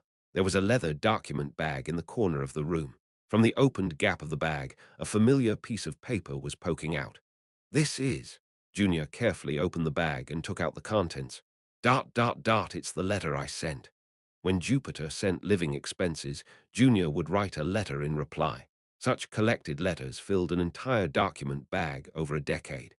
Junior cautiously spread out the letters she had sent, starting from the oldest ones. Most of the content was about how she was short of living expenses, how her children's medical bills had increased her debt, and how tough it was just relying on the money Jupiter sent. However, always at the end, I miss you. When are you coming? Come back soon, was written. As the more recent letters arrived, such phrases gradually disappeared until only demands for money remained. Unable to look any further, Junior covered the remaining letters. Why hadn't she revealed her true feelings a bit earlier? Why hadn't she been honest? If she had, something might have changed. Then she noticed a new envelope wedged in a corner of the document bag. It was the envelope Jupiter always used to send money home. But this time, instead of money, something else was packed. When she opened it, there was a carefully packed root of a medicinal herb emitting an old smell. A short note came with it. It's called century ginseng. I found it in a dungeon. It's good for your health. Boil it and drink it. It was the century ginseng that Jupiter bought from Nameless, who appeared as a dungeon merchant during free exploration of Zone 2. She had bought it to give to her granddaughter, but ended up not being able to send it in a letter, nor deliver it in person. With the sender gone, only this unsent letter remained. This is the herb that old people use for strength and vitality. Holding the century ginseng, Junior muttered in disbelief. You packed this up to give it to me. Really? Something welled up within her. Junior bit her lower lip hard. Really? Like an old. As Junior was just barely holding back her tears, standing still, knock, knock. The sound of a knock came from outside. Junior, who hastily wiped her eyes, turned around to see Ash standing frozen in the doorway. Sorry, did I interrupt something? No, not at all. You came at just the right time. With her eyes still reddened, Junior laughed heartily. Mom wouldn't like it if I cried twice, hee. Ash, who was on the verge of saying something, shook his head, cleared his throat, and spoke. I came to pass on a message. There's a meeting about the upcoming defense battle this evening, so come to the mansion. Understood. A meeting about the defense battle. Okay. Ash gave a small smile at Junior, who nodded her head. You can look forward to it. There's going to be something very interesting happening at today's meeting. Something so dynamic and fun that it will completely blow away the gloom that's been hanging over our party. Junior furrowed her brows and cautiously asked, a very dynamic and fun thing. You say, Chapter 151, I sent out a summons to my party members and headed back to the mansion, heading straight for Ada's room. Welcome, my lord. I spoke bluntly to Ada, who was trying to greet me with a smile. Starting from the next stage, we won't be able to complete the strategy. Ada, who had been frozen, asked in a trembling voice, What did you just say? Don't play dumb. You know, too. I plopped down onto any chair nearby and crossed my legs. Our current situation at the monster front is the worst. If it continues like this, it'll soon be game over. Ada fell silent. I let out a small sigh. First, the majority of the hero parties are out of action, except for the main party who had only minor injuries. The Shadow Squad, the first sub-party in the Firepower team, had lost 2 out of 3 archers. Burnout, the only archer left, was also injured. The Dian mercenary group, the second sub-party responsible for low-level work, had been wiped out. The loss was painful as they were rookies who had been diligently fed experience points and geared up for future frontline operations. The Old Hunters, the third sub-party that was filled with AoE magic attackers, lost both mages. Although the 3 tanks survived, their injuries were severe. It was almost certain they'd retire. Out of the 20 hero characters, 9 are dead and 3 are retired. We've lost a staggering 60% of all hero characters. Of course, there were reserve parties, such as Lily's and Margarita's, but there wasn't enough time or a situation suitable to immediately train them to be a useful party on the front lines. The loss of hero characters alone was significant. Regular soldiers have also taken a fatal blow. Most importantly, the Twilight Squad has lost its combat power. The Twilight Squad, veterans among veterans who had spent their whole lives fighting monsters here under the Margrave, led the defense. These sturdy veterans protected and taught the new soldiers, allowing us to continue the grueling battle until now. However, the leader, who was a core member of the Twilight Squad, died in the last battle, and half of the 300 members died. They were virtually ruined. As expected, the morale of the remaining regular soldiers was shattered. A few, though a minority, even deserted. And how about the walls? They were hit by magic and torn apart by that vampire's axe. The damage to the fortification equipment represented by the walls was not trivial. The wall was split by Beta's axe and frozen by Alpha's magic. It would take at least 10 days to restore. Various fortification equipment was also destroyed due to the vampires using blood magic from the walls. About half of the cannons and ballistas were destroyed. It would also take about 10 days to repair. Despite the serious blows on all fronts, well, so be it. If the next stage proceeded normally, with a normal difficulty, I would have gritted my teeth and continued with the strategy. However, this damned game never ceased its nonsense. Enemy information stage 6, LV. 3 bodies, LV-25 Flame Wyvern Elite, 30 bodies, LV-20 Wyvern. 710 bodies just yesterday. I selected 5 uninjured reserve party members and sent them for autonomous exploration in Zone 1. They returned this morning, bringing back a wyvern's magic stone. At the same time, information about the next stage's enemies was confirmed through my system window. A wyvern? Wyvern? I shoved the enemy information window in front of Ada and screeched. Are you out of your mind? More aerial mobs in this situation. We've lost all our magicians and archers. Ada, huddled in a corner, repeatedly bowed to me. I'm sorry. It was my mistake. Of course it was a mistake, you bastard director. Can't you design the levels properly? If you set a difficulty cliff like this, you're basically telling us to jump off of it and die. After ranting, I took a step back, breathing deeply. Well, still, if it's a wyvern, it's doable compared to a gargoyle. Its magic defense is high, but its physical defense is low, so we can take it down relatively easily with cannons and arrows. Thank goodness. That would be the case if the stage was proceeding on a regular schedule, you idiot. I coughed and pointed vehemently at the bottom of the stage information window, venom spewing from my mouth. Stage 6. Time remaining until start. 7 days unless my eyes were playing tricks on me. We had a mere week left until the start of the next stage. The basic rule is to give ample time before and after boss stages, isn't it? But giving us only 10 days, 3 days behind us and 7 days ahead, is this some kind of joke? I grabbed Ada by the collar and began to shake him back and forth. Ada let out a deflated scream. This is definitely abnormal. There should be at least 3 weeks between boss stages and the next one. Exactly. And there must be some kind of crap reason why this is happening. I opened a new system window and shoved it into Ada's face. Dark event warning for stage 6. Activated dark event. Rapid progress. The time until the start of the stage is drastically reduced. Every single time, the damned dark events screwed me over in new ways. It's truly an innovative bastard. So, we had only 7 days left until the start of the next stage. And the damage the monster front here had suffered couldn't possibly be repaired in a single week. With the current situation, it was impossible to continue the game. We can't beat it, I growled. Well, maybe we could beat it. We'd just suffer more damage than in stage 5. And what happens after that? And after that? In this kind of difficulty and situation, our entire front line would slowly crumble until it eventually ends in game over. Newly acquired heroes would die screaming before they were even trained. Soldiers would be used as meat shields and die like consumables. My party members, wounded and battered, would be pushed to their limits, slowly dying one by one. Without realizing it, I was imagining such a scene. In various parts of the burning city, Lucas and Evangeline, surrounded by countless monsters, falling. Junior, who was blocking the enemy wizard's magic, vomiting blood and kneeling. Arrows raining down like a storm on Damien, who had run out of bullets. Godhand, Bodybag, and Burnout resisting till the end, only to be stabbed. Lily swept away by the explosion of the artifact, and Saintess Margarita swallowed by the flames while trying to save the injured. Damn it! I shook my head vigorously. I can't stand by and watch that happen. I had no intention of throwing my remaining forces into a battle with no hope of winning. The problem was, that was exactly what was going to happen. By my calculations, we wouldn't even make it to stage 10. The monster front would be annihilated. This damned game. I can't do it like this. Just quit the game. You're not. Really going to quit, are you? Ada, who had been wary of my foul mood, asked cautiously. I've always known you as someone who never gives up, no matter the situation.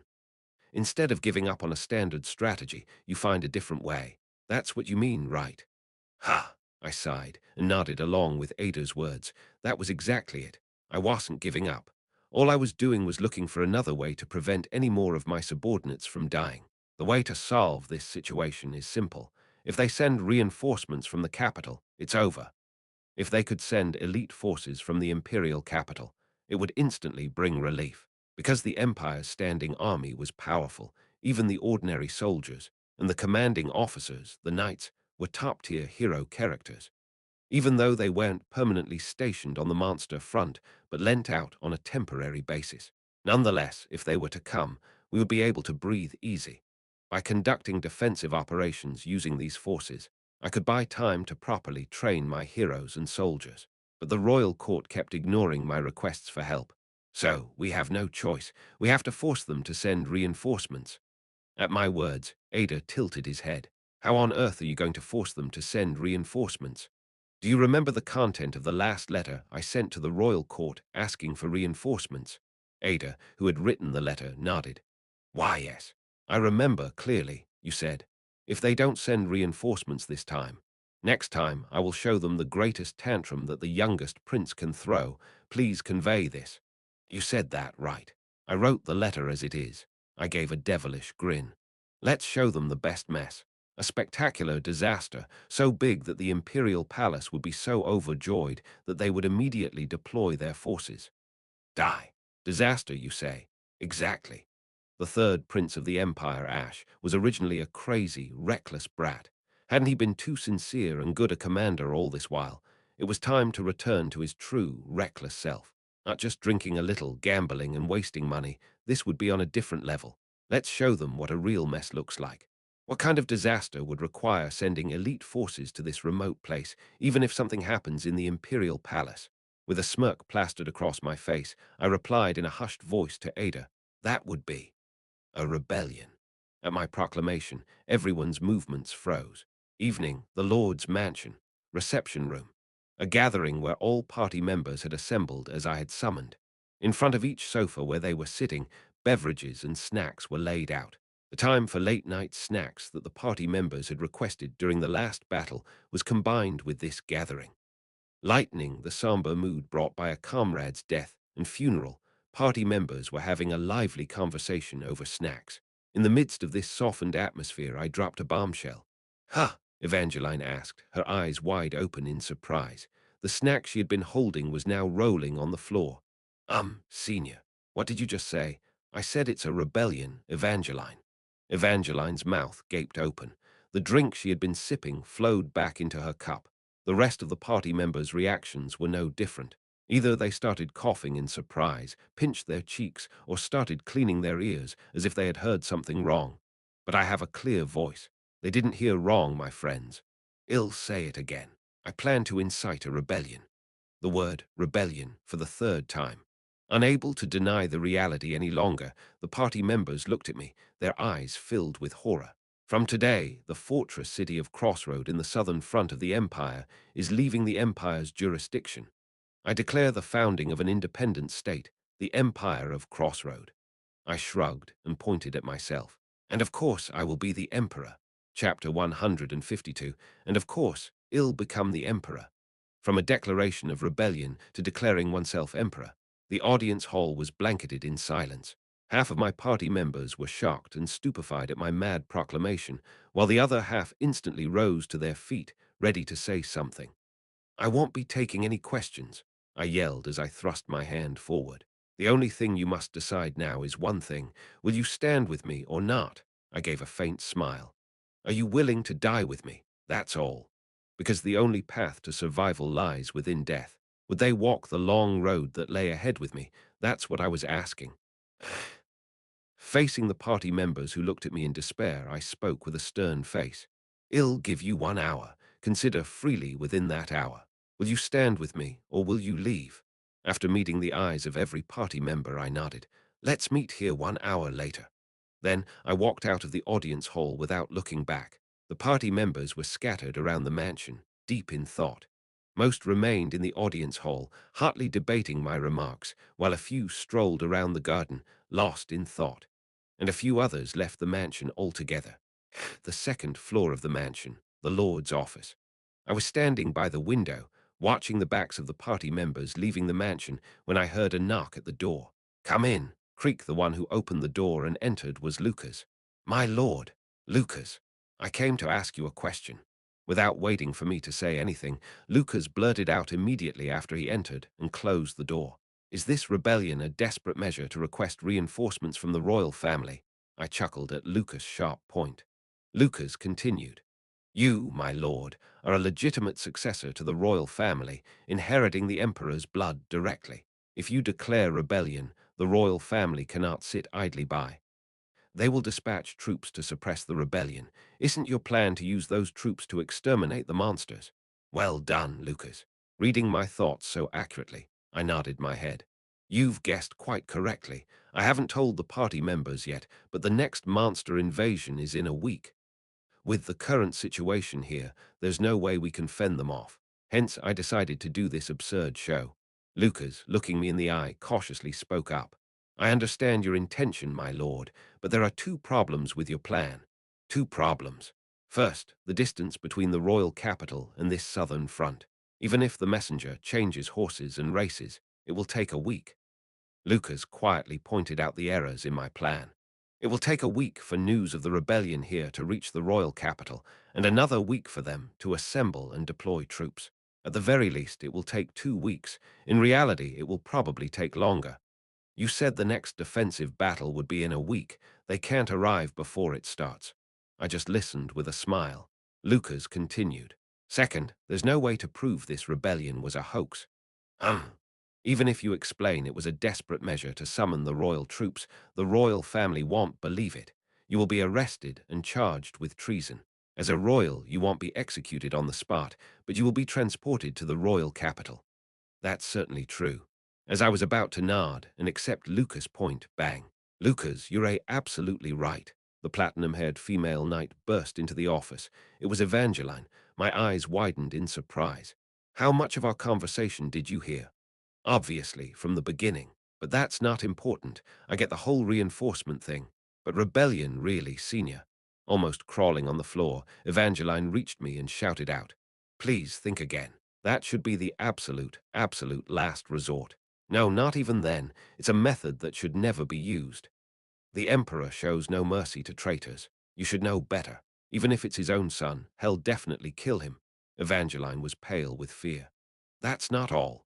If you're involved in the rebellion, hell exterminate 3 generations. Everyone in this place, the entire crossroad, will be sentenced to execution.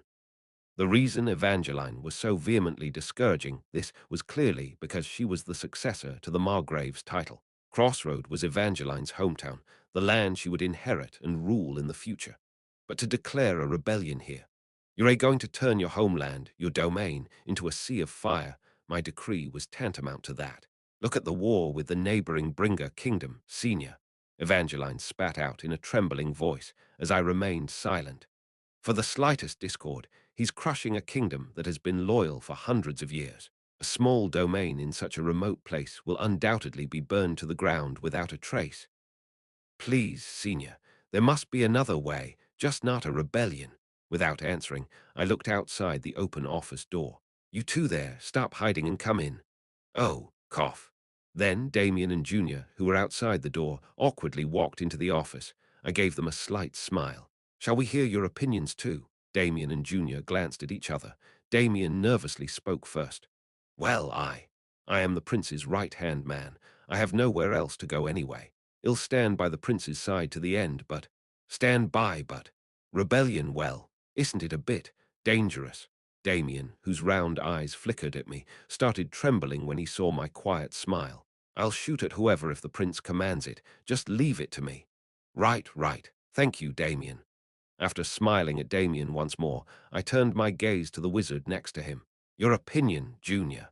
It's suicide. Junior cut in decisively with her clear voice.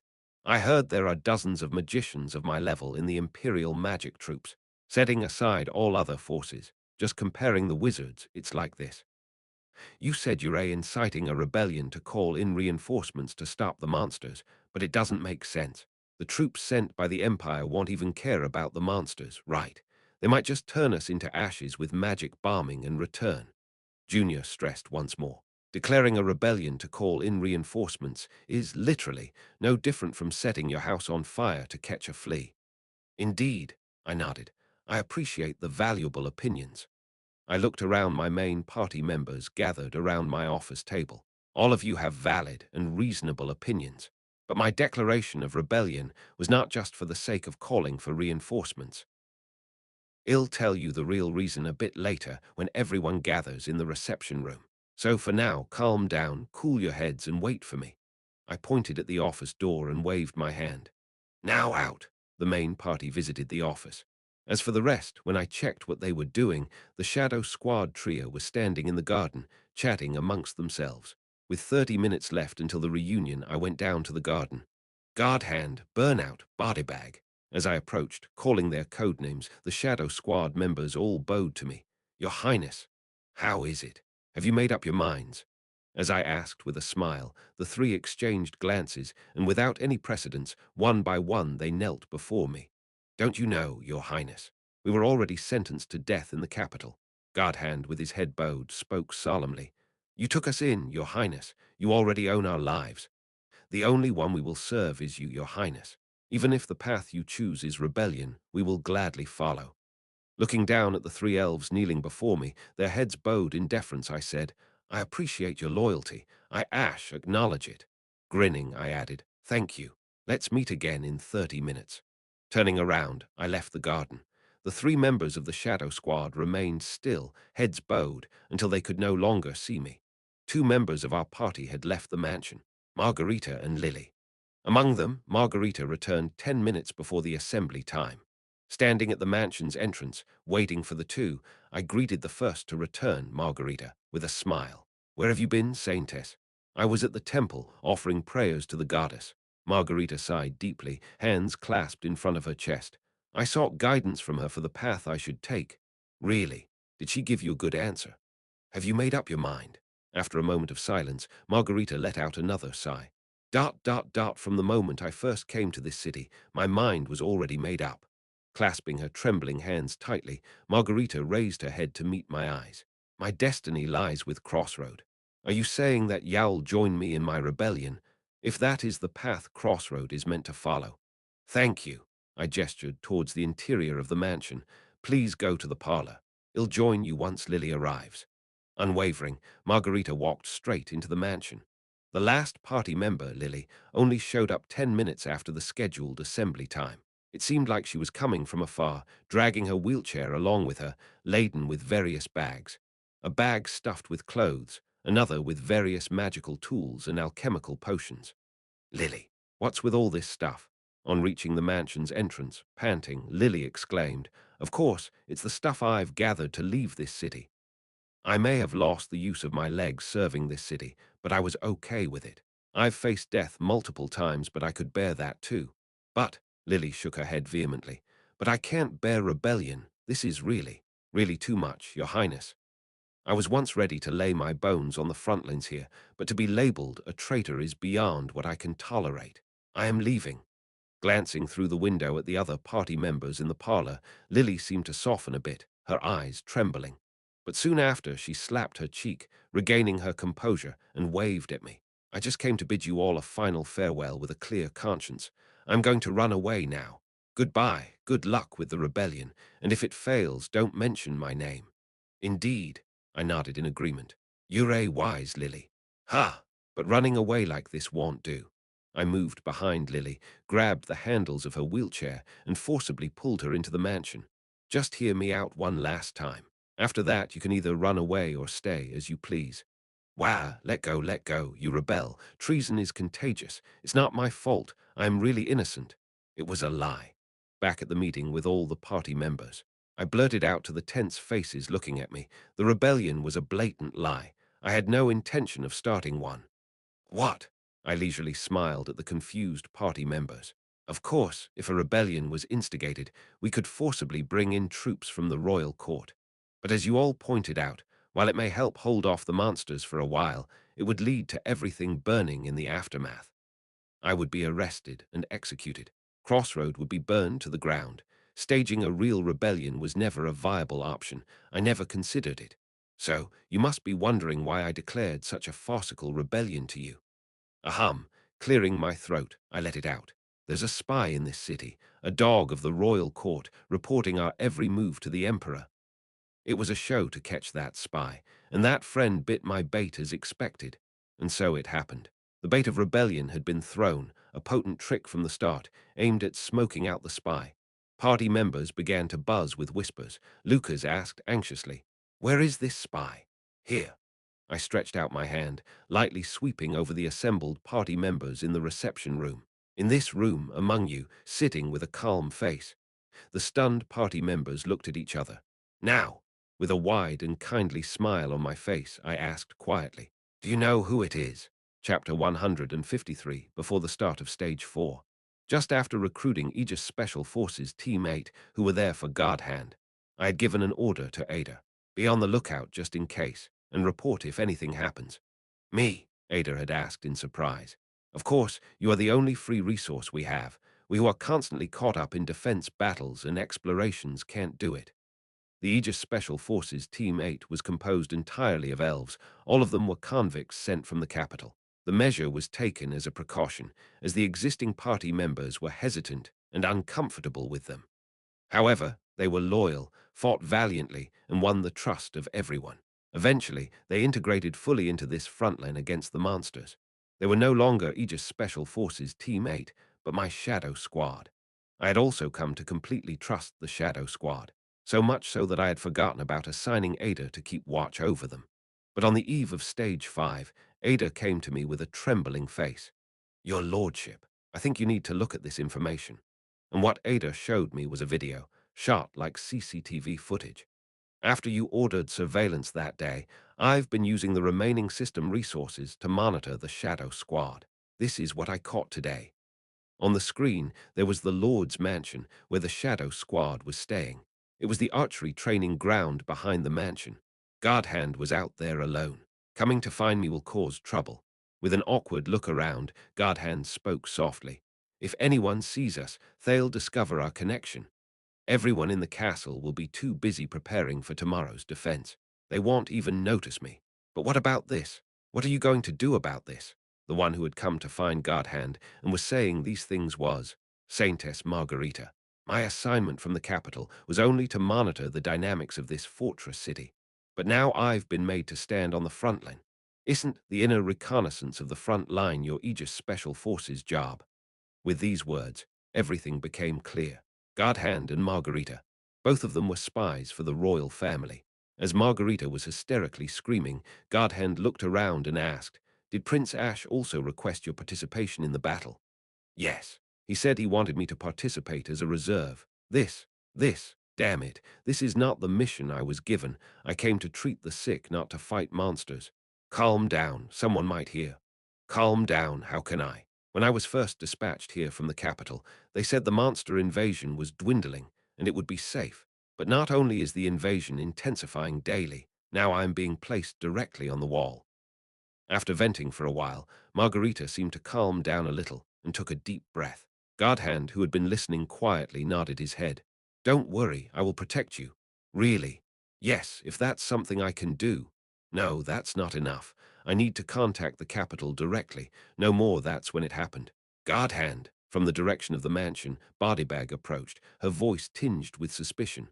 Surprised, Guardhand turned around in a panic, and Margarita hastily lowered herself and ran toward the forest behind them. "Bodybag, what are you doing here instead of resting in the mansion?" "I just thought I'd get some fresh air." "What about you, Guardhand? Who are you talking to?" Margarita desperately fled into the forest behind the archery training ground, and Guardhand blocked the path leading in that direction with his body and coughed.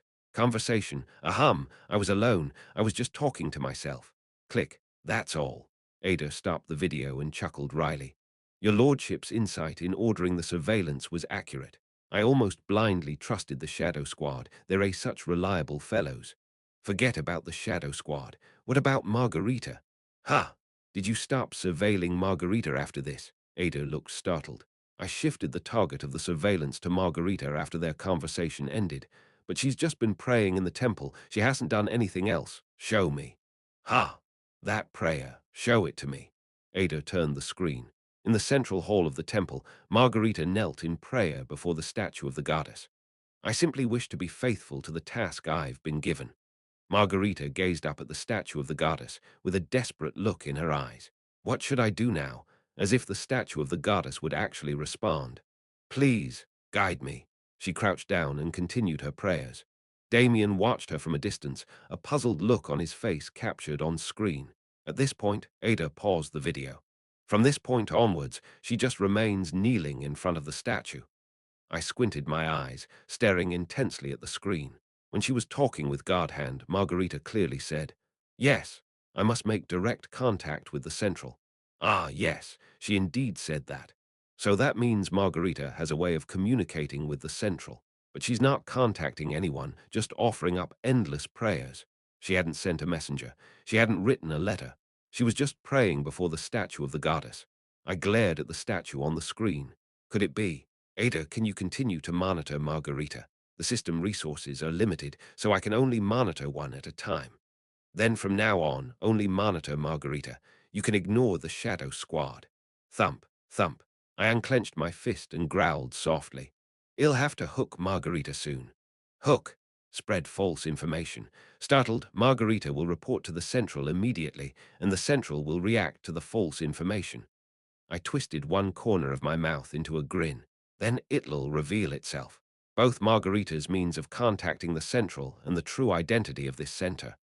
I had a feeling. Both of these things would be incredibly useful to me.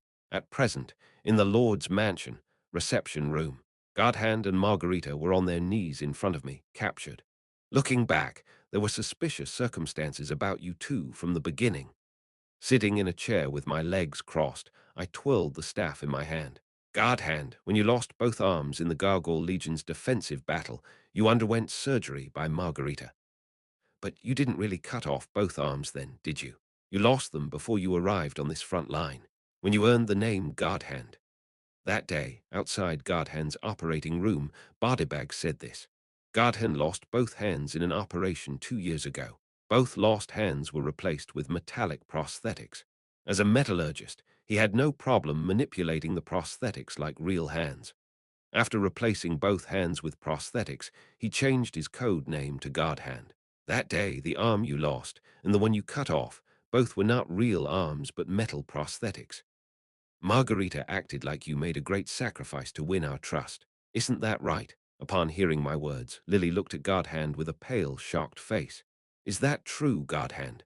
But that day you lost your arm to save me. Godhand, who had been silent, slowly opened his mouth. It's true that I was injured by the gargoyle and had to amputate more of my arm that day. Strangely, he seemed to be speaking to Lily, not me. However, most of what you said is correct, Your Highness. I exaggerated a minor injury, as if it was a significant one, to gain trust on this front.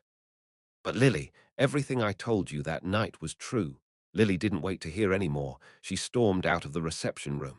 Godhand, who had been looking at the space where Lily had disappeared, silently shut his mouth and lowered his head. With a sigh, I watched the scene, then shrugged my shoulders. I don't care if any of you are spies for the royal family. It would be strange if there were no spies. The Everblack Empire covered more than half the continent. It's natural to scatter spies throughout the world, even within their own territories. Especially if a royal prince is messing around in a borderland, it is inevitable that they would be under surveillance. If you pledge loyalty to me, fight on the front lines, and risk your lives, I wouldn't mind briefing you about the current situation. I growled at the two of them, but you should have remained undetected. Once exposed like this, who on the front lines would trust you? You're not comrades battling monsters together, but potential spies carrying unknown intentions. The relationship between the royal family and me, the third prince, was not so bad at the moment, but the future was unpredictable. For instance, when issues related to the succession of the throne arise. If another prince, holding real power within the royal family, decided to assassinate me, these spies could sabotage the front lines and assassinate me, a plausible scenario. They were like a ticking bomb the royal family had put around my neck. Your Highness. Godhand, who seemed to have made a decision, looked up at me with gritted teeth. The truth is that I was given a secret mission when I was sent here. However, Your Highness, none of my subordinates knew about this. I glanced towards Bodybag and Burnout, who were tied up in the corner of the reception room. They were trembling with surprise at the situation. Godhand continued. Most importantly, I have already decided to dedicate my life here. My loyalty is genuine. Please believe me, Your Highness, and— Enough. Godhand, I'll listen to your story later. I cut him off and turned my gaze. I have to listen to our Saintess now. Saintess Margarita was quietly closing her eyes without any reaction after being captured, as if she had given up on everything. When I declared my rebellion and gave you time, Saintess, you immediately ran to the temple, not even knowing that my subordinate was watching you. I was curious. How you were contacting the upper ranks, and the identity of that communication device was quite surprising. A little while ago, when I gave them an hour of respite, Margarita immediately ran to the temple. I continued to monitor Margarita through the surveillance screen of the system window. She sat down in front of the goddess statue in the central hall and just started talking, completely abandoning any pretense of praying. I report. Prince Ash has declared rebellion. I repeat, Prince Ash has declared rebellion. After a long silence, a low-quality buzzing voice came out of the goddess statue. Rebellion. It sounded like a very poor quality phone call, but it was clear. Say it again, exactly. Prince Ash has declared rebellion. Is it true? This matter is of utmost importance. There can't be a single mistake. It's true. I heard it clearly with my own ears. Margarita reported my declaration of rebellion without a single mistake. The goddess statue was silent for a moment and then spat out words. Prince Ash ordered to gather again in an hour. Yes, that's correct. Then, after joining Prince Ash, continue to monitor him. Whether he is really planning a rebellion, and if so, what method he is using, observe in detail and report again. But this isn't my job anymore. I'm just a priestess. Everything is for the goddess and His Majesty the Emperor. Don't be petulant. I'll be waiting for the next report.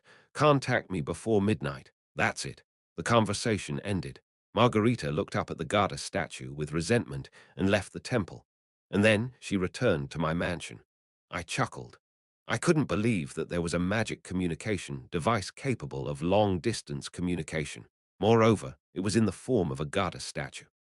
How could we tell whether you were earnestly praying in front of the goddess statue or reporting the situation here to the higher-ups? Communication magic is a famous ancient magic known to have disappeared along with teleportation magic. But it seems that it didn't disappear. The royal family monopolized it and allowed only their spies to use it. While we had to resort to sending messengers, writing letters, and releasing doves whenever we needed to communicate from afar, a total mess. These damn spies had the audacity to set up ultra-high-speed communication lines for their own use. The audacity of these bastards. Margarita bit her lip hard. I brought my face closer to hers, dodging her averting gaze. Saintess. No, Margarita. Thud, thud, thud.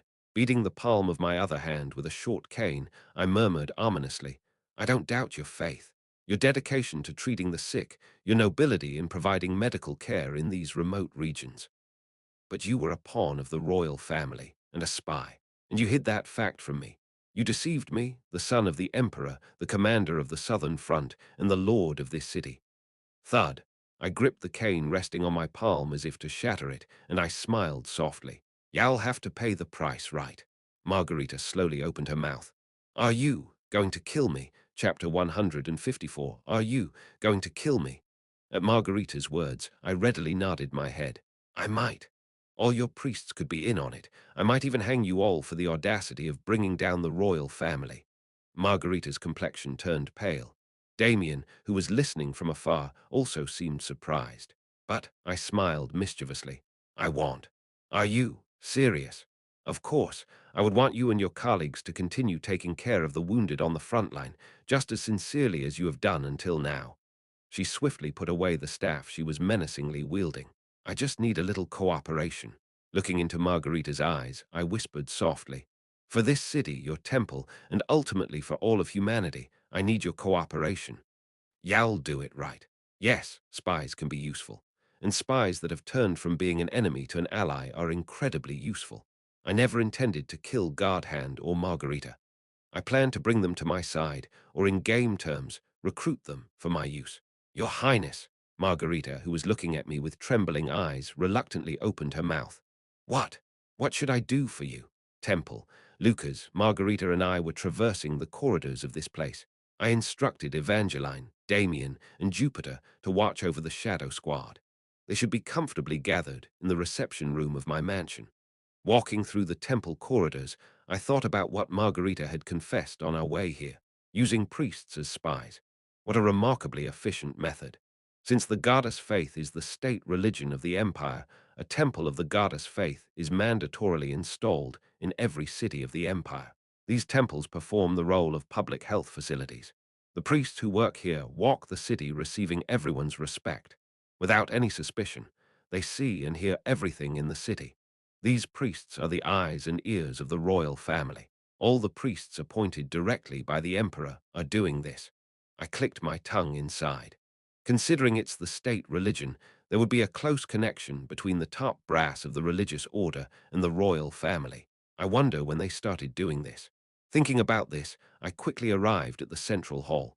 Margarita stood in front of the goddess statue with a pale face as if she would die at any moment. Lucas was keeping an eye on Margarita to make sure she didn't do anything suspicious. Me, I was humming happily. The events about to unfold were too exciting, and I was so looking forward to them that I couldn't help but dance a bit. Oh, how exciting! Margarita, who knelt in front of the goddess statue, calmed her breath and then uttered in a dry voice, I report. Then a faint sound of magic device activation rang. It was such a faint sound that one could miss it if not fully concentrated. A while later, a thick voice leaked out from the goddess statue with a crackling sound. "I am listening. Report." Margarita, who was silent, stole a glance at me. I nodded my head with a warm smile. "Do as you were told." The rebellion was a lie. Margarita trembled as she spoke. It was a trap set by His Highness Prince Ash to weed out spies like me. What? I repeat, the rebellion was a complete lie. It was a false alarm due to my fatal mistake. I am sorry. What are you talking? Wait. So Prince Ash knows your identity? Yes, he does. Margarita spit out exactly as I instructed. I was exposed. I am sorry. At this point, I stepped forward. That's the story, my friend, hiding behind the goddess statue. Pushing Margarita aside and standing right in front of the goddess statue, I smirked. Wow, talking about this in front of the goddess makes even a person with weak faith like me feel guilty, but thinking of making the priests do this kind of work. You guys really have a wicked taste. Hey, I get all that. You're not ignoring the prince, are you? Ha, no dodging. Let's cut the crap. Silence was broken again, filled with a sense of confusion. Your Highness, I regret to inform you that you do not have the authorization to use this communication channel. Then bring out the authorized person in charge. I growled threateningly. Bring him out. Can't bring him out. Then shall I guess who your boss is? I started counting on my fingers one by one. Someone with a deep relationship with the goddess, religion enough to use the priests as his chess pieces. Someone with ties to the covert world that can oversee spies within the empire. Moreover, someone who can build such a communication magic infrastructure and bear astronomical usage fees. Who could it be? Cooperating closely with the state religion, goddess religion, commander of the covert, Aegis Special Forces team, someone who can scatter spies across the continent, collect information, and willingly pay for the process. I muttered his name. Our empire's administrative representative, my second older brother, Fernandez Ember Keeper Everblack. It can only be him. I command in the name of the third prince, Ash-born Hater Everblack. Bring my brother here immediately. Staring at the delicately carved face of the goddess, I threw down the gauntlet. I won't be waiting long. About 10 minutes, I guess. With a crackling sound, the communication was connected. Ah, can you hear me? The voice that came out as if testing the microphone was distinctive and clear, even within the poor quality sound. It was a voice I heard for the first time, but I had a hunch. This voice belonged to the second prince, Fernandez. Central to South, communication status is good, awaiting response. Finally, a direct conversation with this jerk. I burst out laughing with energy. Wow, bro, it's been a while. It's me, Ash. Of course, we've never met, but let's pretend we're close. How long has it been since I've heard your voice? I'm thrilled. You must be happy to hear my voice too, right? After a brief silence, Fernandez spoke in a calm tone. Magic communication is at risk of eavesdropping. Replace personal names with regional code names. You're worried about eavesdropping. Bullshit. Who the hell is going to intercept goddess statue communications? I snorted. If there's a real threat of eavesdropping, you should assign completely irrelevant code names. You're just arbitrarily attaching them to regions. All right, let's just chat comfortably, Mr. Central. A long sigh was audible. It's been a while, Ash. I've missed you too, bro. Just hearing your voice gets me sentimental. How on earth did you find this line? It's the first time I've been caught this clearly. It's quite embarrassing as the head of the covert. His voice wasn't embarrassed at all, but I guess he meant something like I am going to gut the bastards who let this happen. Haha, but I'm thrilled to be able to chat like this with you, bro. Let's communicate often. Are you eating well? Is that unpleasant face of yours still glowing? Of course, I've never seen his face. Fernandez is a character that only appears in game settings. I'm just rambling in an Ash-like way. Fernandez let out a sigh again. Do you know how much it costs per second for magic communication, Ash? It's not meant for casual chats. Cost, I don't know. What's certain is that I'm not paying for it. That's why collect calls are great. What? Collect? Call, what's that? It exists. It's a reverse charge call. They hardly use it on Earth these days. Get to the point, brother. I'm busy here. Oh, aren't you apologetic for planting a spy that got caught? Why should I be sorry? Fernandez retorted. It was for the safety of the royal family and the empire. I don't have a reason to be sorry to you, do I? You're a pretty brazen, bro. When you're in a place like this, it's natural to grow thick-skinned. You're the same, aren't you, brother? I crossed my arms. It seemed like our tongue battle wasn't particularly productive. Whatever, let's cut the crap and get straight to the point. Straightforward as ever. Send reinforcements within a week. If not, the southern front is screwed, and the monsters will begin their invasion of the Empire. So you mentioned rebellion to get those reinforcements. Our little brother, you're quite a rebellious commander, aren't you? Well, when the person who refused to send reinforcements until the end calls me rebellious, I feel rather shitty. I gritted my teeth and retorted sarcastically. Didn't you receive all the reports about the situation here through the goddess statue? This place is really, extremely, unbearably hard. Just send a few troops and we'll all be happier. Am I asking for too much? Fernandez gave a sound of feigned sympathy. Sending reinforcements is difficult. The war with the Bringer Kingdom isn't over yet. Haven't we burned down the whole kingdom and even captured the capital? Isn't it over yet? I don't have many ways to get news from outside, but the fall of Bringer Kingdom is a major event in the game. I have a rough idea of the timeline. They should have captured the capital by now. How good it would be if the war ended with the fall of the capital. There are sporadic resistances all over the kingdom. Our imperial army is also fighting back with all its might. Fernandez's voice turned stern. The peace of the empire can only be assured by rooting out the dragon's blood entrenched in the Bringer Kingdom. That's Father's decision. It's hard to send reinforcements right now, Ash. Can you hold out a little longer? And what if that little longer leads to the collapse of the front? Even if the southern front collapses, there's a chance to rebuild it, but the western front. We can only carry out the Bringer Kingdom annihilation operation now. Fernandez flatly declared, as if he had never considered sending reinforcements in the first place. The Empire faces a bigger crisis in the West. Please understand. Oh, is that so? I scoffed. So that's how it goes. Well, I can't help it then. I'll have to resort to other measures. Don't tell me you're actually going to declare a rebellion. Why would I do such a thing? It's heartbreaking. Who am I, Ash, the most filial son? Would I go against father and stage a rebellion? I chuckled. All I'm doing is getting the troops not from the central but from somewhere else.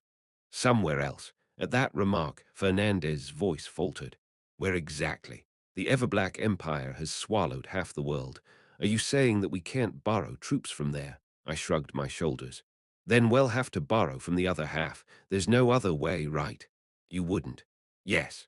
I'm going to gather the remnants from all the countries our empire has destroyed here on the southern front. Fernandez started to say something, but I didn't give him a chance and continued. And, oh my, what a surprise. The Bringer Kingdom is just a 3-day march from here, right? Who knows if someone unknown might suddenly offer money, supplies, and a comfortable place to rest to those who have lost their capital and are fighting a difficult battle. I won't stage a rebellion.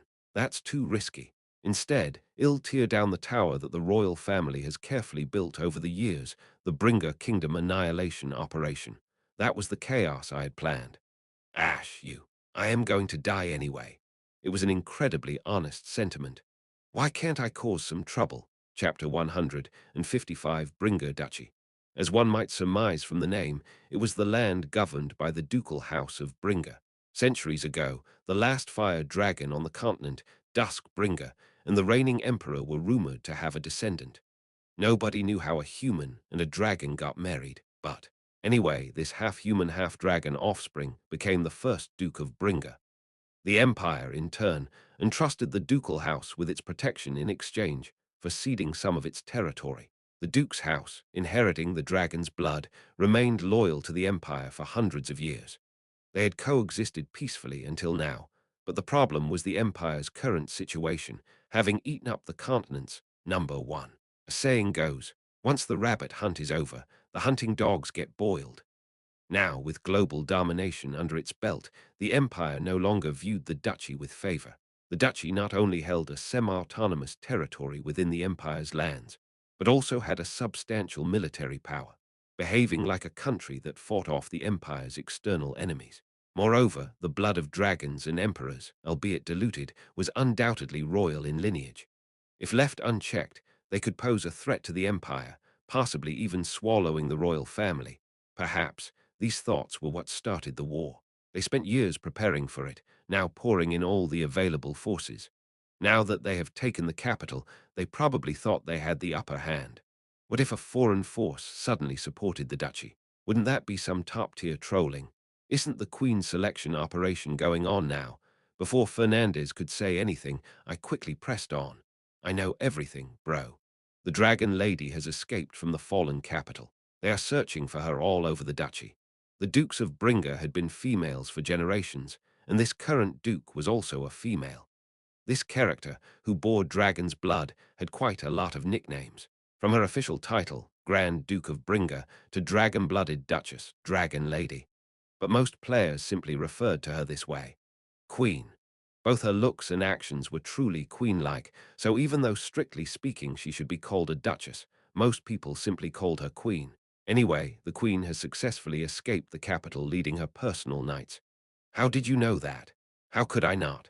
That's because the most crucial first branch in this game was whether to accept the queen as an ally or not. The timing is roughly in the second half of the first year. Having been defeated in the war against the Empire, the queen led a guerrilla force to resist to the end. When she was no longer able to fight, she fled to the south and reached the monster frontlines. The queen and her knights are all SSR-grade heroes, with insane party strength wrapped in SSR-grade equipment. First-time players are often mesmerized by this party and accept them as allies. But it's a massive trap. The moment you take them under your wing, your relationship with the royal family deteriorates to its worst. Not only do all support from the capital cease, the routes for magic stone sales are also severely limited. Not only that, they even start sending armies from the homeland to capture the queen. However, the capabilities of the queen and her knights are phenomenal. There were even some perverted players who managed to reach the ending with just this party. Anyway, that's how it goes in the game. Advance the timing of their recruitment. If they don't send support troops, what else can we do? We have to take sides with our poor friends with matching interests. Hide the queen and her knights in the southern front and help them rebuild their forces. In return, they lend me their strength and help block the monsters. It's a total win-win. The Empire's displaced people, refugees with no decent territory, their royalty, their knights. We have more than a few of these on the continent, bro. We will take them all in at the southern front. Forming a foreign legion of fear, why not? Gather those who harbor resentment against the Empire, chased away from the highway by the young prince. Isn't this picture beautiful? Are you out of your mind, Ash? Fernandez was taken aback. Isn't that essentially an act of rebellion? No, it's entirely, completely different. I agree that turning a blind eye isn't the answer. But strictly speaking, this isn't treason. That's because the monsters are a real disaster. The central royalty did not send support here. You can assume they effectively gave up their control. So we're left to face the disaster and ally ourselves with those nearby for survival. Does that even make sense? If they wanted to make sense, they should have created a sensible situation in the first place. I grumbled. If the nation demands loyalty, shouldn't the nation at least maintain the minimum amount of decency? The nation doesn't protect us. Without a single reinforcement, they issue a virtual confinement order, and then they call it rebellion when we struggle to survive. There should be a limit to the bullshit. Make a choice, brother. I proclaimed what I thought would be the last thing to Fernandez, who was silent. Will the Duchess of the Duchy open a way out to the south? Or will you send a substantial amount of reinforcements to the southern front here? Lose either the west or the south. Choose wisely. Fernandez's silence felt suffocating, though it was brief. Eventually, his faint voice flowed from the statue of the goddess. What scale of reinforcements are you requesting? I involuntarily clenched my fist. It worked. My gamble. The monsters invading this time are about 1,000 wyverns. We need to comfortably handle these beasts. How long will you need support? For the next 5 defensive battles, from stage 6 to stage 10, I intended to use them sparingly. All right, Fernandez replied refreshingly. That's how it should have been from the start, damn brother. I cannot send the 1st Division from the Western Front. The encirclement will be empty. Instead, I will send my direct troops from the Central. Really? I do not lie. Moreover, I think you might actually declare a rebellion if I promise to send them and don't. Over the communication, I heard something rustling. Was he drafting a document? Don't worry too much about timing. My direct troops are the fastest in the world. I will prepare them immediately. That's fortunate then. Thanks to the conclusion, Fernandez's voice seemed slightly softer. Are you satisfied with this, little brother? I would have been satisfied if you had just sent them promptly. We wouldn't have to blush in embarrassment like this. But well, as long as you send the reinforcements, I am satisfied. These were the reinforcements that were practically extorted. Although it was annoying that I had to secure reinforcements that should have been sent by default like this, good news is good news. With this, I could rest easy for a while. But Ash, Fernandez lowered his voice. You will have to pay for your audacity, even if it's for the sake of reinforcements. You said too many things that should not be said as a prince. Let's meet face to face and talk, little brother. Meet face to face and talk. He can't be suggesting video communication, so that means ending the communication. I wish you luck, Southern Front. He's cutting off the communication, so I fired back a final retort. Go to hell, Central. Click. The communication magic was cut off. Phew! I drew in a deep breath. It seemed I was quite tense as my palm was sweaty. I wiped my palm on my pants and looked back. Lucas and Margarita were also rigidly tense, watching me. I clapped my hands together. The issue of reinforcements is resolved. There's no need to rebel. Everything is great. That wasn't a simple issue at all, but still. I boasted unnecessarily, then turned to look at the statue of the goddess again. By the way, I don't want to hear about blasphemy, but I can't help it. I took out my staff from my pocket and swung it forward. 3 magical blades that sprang up were embedded in the statue of the goddess. Margarita screamed a short scream. Crack, crunch. The plaster shell was stripped away, revealing the magical and alchemical machinery hidden inside the statue. I swung my staff a few more times nonchalantly. Boom, crunch, clang. The communication device was shattered. Honestly, it was a bit of a waste, but this device was not beneficial to me. I pocketed the staff and gestured at Lucas. Lucas, do you believe in the goddess? I consider myself quite devout. Then, if I were to command you to meticulously investigate, and if necessary, destroy every goddess statue and religious symbol in this temple, would you despise me for it? No, there is nothing above your command to me. Thank you. I gave an order to Lucas, who bowed his head to me.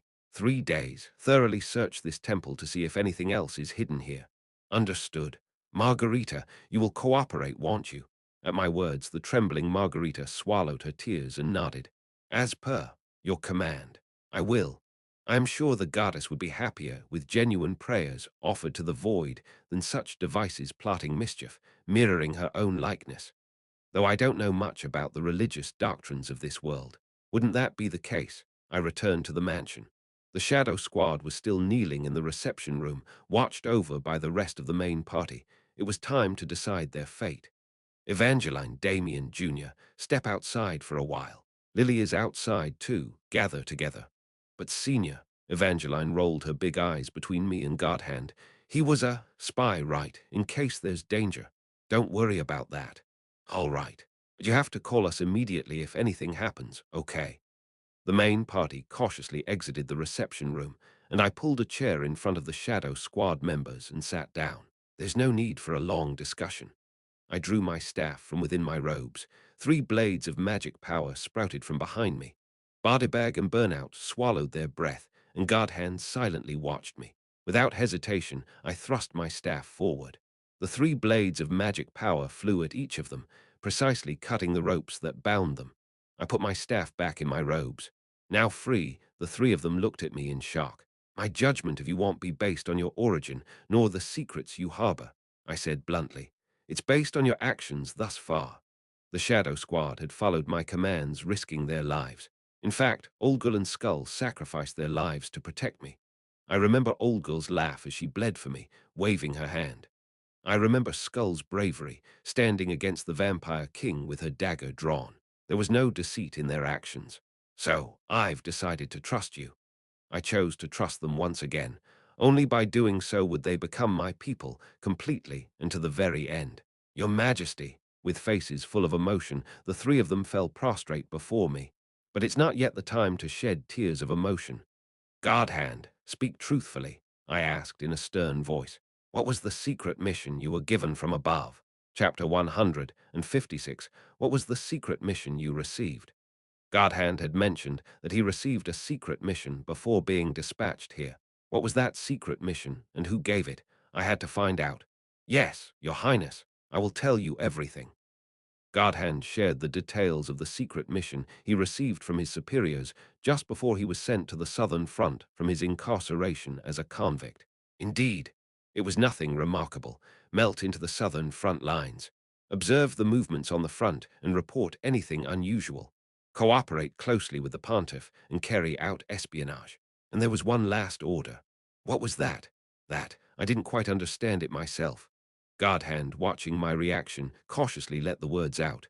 To keep an eye on Ada, the aide-de-camp of the province lord.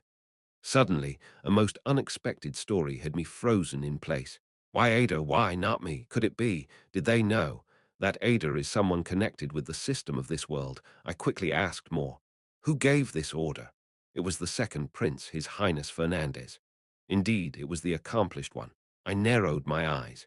As my brother had said, it seemed I would soon need to have a face-to-face chat. We both seemed to have quite a bit to discuss. I apologize for not telling you this earlier. I am truly sorry, Your Highness, Godhand murmured, his head almost touching the floor in apology. I clicked my tongue quietly. If you're sorry, stop banging your head and show it in your future actions. Of course, Your Highness. What should we do? How should we proceed? I simply answered Godhand, who was asking desperately, Be my spy. To the startled Godhand, I gave a thin smile. You know what I mean, don't you? From now on, you'll have to be a double agent for me. Just a while ago, Margarita said this in communication with Central. I have been exposed. I am sorry. In other words, only she was caught. In other words, she subtly hinted that Godhand's intelligence line had not been exposed. Of course, this was at my instruction. Central will determine that Margarita has been exposed, but Godhand has not been discovered yet, and they would try to use Godhand, the only remaining intelligence line in this southern front, by any means possible. I plan to exploit this and make Godhand a double agent. Take separate contact with Central through your communication network. Tell them that you have not yet been discovered by Prince Ash. From now on, report to me every task that Central orders you to do and deceive Central as I command. Can you do that? Of course, Your Highness. Godhand did not hesitate. I will do it, upon the honor of our race. I smiled lightly at Godhand, who nodded heavily. Well, it won't be that easy. The opponent is the Imperial Secret Force, directly under the royal family. Moreover, it is an intelligence unit led by the Chief Administrative Officer. Now that Margarita has been exposed, it's natural to suspect the existence of Godhand's intelligence line. From now on, Godhand will be incessantly questioned whether he is a traitor or not, from the royal family and from this front line as well. I was even planning to transfer Ada's surveillance to Godhand immediately, and if there was any sign that he would betray me and harm the southern front, I planned to use the leash I received at first to eliminate them. Well, that's the fate of an undercover agent. Besides, I could also dig up a lot of information from Godhand, such as the intelligence system of the Aegis Special Forces and information about Central.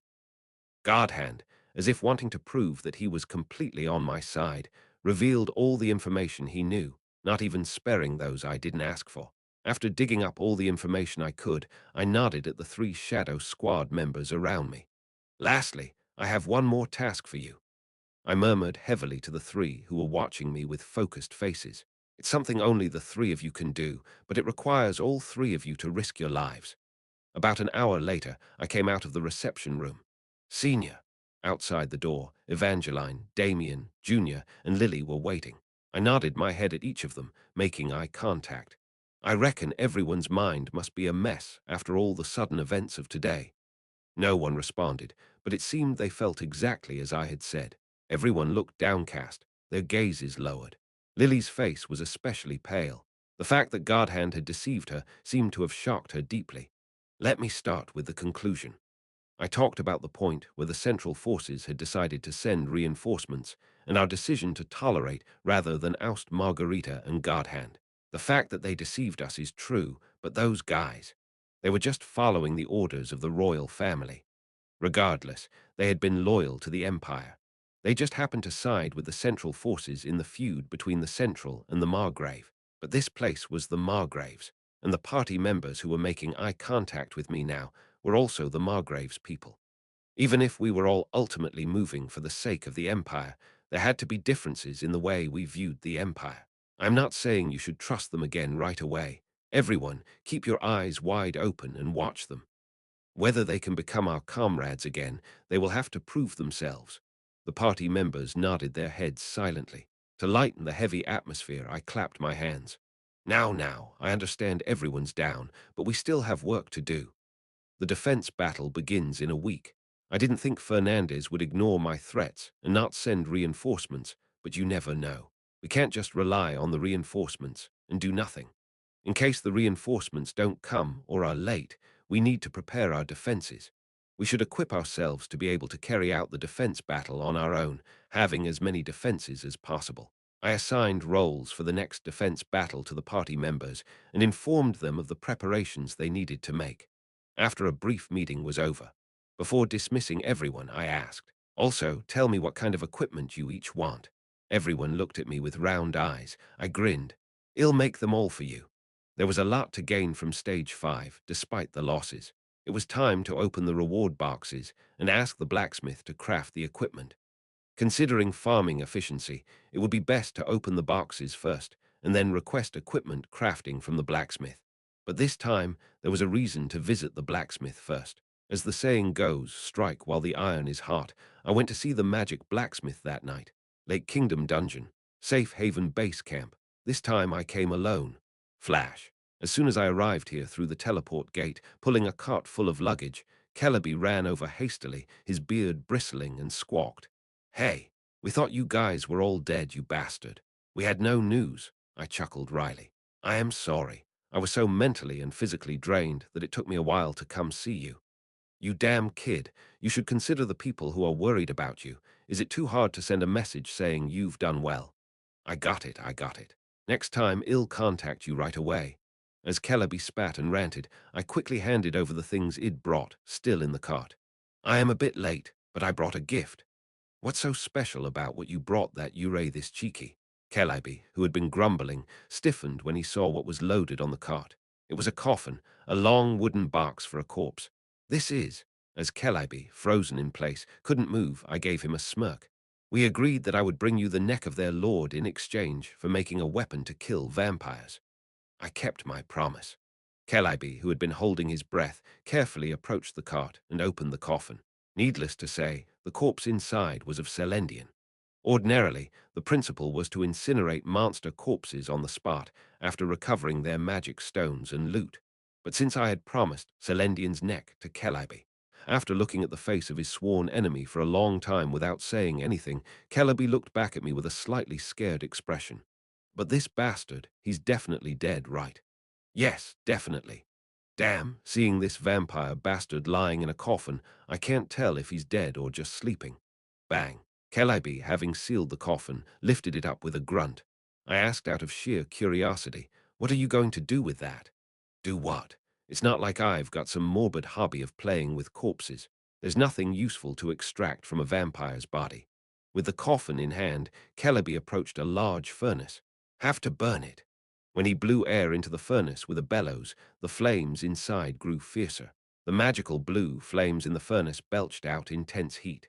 Celebi put Celendian's coffin in front of the furnace and sprinkled shimmering silver dust over it. It seemed to be fragments and dust left over from making holy weapons. "Ha!" After he finished scattering the silver dust, Celebi shoved the coffin into the furnace with both hands. Whoosh! The coffin, drawn into the flames, was consumed in an instant. "Look, brothers, the damn vampire lord who sucked your lives is no more." Celebi's voice croaked out in a hoarse whisper. "Now free from his curse, fly far away with peace of mind, far, far away." I watched the blacksmith conducting a soul-soothing ritual for his brothers from a distance. "Phew, that's a relief." It wasn't until the coffin had completely burnt that Celebi turned around. To him, wiping his face with a towel, I asked cautiously, "Are you crying?" "Damn, it's the heat, you twerp. Can't you see how hot that fire is?" Celebi, his eyes still red-rimmed, threw the towel aside irritably and slapped the table in front of him with his big hand. "Stop teasing the old man. Let's take a look at the loot we've got this time." I had come to him, intending to commission him to make equipment from that loot. I placed 3 magic power cores, each emanating a red glow, on the table one after the other. All 3 were emitting a terrifyingly vivid light. but one in particular was pulsating with an extraordinary crimson glow. From the last battle, we had obtained 7 SR-grade magic power cores and 3 SSR-grade magic power cores. Here were the 3 SSR-grade cores: the Vampire General Magic Power Core from Alpha and Beta, and the Vampire Lord Magic Power Core from Celendian. Monstrous beasts, spitting out such formidable magic power cores after centuries of consumption. Celebi, who had examined the 3 magic power cores in turn, clicked his tongue after inspecting the Vampire Lord Magic Power Core, which was emitting a particularly ominous crimson glow. It's the essence of Celendian.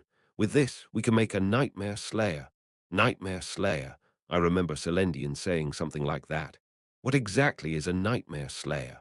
At my question, Celebi chuckled, pulling at his beard. What do you call a weapon or a person that kills dragons? Dragon Slayer.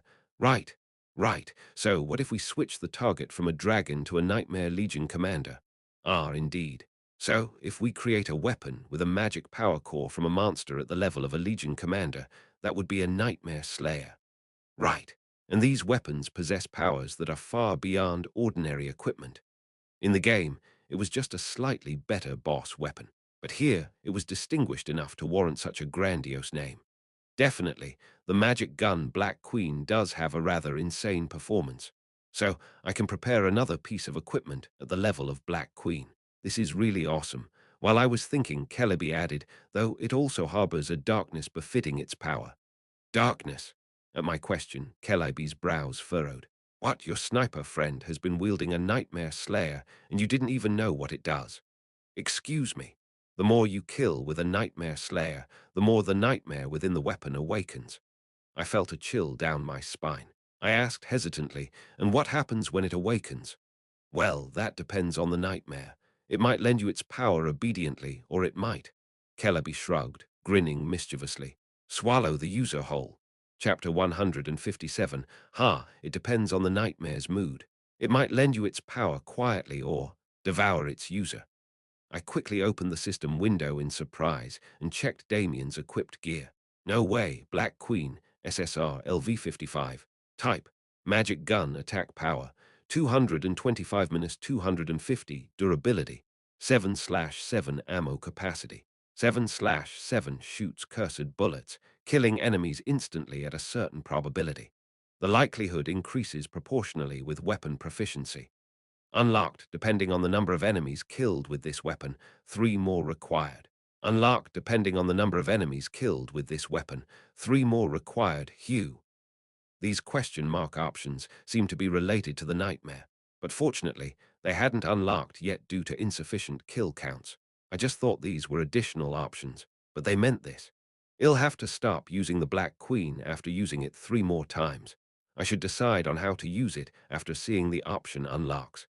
I almost caused a big problem for Damien without knowing. As I've said repeatedly, there was no such equipment group as Nightmare Slayer in the game. I never thought it would be a weapon with such risk. I was wondering why it felt overpowered for the current stage, but it has such a drawback. Celebi chuckled as I sat lost in thought. So, you're not going to make it? Ha! Celendian's magic core. Are you going to leave it as it is without making it into equipment? No, I can't. Please make it. Black Queen is a powerful balance breaker that can turn the tide of battle. If there's a weapon on par with this, I should have it made first and think later. Even if I only use it until those question mark options are unlocked, it'll certainly be worth it. That's a good decision. Celebi tapped Celendian's magic core with her hand, smiling brightly. You can't be dominated by a weapon. You should be able to dominate the weapon. If you can't, you shouldn't even be able to handle a Nightmare Slayer in the first place.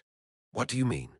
If you've been handling a Nightmare Slayer well so far, you can still handle it well even after feeding it enough blood and waking up the nightmare.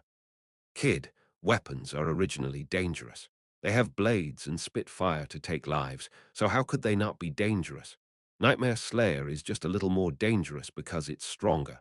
It's like having one more blade. So, waking up the nightmare isn't necessarily a disadvantage. With increased risk, the power might also increase. Maybe I can expect such a case. I've rambled on for too long, so what kind of weapon should I make with this magic core?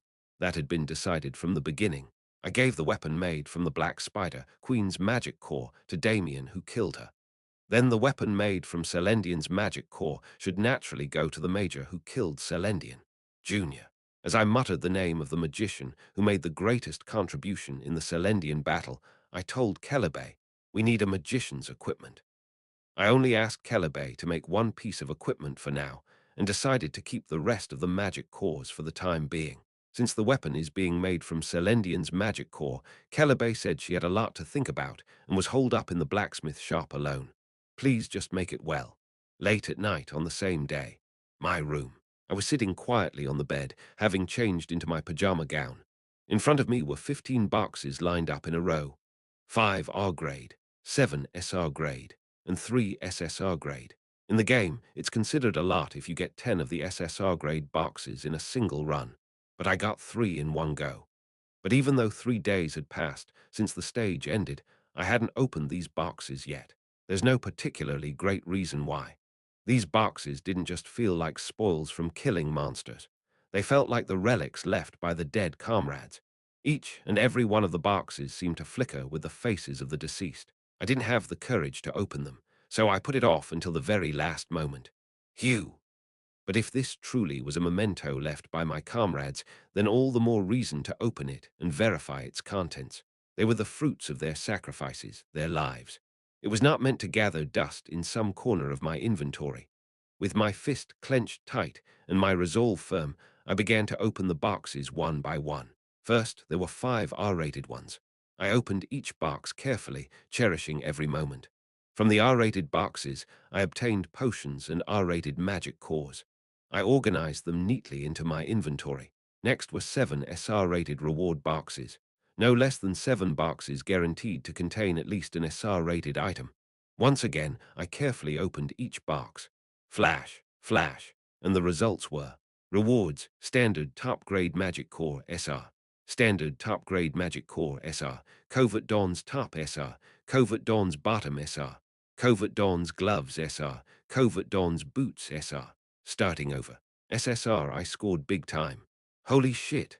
What the? Surprised, I let out a curse without realizing it.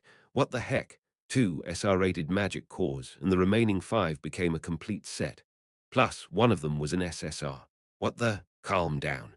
First, I examined the clothing, gloves, and boots piled up on the bed. Upon checking the options, they were indeed real. They were part of the Covert Dawn set, one of the best equipment sets for close combat assassins. A set of armor made of a top, bottom, gloves, and shoes. Each piece of equipment was not bad, but the set effect was an incredibly good feature. Set effect. Covert Dawn 4/4. Upon killing an enemy while all pieces are equipped, you become completely undetectable for 10 seconds. This effect can only activate once every 10 minutes. In the game, you automatically went into stealth mode every 3 turns when you killed an enemy. Cut down one guy, go into hiding, wait, and after 3 turns, take down another. This cycle repeated endlessly, but all 4 pieces of a set dropped at once. What on earth is going on? I examined the equipment in my hand in exasperation. Come to think of it, previously the screaming set also dropped piece by piece until I eventually collected them all. Was there some sort of system adjustment that facilitated set item collection? Something. Feels suspicious about them dropping all at once. Well, a good thing is still a good thing, and since they dropped, I should use them. The problem, however, was that there were no assassins or even close combat dealers in my party. If Dion were alive, I might have given them to him, but that's a meaningless thought now. Ah, who should I give these to? After some contemplation, I decided to give them to Damien for now. Although he was a backlens sniper, and the set effect wouldn't make a huge difference, if he was targeted by enemies, he could use the set's ability to secure a retreat. Think of it as buying an insurance policy.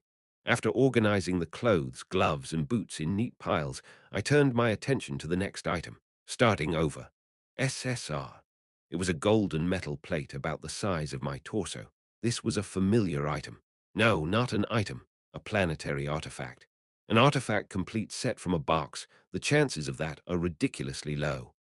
Artifacts, if you go by their individual value, are far more expensive than any equipment a character could wear. Getting one from a box was a blessing.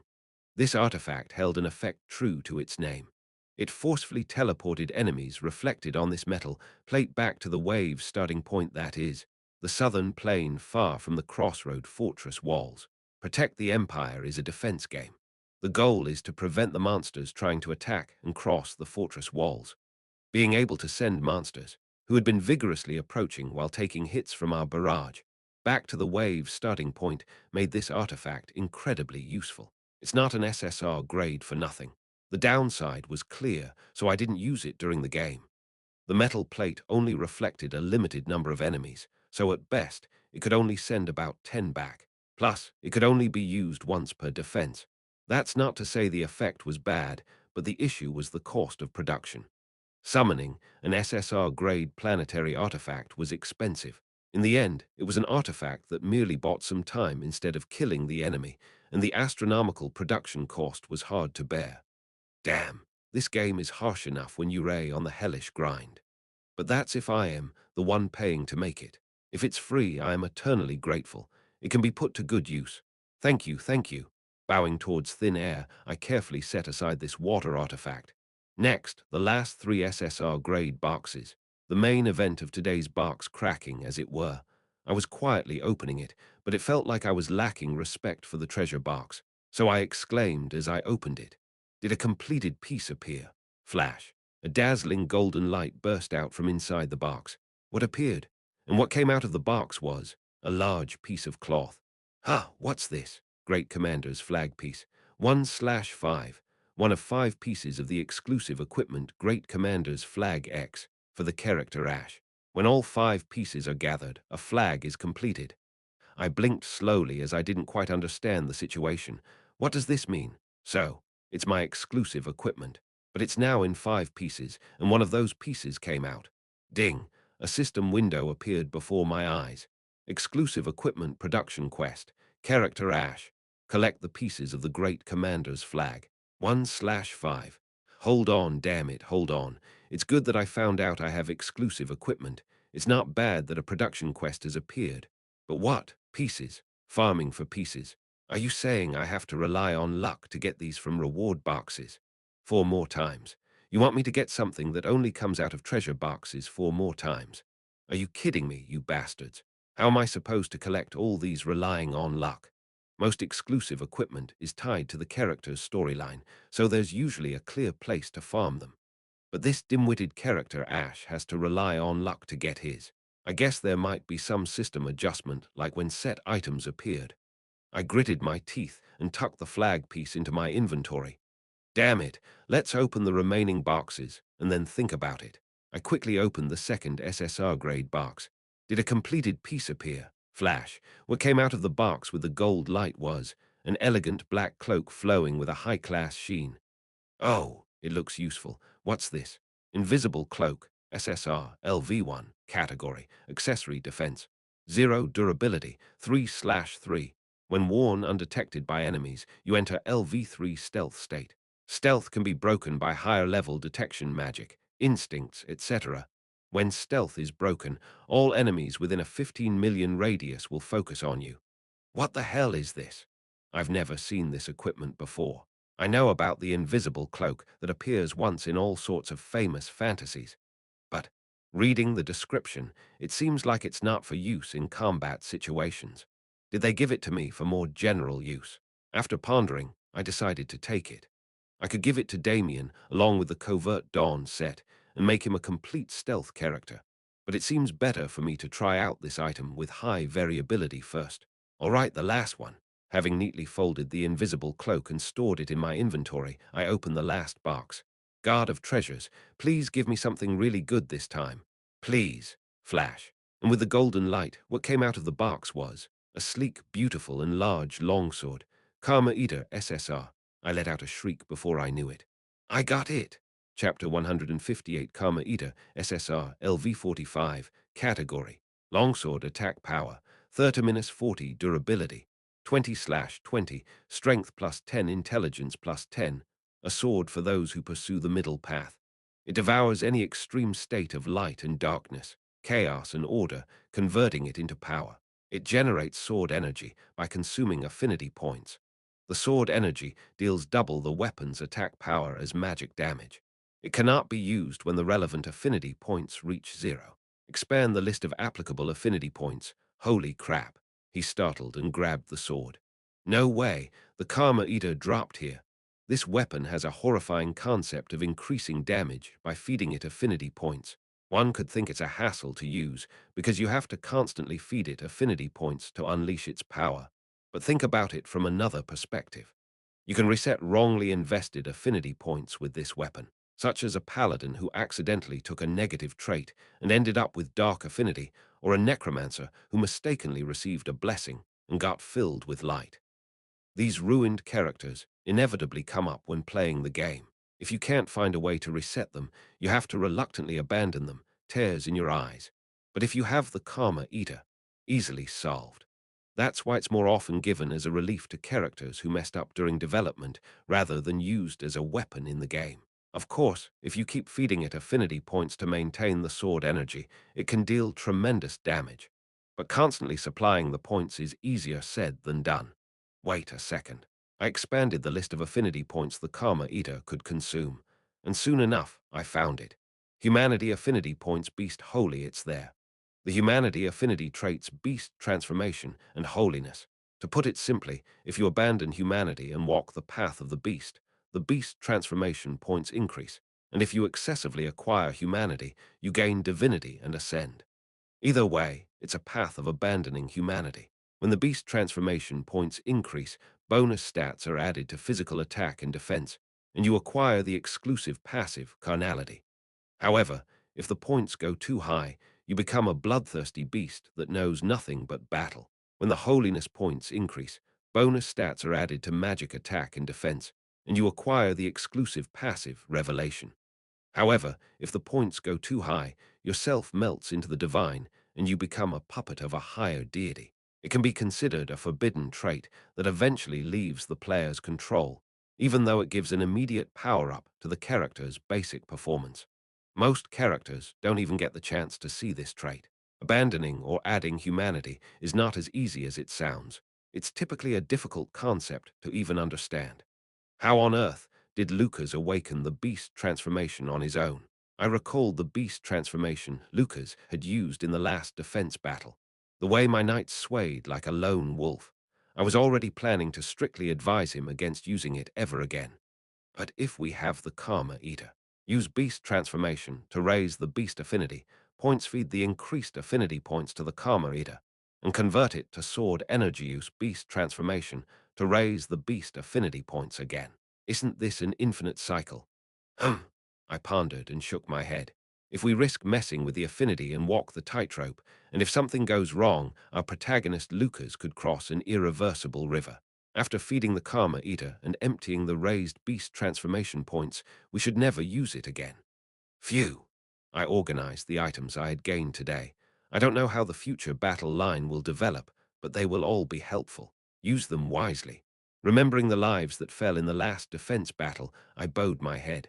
I won't waste the spoils gained from your lives. Although I am a bit upset that they split my exclusive equipment into 5 pieces. Damn, that was crossing the line, honestly. I decided not to explore freely until the next defense battle. The wounds from the last battle haven't even healed yet. The same goes for the damaged equipment, which hasn't been repaired either.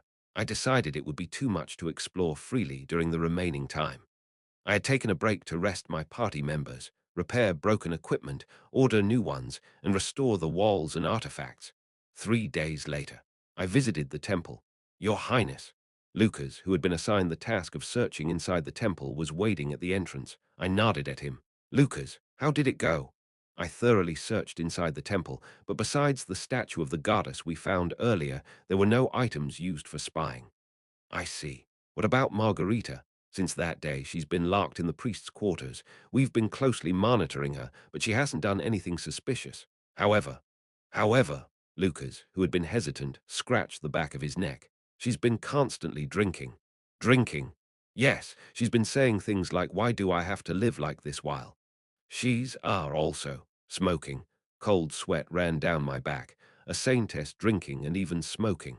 I needed to see her and talk soon. You did a good job investigating, Lucas. Now this is a gift. I simply did what I had to do, but a gift. Surprised, I handed over Carmelita to Lucas hilt first. Taken aback, Lucas cautiously accepted it, then soon gave a bright smile. Thank you very much, Your Highness. After the holy sword, you have bestowed another famous sword upon me. I will cherish it. Smiling back, I pointed at Carmelita. This is a sword that can calm down your beastification. Upon mentioning beastification, Lucas' shoulders stiffened slightly. I patted his shoulder gently.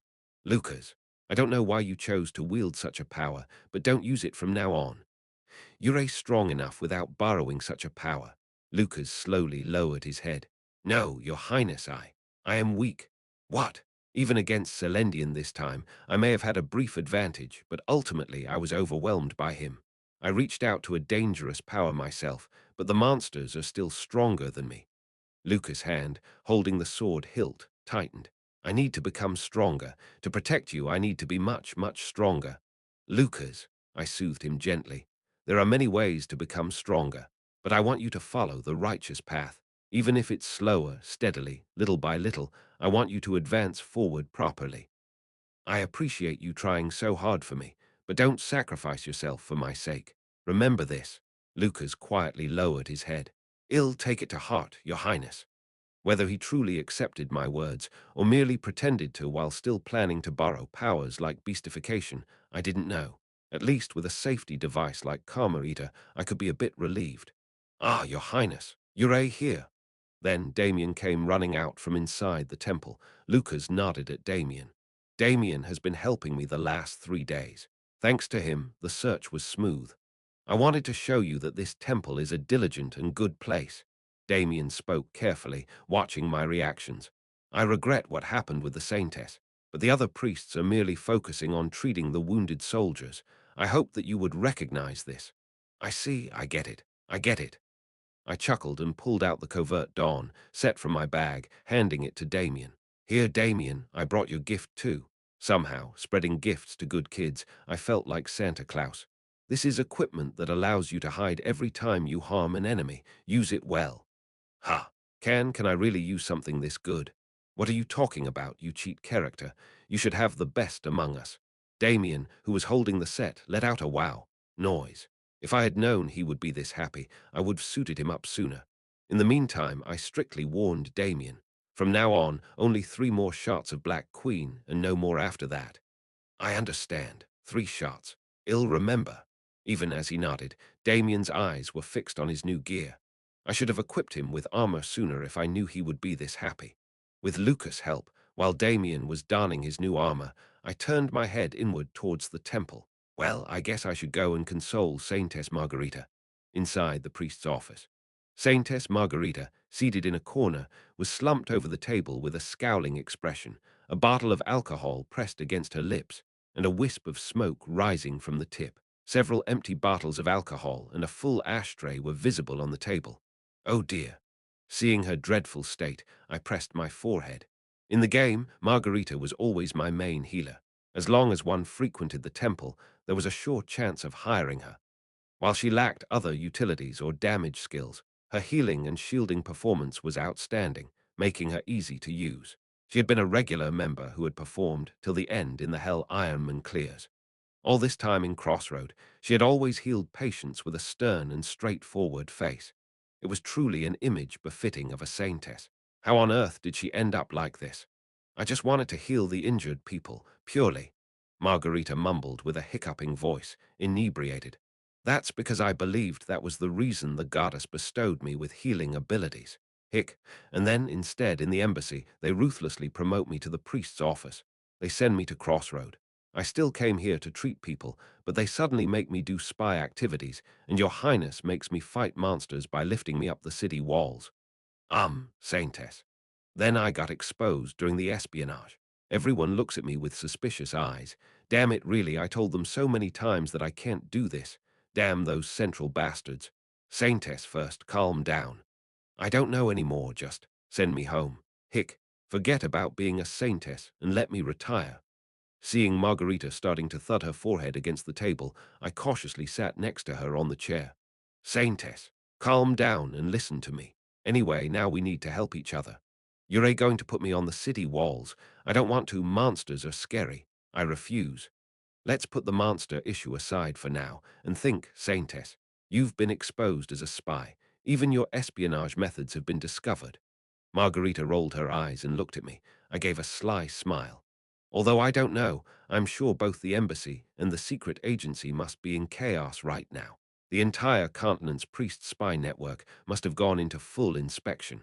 Maybe they are even overhauling the entire spy system that the secret agency had been building. And all this happened because you got caught by me. The secret agency won't let you off the hook, will they? With her face turning pale, Margarita asked in a trembling voice. So what happens to me now? In the worst-case scenario, you'll be removed without anyone knowing. Hook. So we're in the same boat. I leaned in close and whispered softly. Now that it's come to this, join my side completely, Saintess. Not Central, not the embassy, but join the force of the third Prince Ash. I'll protect you safely. I may not know about other things, but I take good care of my people. I will put her on the city walls, but that's another matter. Facing monsters or humans, it was time to choose the lesser of the two evils. What do you think? At my proposal, Margarita mumbled with a gloomy face. Anyway, I have no other way, Your Highness. I smiled broadly. You've always been my main healer in the game, Margarita. There were things that happened, but let's do well together this time as well. Having somewhat resolved the internal strife, we kept preparing for the defensive battle. Time passed like a shot, and 3 days later, the morning of the day of the defensive battle dawned. We had prepared hard for the past week, but time was short. The heroes were still injured, the equipment we had ordered was not fully made, and the repairs of the city walls were incomplete. But the monsters didn't care about the situation of the humans and revealed themselves. "They're coming," the scout yelled at the top of his lungs. I hoisted up my telescope and peered into the southern sky. Breaking through the cloudy sky, hundreds of wyverns appeared, their wings spread wide. The monstrous formation blotted out the sun's light, plunging the area into darkness. Shit, there were so fucking many. Although I didn't like it, I turned to Lucas standing next to me and asked, "Any reinforcements from the Empire?" Lucas, careful as if he didn't like it either, responded, "We've received no news yet." No news meant none of the scouts we had sent north had seen any signs of incoming reinforcements. Regardless of the size of the reinforcements, if they were coming by land, there's no way my scouts wouldn't have noticed. But there was still radio silence. I ground my teeth in frustration. Those damn central bastards, that damn second brother, were the reinforcements a lie? Are they screwing me over like this? Even as these thoughts raced through my mind, the Wyvern Legion was closing in on the crossroad at a terrifying speed. They were nearly upon us. Chapter 159. A wyvern was typically a creature they referred to as a flying dragon. It was a degenerated species of dragon, incapable of utilizing the inherent abilities or magic of dragons. However, being direct descendants of dragons, they boasted high magic defense and could spew fireballs from their mouths. This monstrous child had the terrifying combination of flying, long-range attack, and high magic defense. Luckily, it had a clear weakness. Its physical defense was noticeably low. Armed with anti-air nets from stage 4 or so, one could take them down without too much trouble. The problem was, our monster frontline hadn't recovered from the damage they sustained in the fight against the blood race. While engaging in the decisive battle with the vampires atop the city wall, more than half of our cannons and ballistae were ruined. We put our all into repairs, but we couldn't fully restore the anti-air nets. In addition, the composition of these monster bastards is a problem. Ka-ra-ra-ra-ra-ra-ra-ra. 20 or so giant monsters were flying in from the front of the wyvern horde. These giant lizards, which were emanating flames from all over their bodies, were called flame wyverns. As the tanker unit of the Wyvern Legion, it swallowed all flame and explosive attacks into its stomach. Not only the cannons, but also most of the explosive arrow bombings from Burnout, who was attacking with explosive arrows, were sealed. Even just this was a headache, but there was more. Enemy information, Stage 6. LV-35 Trishula Elite, 3 units, LV-25 Flame Wyvern Elite, 30 units, LV-20 Wyvern. 710 units information about the boss monster of this stage, which had previously been hidden by question marks, had appeared on the stage enemy information. Trishula, the three-headed dragon. As a wyvern with 3 heads, it could be said to be the strongest monster in the wyvern category. This stage had assigned these three elite monsters as the boss, and with the start of the stage, their names were revealed. In other words, they were not joining in the later wave, but had come from the beginning. Upon closer examination through the telescope, it was indeed true. Three three-headed dragons were visible, flying right behind the leading flame wyvern. This is crap, seriously. Various tactics came to mind and disappeared. There was no way to fight without taking damage from these things. Damn, is there any way? Still, I have to try as much as possible. I will get rid of the flame wyverns with the artifact from last time that redirects entrance, and then have Damien snipe while burnout bombards. Just as I was about to give the final instructions, I was interrupted. "My lord," Lucas called out to me urgently. Wondering why, I turned to see Lucas pointing to the opposite direction of the incoming monsters, the north. "Something is coming from the northern sky." "What? From the north?" Startled, I turned around. Lucas was right. Far in the northern sky, the shadow of a large object was visible. The unidentified something quickly closed in. Lucas, recognizing its identity, yelled out, "That's an airship, airship. A ship that can fly in the sky, built with ancient magic." I know what that word means, but was that a thing in this world? I thought there were only a few left in the entire continent. And the airship that's coming now. Screag. The airship was approaching with a noise that split the wind. There were 3 airships in total. One was a jet-black airship with the imperial royal insignia of a sword and a rose, and 2 escort ships, clad in thick plates, flanking the royal airship. Lucas recognized the middle ship and called out its name. The royal flagship Alcatraz. 3 airships that appeared from the northern sky charged into the wyvern horde that was covering the southern sky without slowing down. Thwoosh! Blue flames burst from the stern of the 2 escort ships.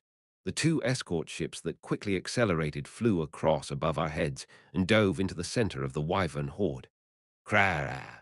The wyverns let out a simultaneous wail and spat fire from their mouths. Hundreds of fireballs rained down like a downpour. However, the wyvern's fireballs evaporated when blocked by the thick armor of the 2 escort ships. The magical characters carved into the escort ship's armor flashed with a chilly light. What kind of defense magic did they use to block that without any damage? The 2 escorts that had plunged roughly into the wyvern swarm suddenly extended their concealed cannon ports, and indiscriminate firing commenced. Boom, bang, thud. Bullets rained down, monsters splattered flesh and blood, crashing in all directions. The formation of the wyvern fleet was torn apart in an instant. Gazing at the overwhelming firepower, a moment later, a pitch-black airship flew in and stopped above us. "This message is transmitted from the Imperial Special Task Force Alcatraz." A voice, seemingly talking into a microphone, flowed from the airship. Creak, the hatch under the airship opened, and a soldier slowly revealed themselves. A middle-aged woman with neatly tied black hair, dressed in a neat Imperial Army uniform, emerged. "I am Reupload Windwell, the captain of the independent regiment under the Royal Command, the Imperial Magic Corps. Following the Imperial Command, I'm here to support the extermination of monsters on the southern front." The woman, Reupload, bowed respectfully to me. "From this moment, for the next 5 monster defense battles, the command of our support troops will be transferred to Prince Ash. Please issue your orders, Your Highness," as if there would be any special directives in this situation. I yelled loudly at Reupload, "Wipe out all these monster bastards. Your command is received." Reupload bowed once more and stretched her hands out in front, her body faced south. Gra-ra-ra-ra-ra. A great surge of magic power began to converge on Reupload. The other 4 magicians who had appeared behind Reupload began to assist her. Simultaneously, a warning voice flowed from the airship Alcatraz. "Prepare for the captain's bombardment. Anchor 1 and Anchor 2 temporarily withdraw from the area." Immediately after the command, the 2 escorts that had been slaughtering the wyvern fleet spewed fire from the rear and quickly escaped the area. Suddenly, the airships retreated without looking back, and the wyverns in the middle of the battle were flustered. And before they could regain their formation, whoosh, tornadoes struck from above the monsters. Numerous gigantic tornadoes, more than 10 in total, were formed and pummeled the wyvern fleet. Junior muttered in disbelief as she watched this abnormally powerful wind magic. Joint magic from a party of 5 wind mages. This is absurd. I didn't fully understand the principle, but the results were tremendous. It didn't matter how high the monster's magic resistance was. The wyverns caught in the devastating tornadoes couldn't withstand it, either falling or getting shredded to pieces. Whoosh! The airship Alcatraz barely held on, spewing flames backward from the thrusters. We, standing on the ramparts, had to hold on to something and brace ourselves to avoid being swept away by the wind. How much time passed? Dozens of seconds, maybe dozens of minutes. The wind began to gradually cease. When the gust finally stopped, I took a deep breath and looked at the southern sky. The wyverns, regular monsters, were completely wiped out. Only a dozen or so flame wyverns and 3 boss monsters, trishulas, managed to stay afloat in the sky. Indeed, they're of the dragon species. It's amazing that they're still alive after that, Riene exclaimed in admiration. Anchor 1, Anchor 2, return to the area. Well, finish off the remaining monsters. The main ship will join as well. With the command issued, the 2 escorts that were far away once again spewed fire from the rear and charged into the remaining wyverns. Riene bowed to me one more time before entering Alcatraz. The hatch slowly closed. Thud! Alcatraz, too, spewing fire from the rear, flew up and joined the ongoing battle. Boom, bang, thud. Watching the few elite monsters being torn apart by the firepower of the 3 airships, I muttered to myself.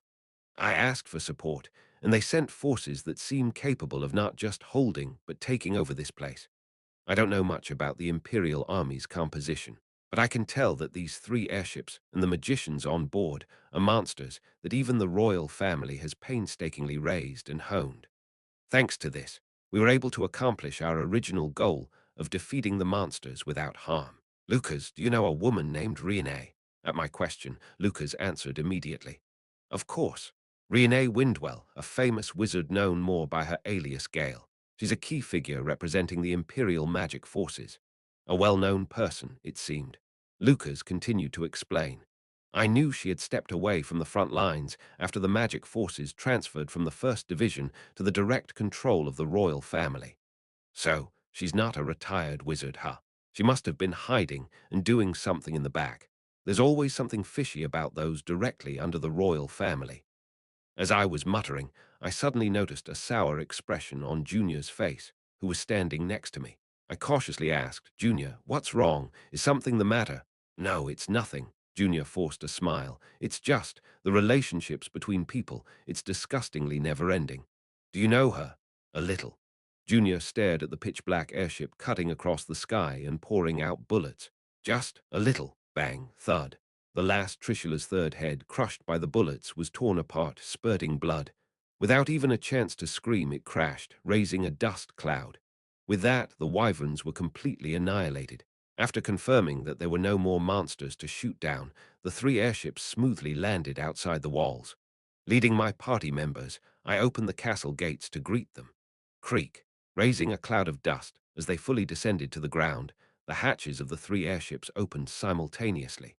From the 2 escort ships, knights and soldiers in crisp Imperial Army uniforms formed rows to exit, while wizards walked out from the Alcatraz. Seeing the scale of these neatly lining up in front of me, I internally gasped. There were so many, too many. There seemed to be over 20 hero characters and about 200 soldiers. Including the personnel on standby inside the airships, there would be even more. This scale. At that moment, Renee slowly approached me and saluted politely. Allow me to greet you again. It's an honor to meet you, Prince Ash. I am pleased as well, Lady Riene. I pointed to the soldiers standing behind Riene. But the scale of the reinforcements is much larger than I thought. The royal favor seems more generous than I thought. Ah, these are not reinforcements. Riene gently smiled and corrected me. The official reinforcements sent by the royal family are 5 officers, including me, and 50 soldiers. Ho, then what are these friends here for? Don't you suspect, Your Highness? After a pause in her words, I bit my lips. It's a royal decree from His Majesty to return to New Terror immediately. These people were dispatched to escort you back. That's why the Alcatraz, a royal special mission airship, was sent as well. I sighed quietly. So Father has called for me. Can I know the reason? Does the Supreme need a reason to want to see his son? Isn't Father residing in the royal palace? Did Father really call me? Is not someone else from the royal family using Father's name to summon me? I am an ignorant soldier, so I don't know such things. I'm just following the order given to me. Riene, who had stepped aside, stretched out her hand towards the open hatch of Alcatraz. Now, please get on. I assure you that the Alcatraz's air travel is very comfortable. You're not thinking of rejecting the Emperor's summons, are you, Your Highness? To me, who stood silent, Riene stepped forward, her smile not fading. At that exact moment, swoosh! Lucas, who had stepped forward drawing his sword, pointed his blade at Riene.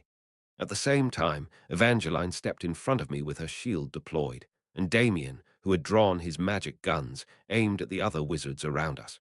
Junior finished preparing to launch dozens of magic elements she had floating above her head. Thunk, thunk, thunk, and as if they knew it was coming, the Imperial Knights drew their weapons. The Imperial magicians aimed the spells they had previously cast at my party members, while the soldiers prepared to shoot with their crossbows. His Majesty the Emperor must be heartbroken.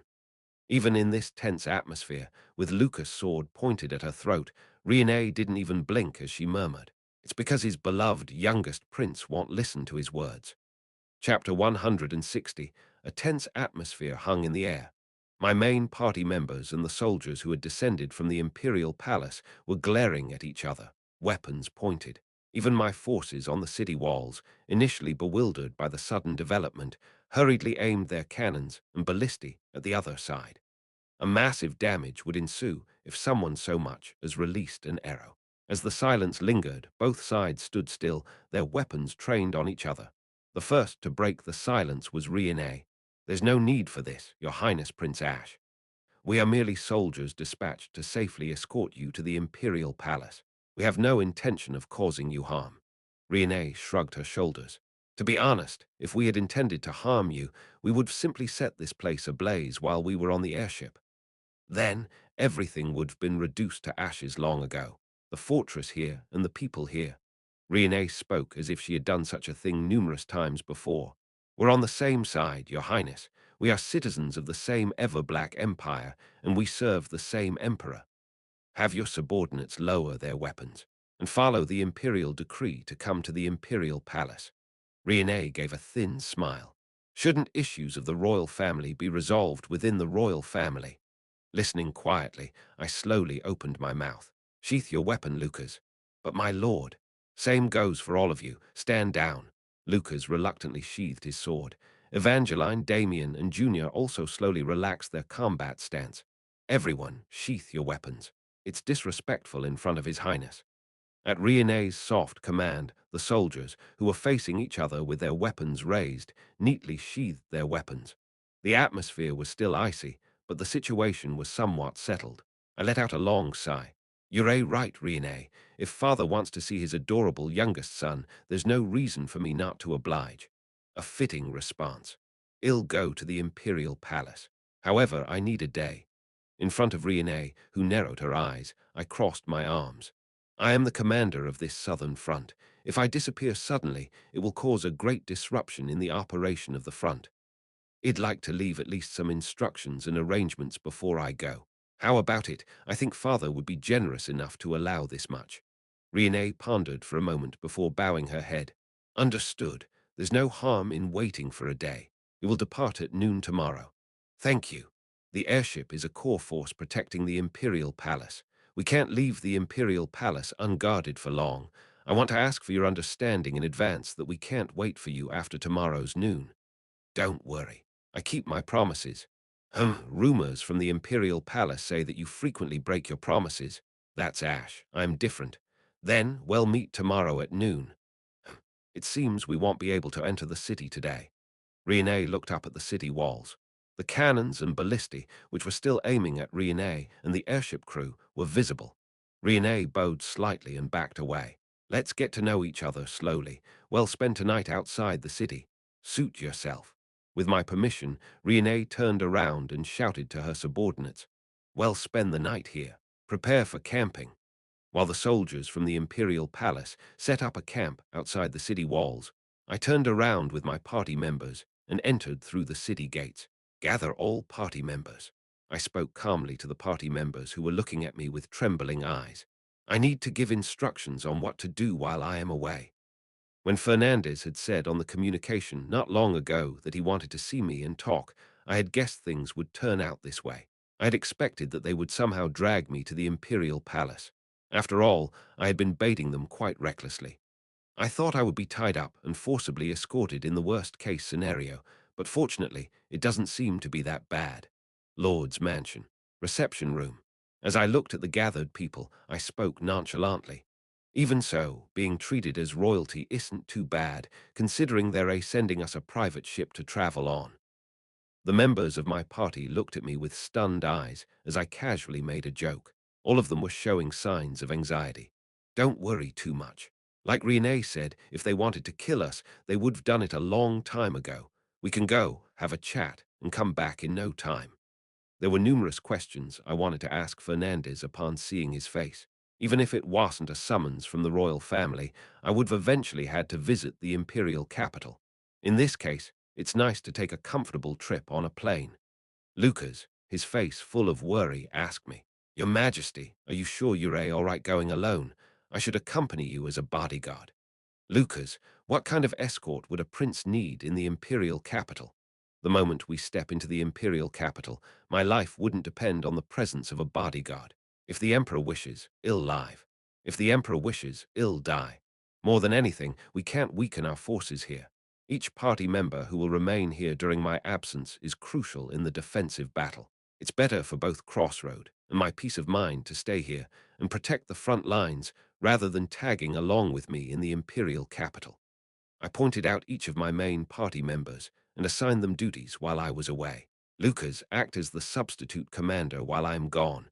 I know you understand all the work I do, so I trust you to handle it. From the beginning, Lucas was the protagonist. He's originally the character who takes on the role of commander here.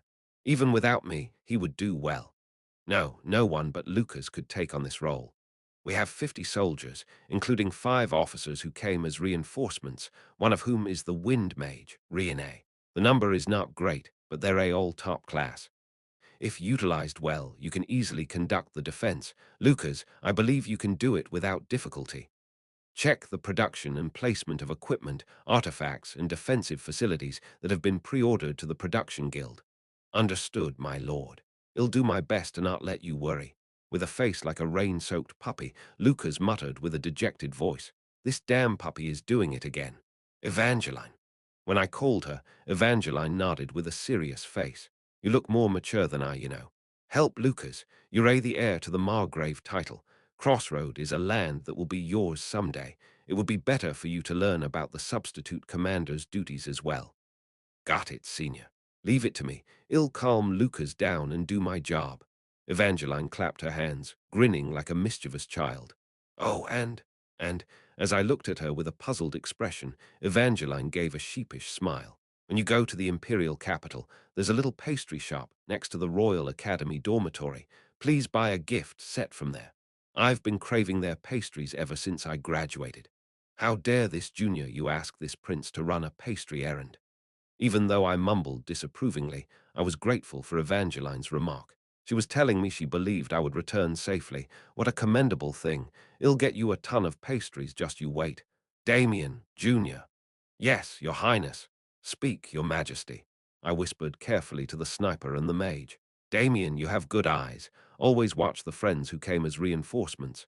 If you find anything suspicious, tell Lucas. Yep.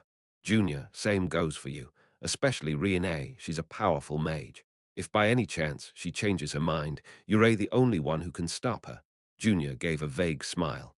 I was already planning to keep a close eye on her. Good. I trust you. I turned my head and looked at Lily, who was sitting in a wheelchair. Lily, join the main party while I am gone. Support Junior. I will, your majesty. Lily has been seeming rather out of it ever since the spy was exposed.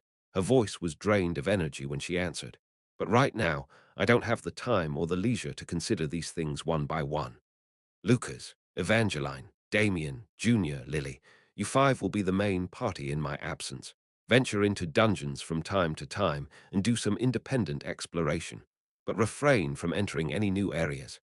Understood, my lord. All right, the main party is set. Godhand, Bodybag, Burnout. Upon hearing their names, the 3 from Shadow Squad all looked at me. Even Godhand, who had been sneaking glances at Lily, focused his attention on me. Depart to carry out the task I previously assigned to you. Think you can handle it? I had given them a tough mission. It wasn't going to be easy, either physically or mentally. But for the future, this mission was absolutely necessary. They nodded resolutely. Well, accomplish it, even if it costs our lives. Good, may fortune favor you. And the final regular hero character, Saintess. From the corner with her dark circles, Saintess Margarita looked up at me. I clicked my tongue in frustration. Lead the reserve party in the defense battles, but stay in the back and focus on healing the wounded. Got it? Yes, Your Majesty. Her response was sharp, but her pallor was worrisome. I hoped she would recover her mental strength soon. It's probably a given, but the role I played on this frontline was much more significant than I had thought. Most of the work was carried out under my judgment and approval. I distributed these duties until late at night, explained future guidelines, and left documents as records. Ada, sweating profusely, recorded these documents. As he was in charge of city administration, I had a ton of tasks for him.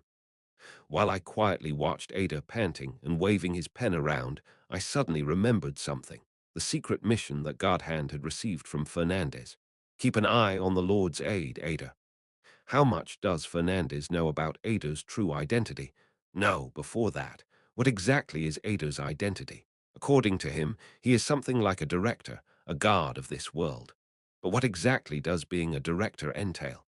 He asked me to lead this world to the true ending. However, he has never mentioned what the true ending is or how I can achieve it. He just watches my strategies from the side. I don't have time to worry about the true ending or anything else. I'm just barely managing to fight and survive each battle. What's his real purpose? Would I be able to know more about these things if I meet Fernandez? Oh dear, I am done with the paperwork. Ada threw his arms up in the air and shouted. Ah, seeing my worried face, he chuckled and smiled. Don't worry too much, my lord. You will return safely. As I stared at his face, I bluntly asked him, Hey, Ada. Yes. What is it? You're on my side, right? Ada widened his eyes over his glasses and then burst into a wide smile. Of course, my lord. I am completely on your side. Actually, it's more accurate to say that I've put all my eggs in your basket. So instead of being on the same side, isn't it more accurate to say we're in this together, tied by fate? Tied by fate. I feel sorry for Ada, but to be honest, I don't care about the true ending anymore. Whatever happens to this world, I want to protect the people within my reach. That's all I want right now. It was dawn when all the work was finally done. Yawn. Exhausted, I made my way to my bedroom. Lucas, as always, followed in silence, protecting me. We reached the end of the corridor and arrived at the door to my room. I reached for the doorknob and suddenly spoke. Lucas, yes, my lord. I have a question. Please ask anything. To this knight who always silently followed me, I asked suddenly, You know the truth, don't you?